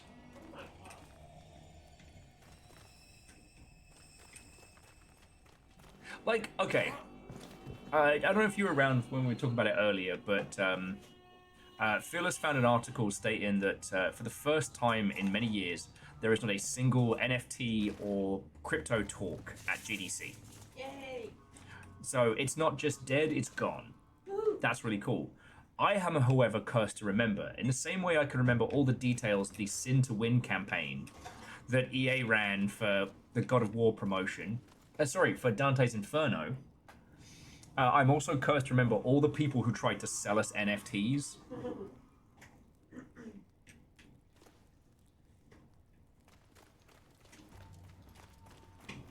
Like, I don't want to have a reason to hate Serge Tankian, but he did try and sell us, you know, fucking NFTs. Oh, did he? Yeah, he was on that. Matthew Illard. Now, his was a little different because he wasn't selling them for himself. He was selling them to help finance independent films.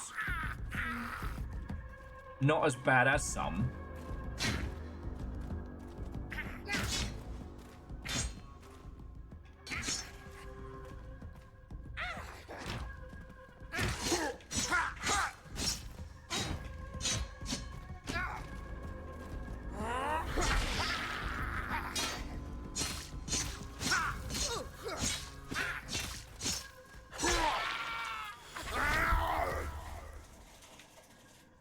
but I'm cursed to remember these.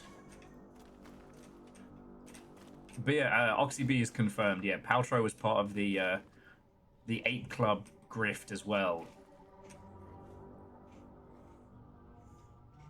Okay, how fucking cool is that? So that guy over there is standing in front of the light source, casting a shadow over here.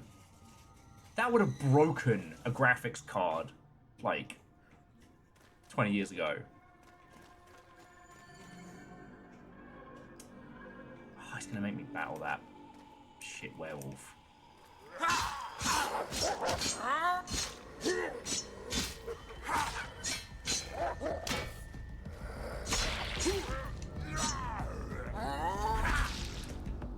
Put your armor on there. Excuse me.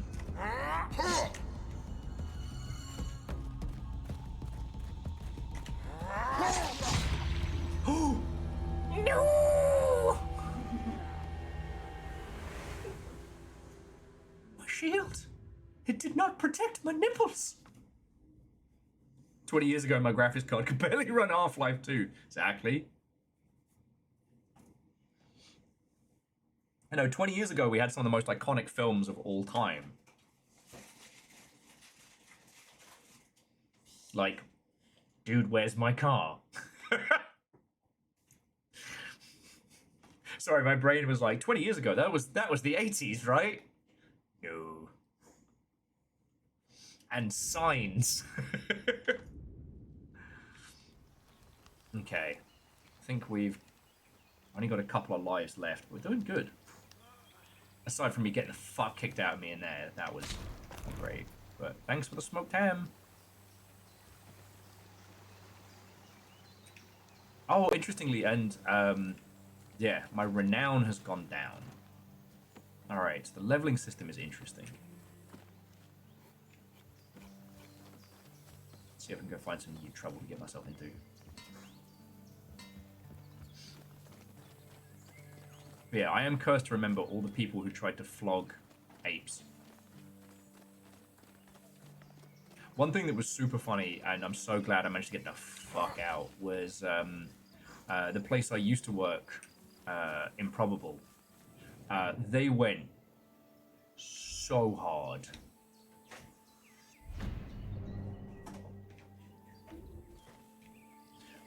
Even going so far as to do a Bored Ape Club online game simulation thing.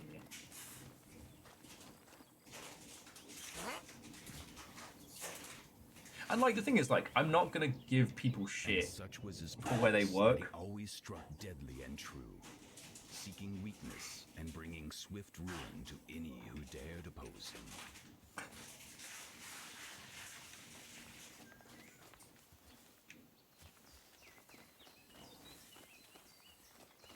Like, you have to be a certain level of dickhead. It's just, you know, famous people flogging NFTs. Like, cool, you're just turning your fame into cash at the expense of, let me see, everyone.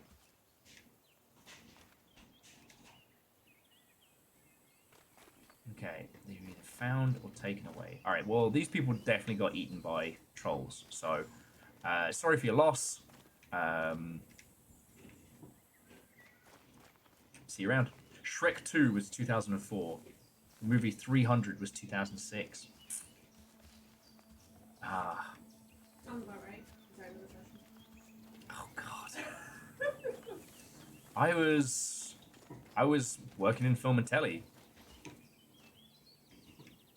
Working towards, I think I was still at Molly's at that point, and I was working, I would have been working towards moving to another studio, another post-production house, which was North 1. And I would, yeah, it was 2008, 2009 was when the recession hit. I lost my job. That sucked.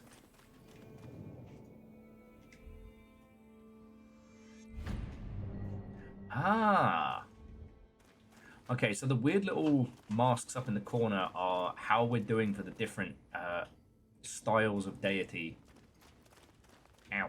And how many boons we can ask of them, which is kind of cool. Alright, so the Last Supper was they got eaten in here. Alright. Alright, come on, bastards.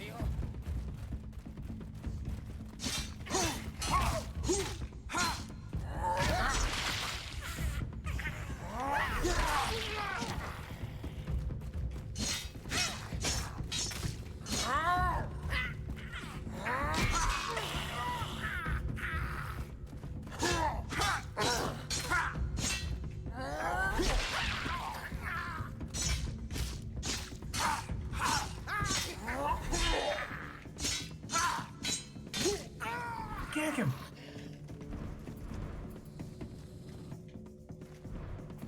Who wants free wine? Those naked butts! Oh, well, Sons of the Forest, is that you?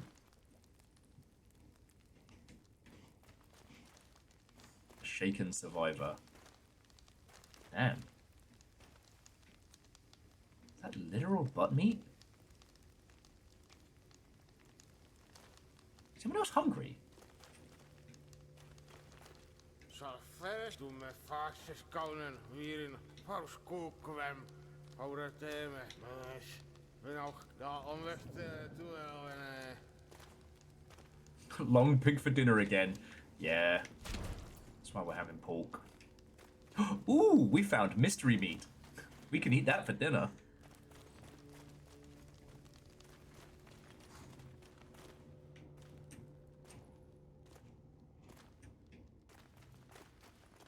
Yeah, well, so OxyB, I'm not to be blasé about it. It's just I often feel like I can only do so much. So like NFTs and the ilk were bad because the play to earn thing was this push that crypto and investment people wanted to bring into video games. And like that sounds fucking horrible. You know, congratulations.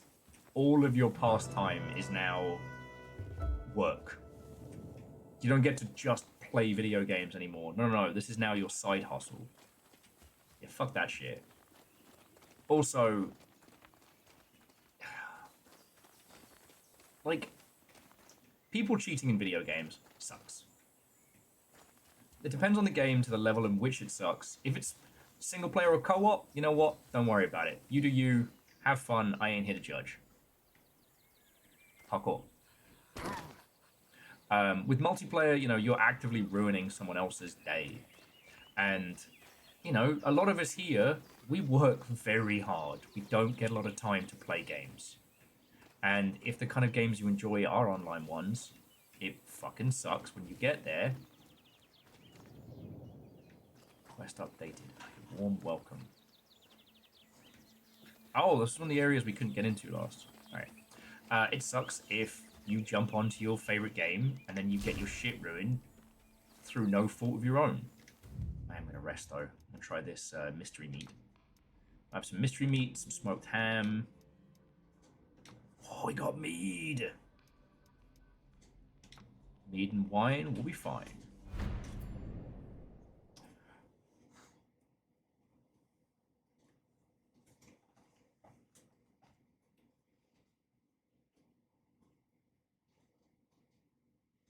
Yeah, it's actually interesting, Scotty, that the term trainers came from much, much older games and still carried through. I always advise people against trainers because they're usually a vector for spyware and malware and shit. But, you know, I'm all for them.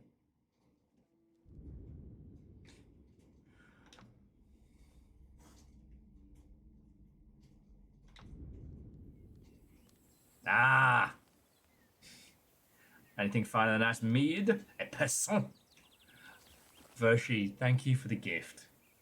You have enabled me to go full puzzle sicko mode, and I will achieve that which Thor never could. No!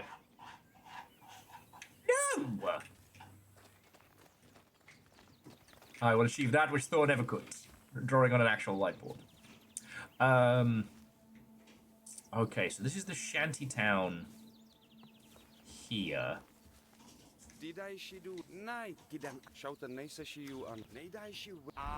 I'm gonna get the mine cleared out.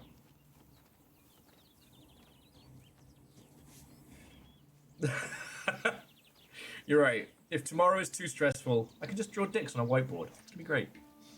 But yeah, sorry, the reason I bring up hacking and, cheating and problems like that is that take the problems that we currently have with online games and then add money, right? Because, a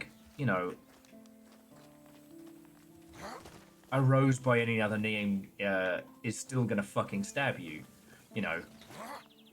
The reason to bring NFTs and stuff into that is to get people to spend money on nothing. And if in-game, the things that you get and the things that you earn are worth literal monetary value, how do you think that shit's going to go down? Can you imagine being a CM and there's a bug that rolls out that causes, I don't know, a glitch, an issue, or a cheat to be introduced? But people didn't just lose the match, right? They lost money. I don't know if you all saw the news that Marvel Rivals is cracking down on match fixing services, where you can hire people who will throw the match for you. That is a service that you can pay money for. It's so bad at a game. Imagine being so bad.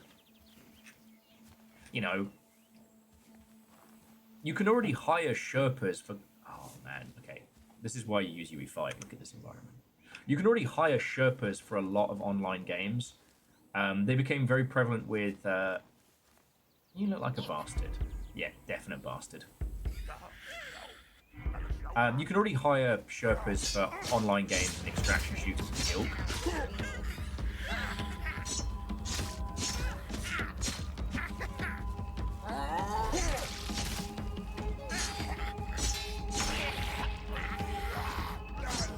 Sorry, I'm just farming his ads, but...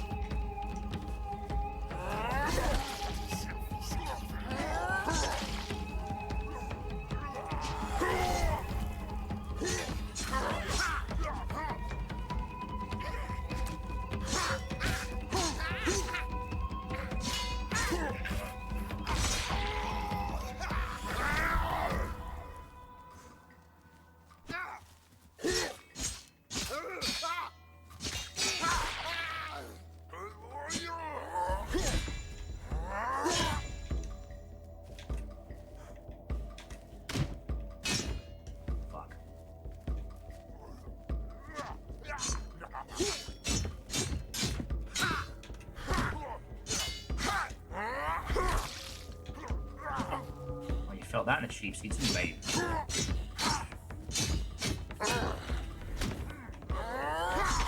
There we go. Tough the arm. Guild Wars had one-to-one game examples of Sherpas in Shiver Peak runners. Yeah. And again, I'm not against those. But it's just when real money is on the line, you're not just asking someone like, hey, I really need some help in this session and I've got the disposable income to pay for support. You're actually being like, all right, putting our money on the line. And if something goes wrong, fuck. And we've talked a lot about CS this week. We probably will keep talking about CSGO a fair wedge.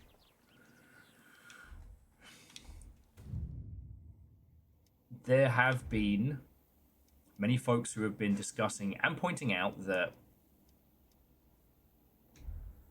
the fact that CSGO has such a huge black market could be the reason why we see... Oh, too heavy now.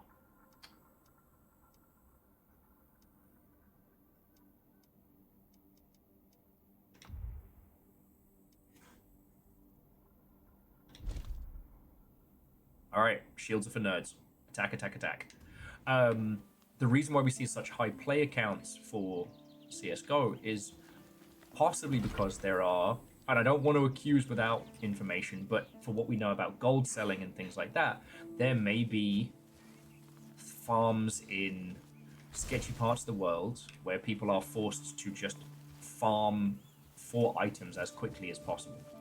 There was a really interesting comic that did the rounds a few years ago about someone making friends with a gold seller.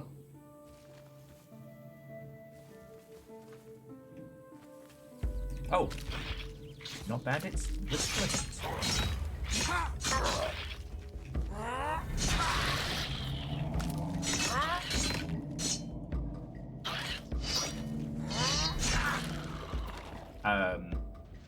Because like gold selling is obnoxious, but you know, gold farming is predominantly done by people in very poor parts of the world, and usually under duress.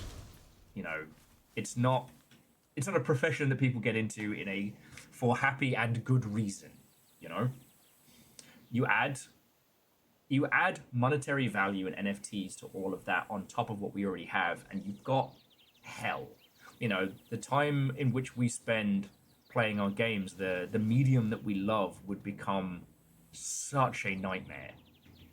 I wouldn't even know where to begin. You know?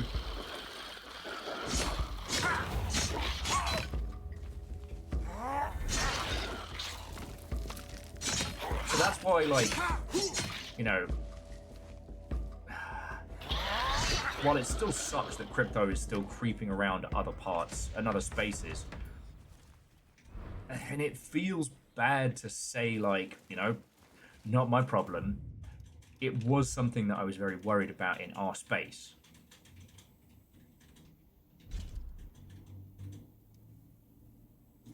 Oh, man.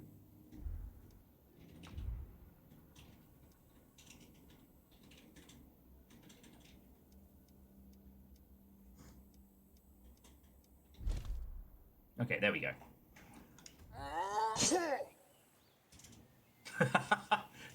Shoe marks in my baguette. I wonder whose wet paw prints these could be. I mean, Vershi, your cats were over here with us the entire time. The entire time. They are innocent, and could not have done any wrong. In fact, I actually have a signed affidavit from one of your cats that says meow, meow, meow, meow, meow, meow, meow, meow. No, it's okay. I'm allowed to say that. I got permission from the cat.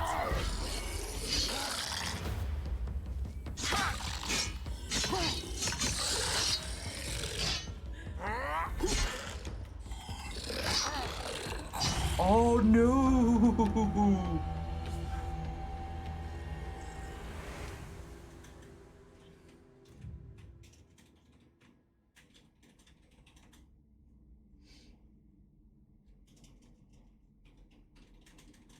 Don't let Limmy perform diva surgery, no matter how sharp she tells you the claws are.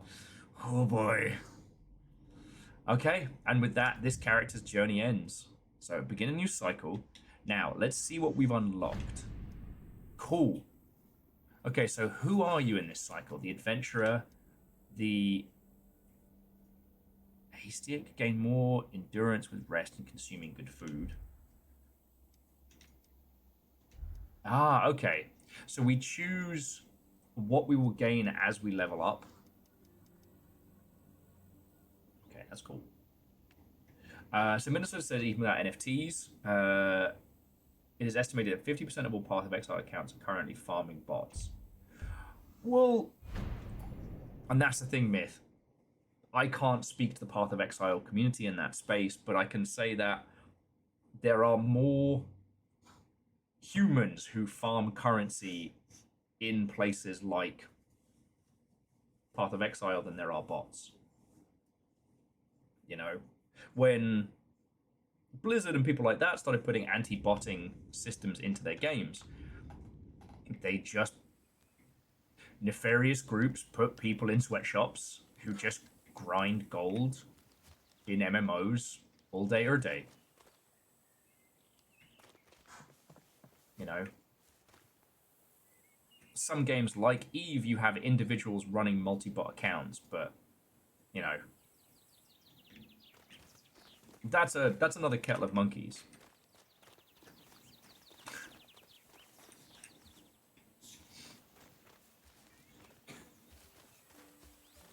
You and your dang monkeys. Okay, so starting off our day with the bard's not bad, but I wonder if like the first group of people you meet in Way of the Samurai, I wonder if like murdering them maybe later on will set us down a different path.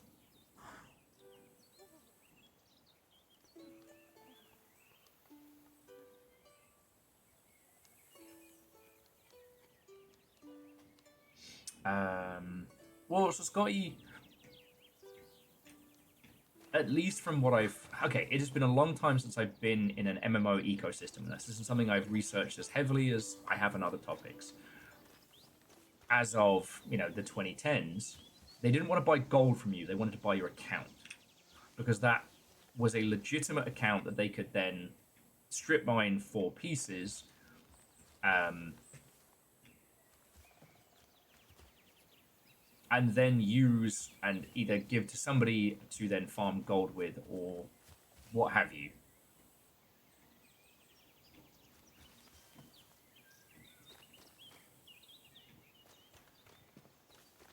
Yeah, so let me kind of get my gear up now, just battling these dinguses. Great warrior, I am fucking malnourished peasants who stab each other.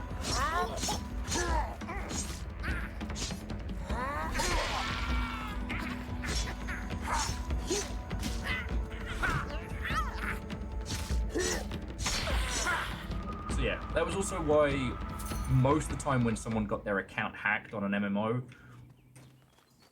they would pretty much just have it strip mined of all items, which would then just be transferred to another account, broken down and sold as quickly so that the gold could then be sold.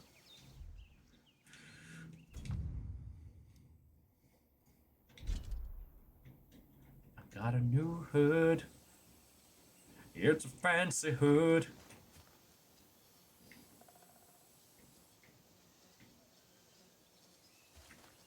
Do you fancy a cup of tea? Because I don't fancy coffee, but I do want a something, And gin feels like a very poor choice right now. Stop it.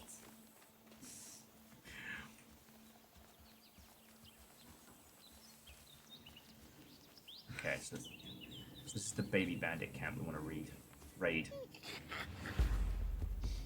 Pop the kettle on in a sec.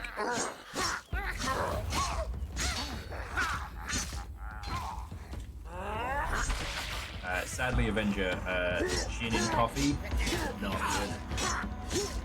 Maybe a green tea. I've had a, oh, bastard man.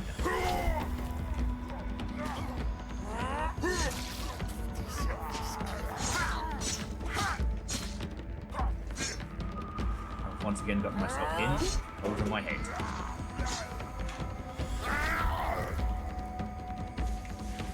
That's right, you have to pop it on. I just accidentally got myself in more of a fight than I meant to. And barely made it out alive. Fucking hell.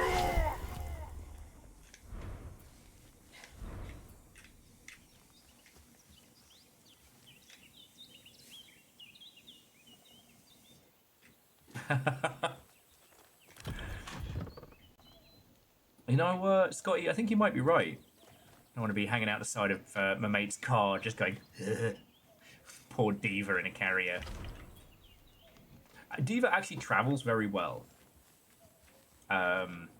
She is thoroughly perturbed that it's happening, but she travels well.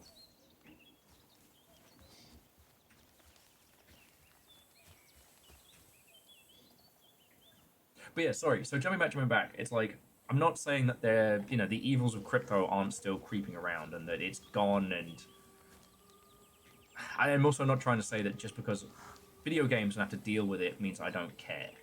It's just that there are so many battles to fight, and I am choosing to fight the ones where I am knowledgeable and equipped,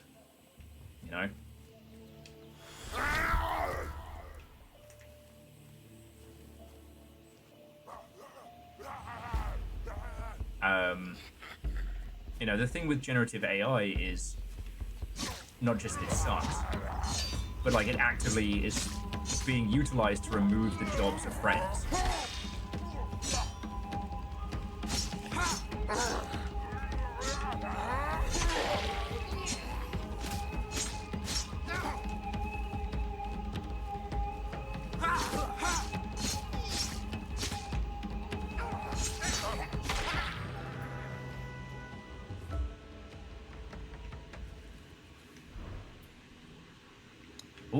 Okay, +1 body paint.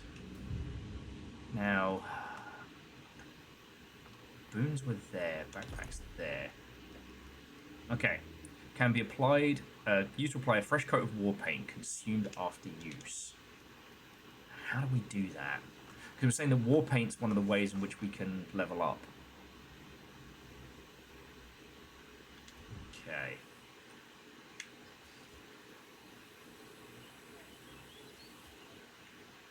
But yeah, sorry, to jump back and put it into context is like...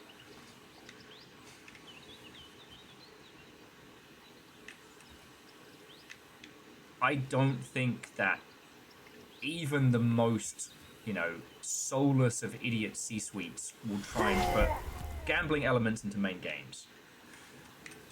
You know, do I think that publishers like Ubisoft might try and run like a side gambling site that plugs into what they already do? Possibly. Ubisoft have not been smart when it comes to fucking with new tech. Okay. Remember, they're not dogs, they're shit werewolves.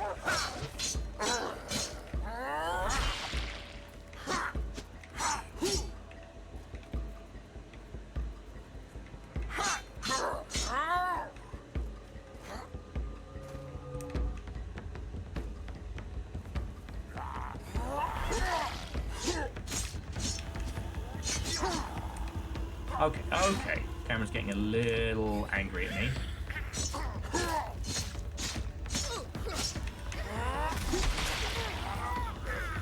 And that guy's arm just fell off.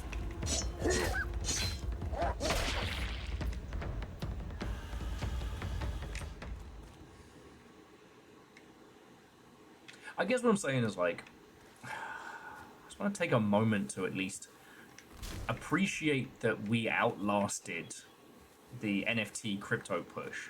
We will get to stand upon the shores of video games and laugh at the AI nonsense crushing down.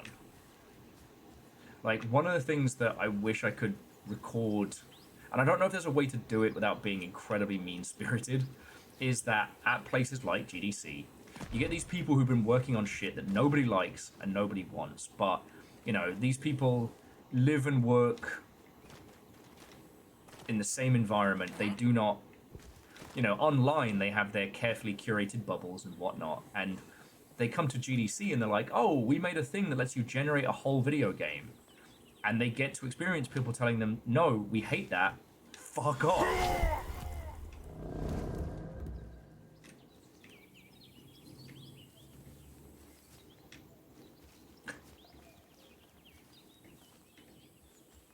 Aye, true, true, true. There's a lot more than just those simple elements.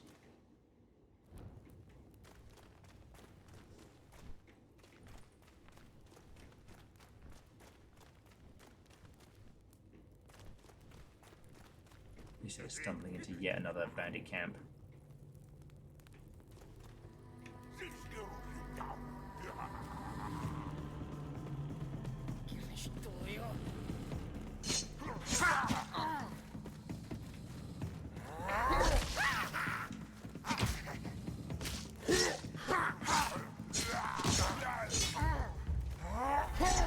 Oh, shit.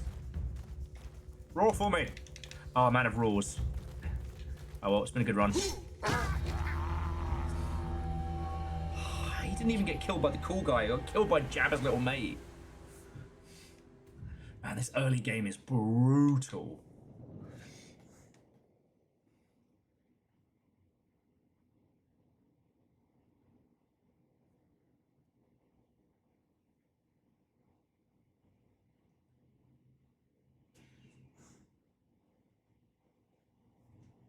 Like, that's the only thing I'm looking forward to talking to.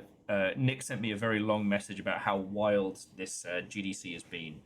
For him, it's been a roller coaster of different stuff.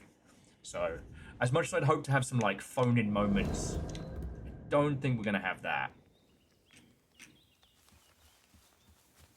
But I'm really intrigued to hear his stories, you know? Bear with me just a second, friend. That cheerful little beep you heard was the kettle boiling, so I'm just going to make us some tea. I highly recommend doing the same. Grab a cuppa. You've earned it.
Apparently, I haven't found the other thing that has been hidden somewhere around here. So just to add challenge mode.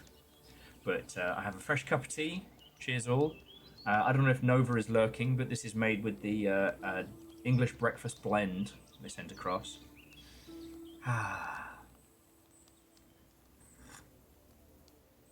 That place just got broken into. What place? The place that Nova got the tea from. No, it's so cool. So this isn't the first time, so they made a blue sky post saying they're going to be moving to cashless. Because, you know. Because people were breaking into their like physical store. They stole the whole safe.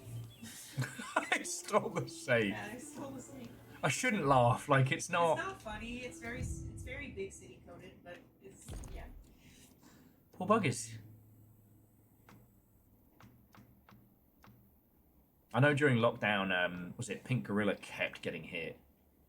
Of course.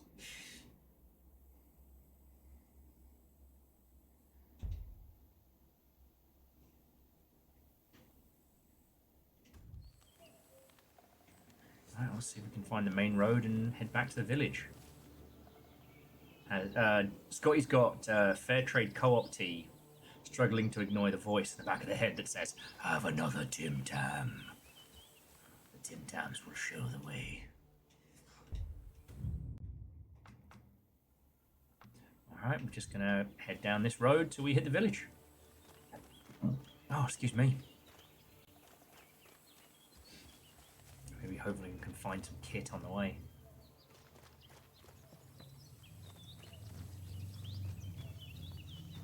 Yeah, the balancing act between how... Yeah, no, fuck you guys. The balancing act between letting the user get stronger with each run and having it so that each run is its own kind of story is very interesting. Yeah, I mean, Scotty, that's the thing. Tim Tams are just better than penguins. But whenever I try and talk about this, most people are like, "No, that's not true," and I don't know what words you just said. Those aren't English. I must exist in the same space as folks for whom the concept of a Tim Tam slam is an untranslatable act. I don't even know. Oh, you know what I might do later instead of gin? If we have any of those Girl Scout cookies left, I'm going to smash them with that hammer and sprinkle them over some ice cream. Yeah, about that. So you do like Thin Mints? I said they're not my favorite. I do like them. Want to clarify that they weren't my favorite, so you didn't get them for me all the time. They were my favorite. Yeah.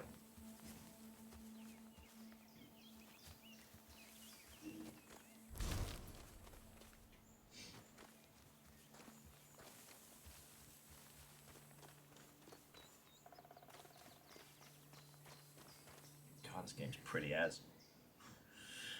Oh, so yeah, so friends, I know we're only coming up on the 5-hour mark, but I'm going to be throwing you all over to Little Fire earlier than usual. I'm flagging, and shit, werewolf. I'm flagging, and I would like to. I don't know, definitely with how good this is, I want to end on a high note rather than just me slowly fading into incoherent diddle. Exactly.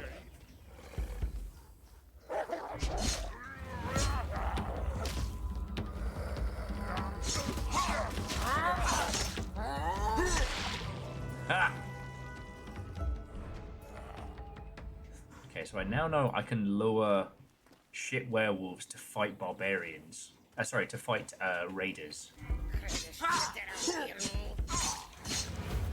Okay, I'm gonna need you to. There we go.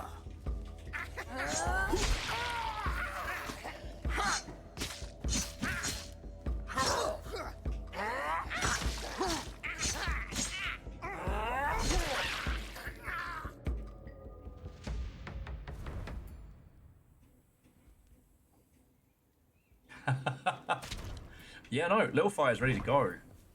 Before we got together, and before the double stream initiative, Little Fire was an early riser, old lady bedtime styler. So nice. I don't know what day it is. Yeah, the Resident Evil block definitely changed you. Well, I think it was already kind of getting weird, but then the Resident Evil didn't come. And then you ruined her life. This is Surviving Well Over God, a podcast. Sponsored by Sponsored by MeUndies. Sponsored by BetterHelp. You could have avoided this with BetterHelp.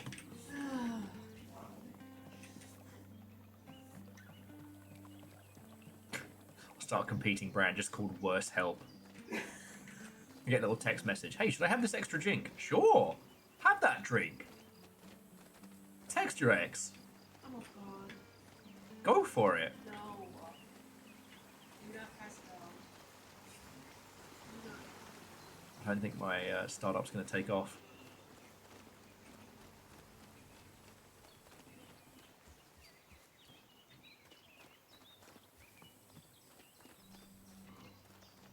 Okay. And we're back in the village. We don't have as much cool shit as we did before. But I will take a big smoked ham and have a little snack.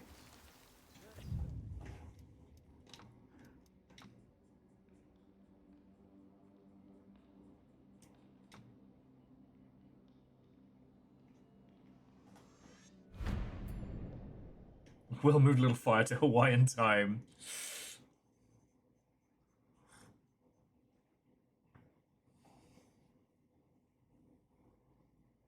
Oh, look, Oxy B, you're entirely welcome. I'm glad it could be company. Look, this is an interesting game because, like, despite being time loop-ish, much like Way of the Samurai, it doesn't seem to be forcing me to rush around at breakneck pace. And Little Fire is going to be streaming the remake of Fatal Frame 2! Fatal Frame 2! Woo!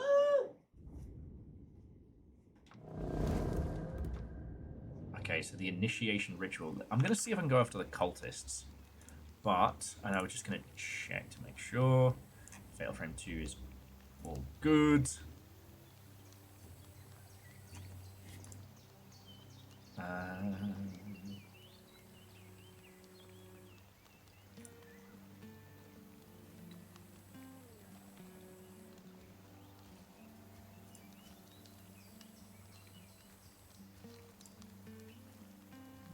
Okay, store page.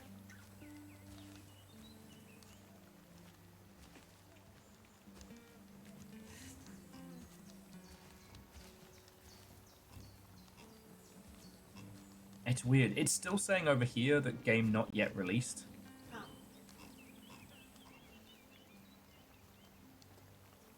But there are also already loads of people saying they're playing it. Yeah, I don't know. If anything, I can mess around with something. Well, it's ready. Okay. I was just thinking if I could get it ready for you before ahead of time. So yeah, I'm going to have just a little bit more of a putz on this one, but as I am fading, you know, it's only a casual 5-hour stream. Keep forgetting that that's actually a long stream for people. I will say, please throw this on your wish list. If you enjoy a good, chunky fighting game, or a game with a good, chunky fighting system, and like the idea of kind of, you know, every run is your own story, I think this is one to have on your radar. Again, right now, they really, really need to optimize the hell out of it. This is UE5 in all its bare naked glory. And even the beast here is struggling a little bit to see it. But, so here's the map. Journal. Show on map. There. Okay. So we need to go north. Okay.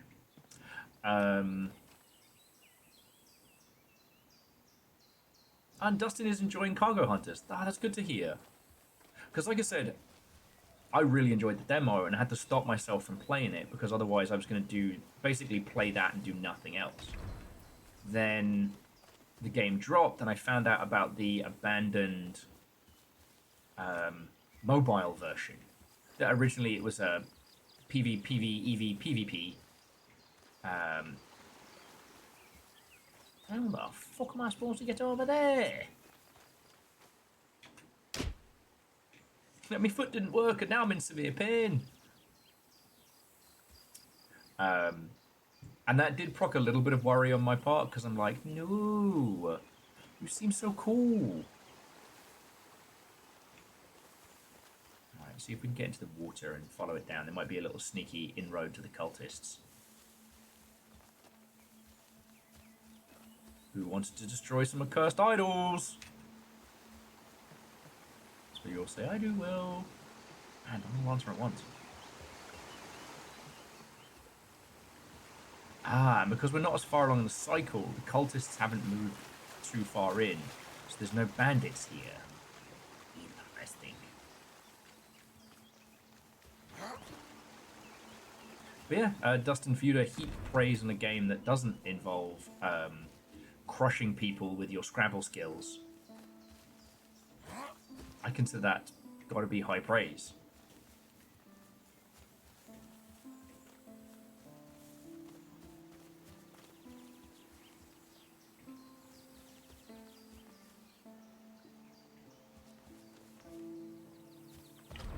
Where did everybody go?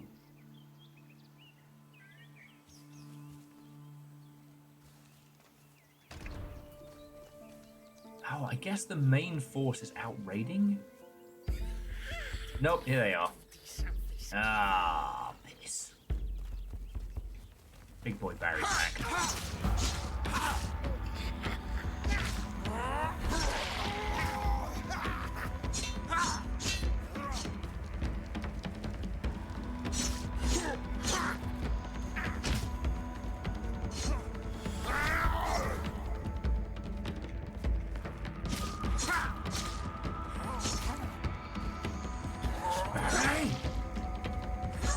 Oh, I barely hurt him. I am fucked.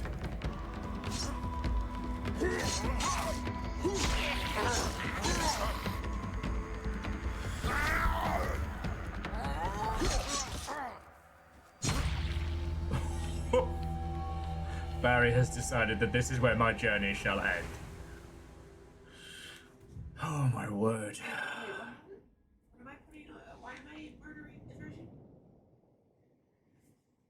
Oh, if Vershi, yeah, if I do will, Little Fire will put me on a pyre. Yeah.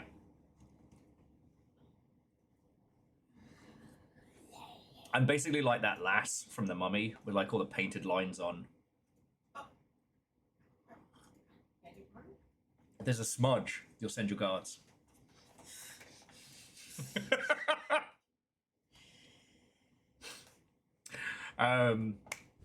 Okay, so I'm gonna have a little trundle around, but let's do thoughts and feels, and if there's anything else you'll want to talk about Gamery wise, let's say give me 15-20 minutes, and then like 7:30 to 8.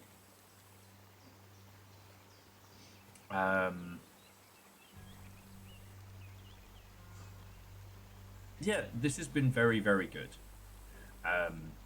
This is a really good example of how much cool shit you can do with UE5. And yes, desperately needs some serious optimization. But it looks good and it plays great. I can't say fairer than that. I mean, the only reason I'm getting cleaved in twain is because I'm rushing ahead. Before we raided some bandit camps, you know, we built up our legend. This time around, I'm just careening forward, being like, brrr! True berserker style.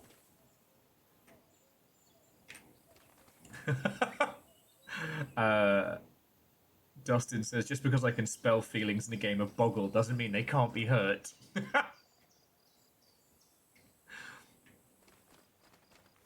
I'm just saying that everybody in our squad has a different specialty. in a lot of different ways, and you are frightening on Scrabble Royale. Or what was the Scrabble game we were playing with on Discord? That wasn't even a fight.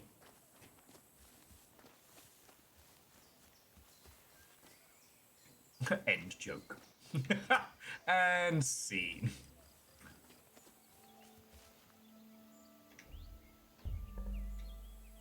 Okay, yeah, so as we gain favor, we can gain favor to get blessings, even though that blessing is naff. Okay.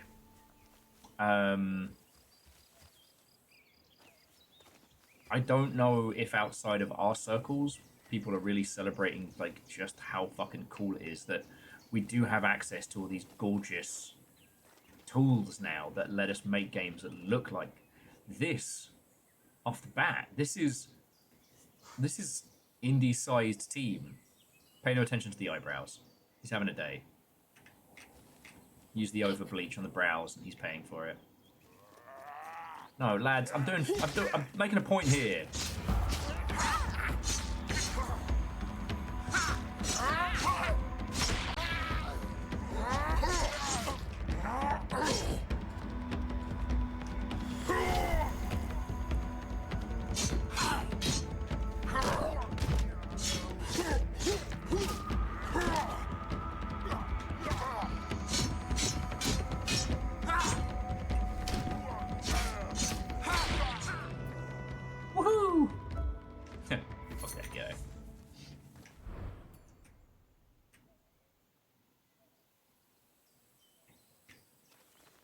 Oh yeah, Spellcast was the game, and yes, you scared me a little. Not gonna lie.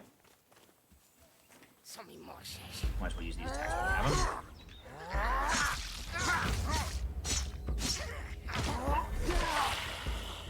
You know what? The other thing I was thinking while we were playing this, we spent so long in that whole fucking cycle of like everything was a derivative of the Arkham. You know, where you had the regular hit, then you had the unblockable hit, and then you had the parryable hit, and they were all color-coded. It's nice to jump into something like this, which is not just the derivative of either that or Dark Souls, which is not easy. I know it doesn't seem like it. Watching it probably seems like I'm just wailing on one button to attack. I promise you, if you get hands-on with this, you'll see what I mean. And yeah, I think that's it for Vigigamery as well. Like, I didn't see Gav posting any more. Control-Alt-GDC stuff. The only other things I saw from GDC was that there was another big video games union march, which is coincided with the announcement of a video games union conference.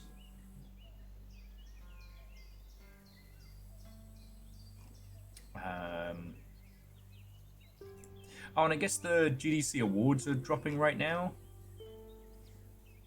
which is pretty good. The IGF awards. So that's cool. Right now, there's only a few that have been announced. Titanium Court and Eclipsium have been winners, which is really cool. And you know what's really good? Baby Steps has gotten an award for excellence in audio, which is thoroughly deserved.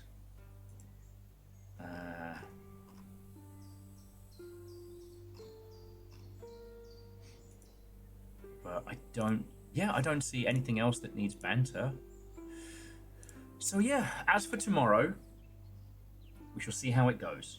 Alright, I'll keep you all updated. I'll be nattering on Discord. I have to be up at like fucking 5 o'clock in the morning, so I'm not looking forward to it.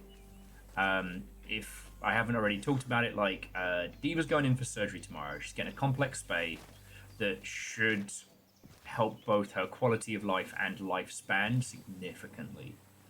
This is only happening because caffeine footed the bill. I'm only able to do this because another friendo, who I don't know if they want to remain nameless, is giving us a ride at stupid o'clock. This friendo is going to take me and Diva, drop Diva off, come back, drop me off here, then go to work and then possibly come back later that day, pick me up, and then we go pick up Diva. Like, that's a whole fucking mission. I bring this up to say that, I don't know, it's very easy to sit here and say thank you and say how great you lot are and how wonderful you all are and all the things you do when someone is nuking my feelings from orbit with a fucking gold bit. You know? People do so much to help me and all the, you know, myriad of mystical creatures in this household. I have a beat. I really appreciate it. I also want to say an extra special thank you to Fearless for throwing in a donation yesterday, because that let me go and buy groceries, which are currently smelling like the fucking best.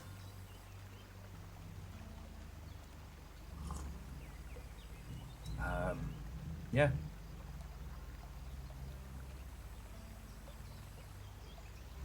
Yeah, mystical indeed. So yeah, I don't know what tomorrow is going to look like stream-wise. I'd like to do blueprints, and I'm going to aim to, but if it ends up we just set up the whiteboard and draw dicks on it, then we set up the whiteboard and we draw dicks on it. You know?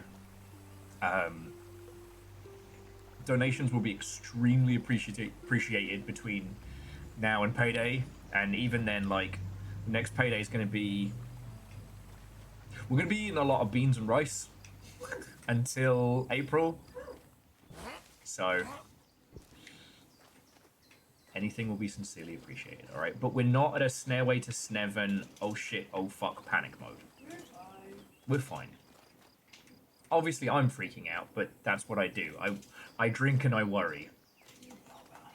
Sometimes I drink and worry. It's really impressive. Not a lot of people can do that. Sometimes I worry about drinking.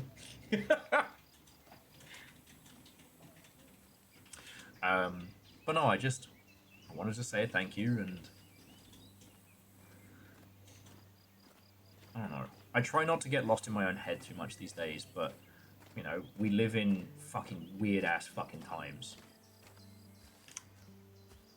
I've been reading Operation Bounce House, which I've gotten to the point now where they're starting to encounter streamers, and yeah, it's like that Black Mirror episode. I'm having to do a lot of introspection that I was not prepared for, Matt Dinnerman. But, you know, if it is my lot in life to be here, show you all cool games, keep you company, have a cup of tea and a natter and a drink on a Friday night, then I accept this mantle with gratitude and enthusiasm. You know? Sure, I miss my homies this week, but you know what? There's nowhere else I'd rather be. Lies. Well, there's obviously Legoland. If I couldn't be here with you lot, I'd rather be drunk in Legoland. You know what I mean. Yeah, you made it really fucking clear. Asshole. So, as we watch the beautiful sunset here in Kromlech, I would like to thank the following people. Friends, do not go anywhere because I'm literally throwing you over to Little Fire. We're just swapping seats. That's what I sound like, huh? Yeah, that is actually what you sound like. Toss me! I'm gonna, Kakazi. I'm gonna. No, seriously. Like, to Megaboss, to Zeke, Angel Kalina, Pyro Shade, the Snail Simulator Dev, Bacon Avenger, Shrimp! Whether you were gifting comedy subs, whether like Pyro Shade, you've been keeping a sub going even though you haven't been able to hang here or whatever. Seriously, fucking thank you. To Eriman, Vanderbeast, Jamami, Punspector, Shitaru, Divershi, Akari Zero, Gear Graphics, Simple Chaos, Bacon Avenger, Nikiot, Jay-Z. Like, you've all thrown in bits, and as I've said, like, that and donations are what keep us the fuck alive. So from the bottom of my heart, thank you. I don't sound like that! Oh, yeah. God bless us, everyone! Fuck off. Restless Roots, thank you for the raid, alright? I know it's little raids, but you're consistently the person. That's really cool. And to the whole mod team, again, thank you for being super fucking patient with me while I'm being a fucking mess. So, Caffeine, Nova, Moose, Toll, absolute legends. Right. And I guess also a thank you to the VOD watchers of Mischief. Are you going to want a controller for this? No. Okay. Well, yeah, no, probably not. Okay. Well, if you need it, it'll be within arm's reach. But yeah, the VOD watchers have been very quiet on leaving comments, recipes, mischievous poems. It's been odd. I'm not used to it. So this is you're getting weapons free on posting mischief. My shield. It's fine. Don't run over my shield. You don't even know how to use a shield. I do. As we've clearly witnessed. Just because I'm not good with it doesn't mean I don't know how it works. It's a shield, not a fighter jet. That's the quote. Sword, not a fighter jet. It goes swish, swish, death. Okay, alright. Alright. Doop-de-doo.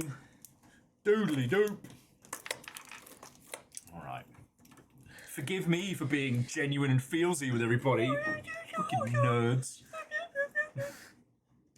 Sorry, I love my job. Okay, what was the thing I missed?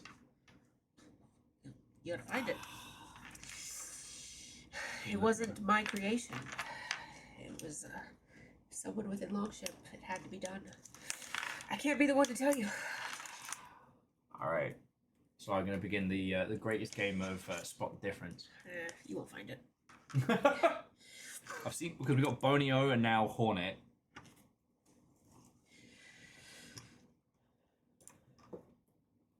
Well, so Fearless, I am going to try and sleep in the next few hours, but I know I'm just going to be haggard. But we're on airport rules, so I'll probably couch snooze and whatnot. Couch snooze for a bit, and then if you end up waking up a little too, Yeah.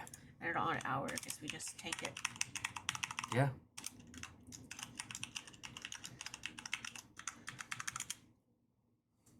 And if I fall asleep in the car clutching a guinea pig, please forgive me.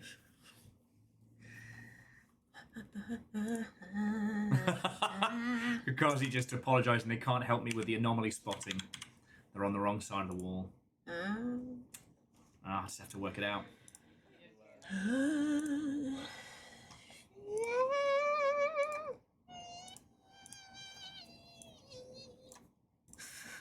I'll have to message Dog Bonk and just tell him, like, game was really good. I did not get to the demo. Because I completely forgot, friends. There was an indie game demo I wanted to show you today. Because my friend was asking, because that team has been really struggling. And it looks interesting. It just... Yeah. There's only so much time in a day. Yeah. Well, and also, like, he's trying to get as much help for the games that he's looking after as he can, and he has no budget. Right, yeah. So that makes it even tougher. Yeah. Because, everybody's trying to get paid for their time, which is fair. Yeah. The Nug's got to eat. Maybe I should get the guinea pig sponsored. It says, yeah, downloaded and ready to play. Yeah, it sure does say that. It sure does say that. This dude never stops uploading. It's so obnoxious. What a knobend. I was like, do you have a life, dude? This Viking Bleonde guy just doesn't fucking stop. It's like, God, we get it. You're British. Oh, God. You didn't even tell me I spelled it wrong. What, Bleonde? No, my own name. I can't count. You can't spell. And between us, we are unfunctioning adults. Woo! Yeah, I think it was very brave of me to think that I was going to be doing lots of blueprints tomorrow. Yeah, maybe. Okay, I do like that the description just says, together, always.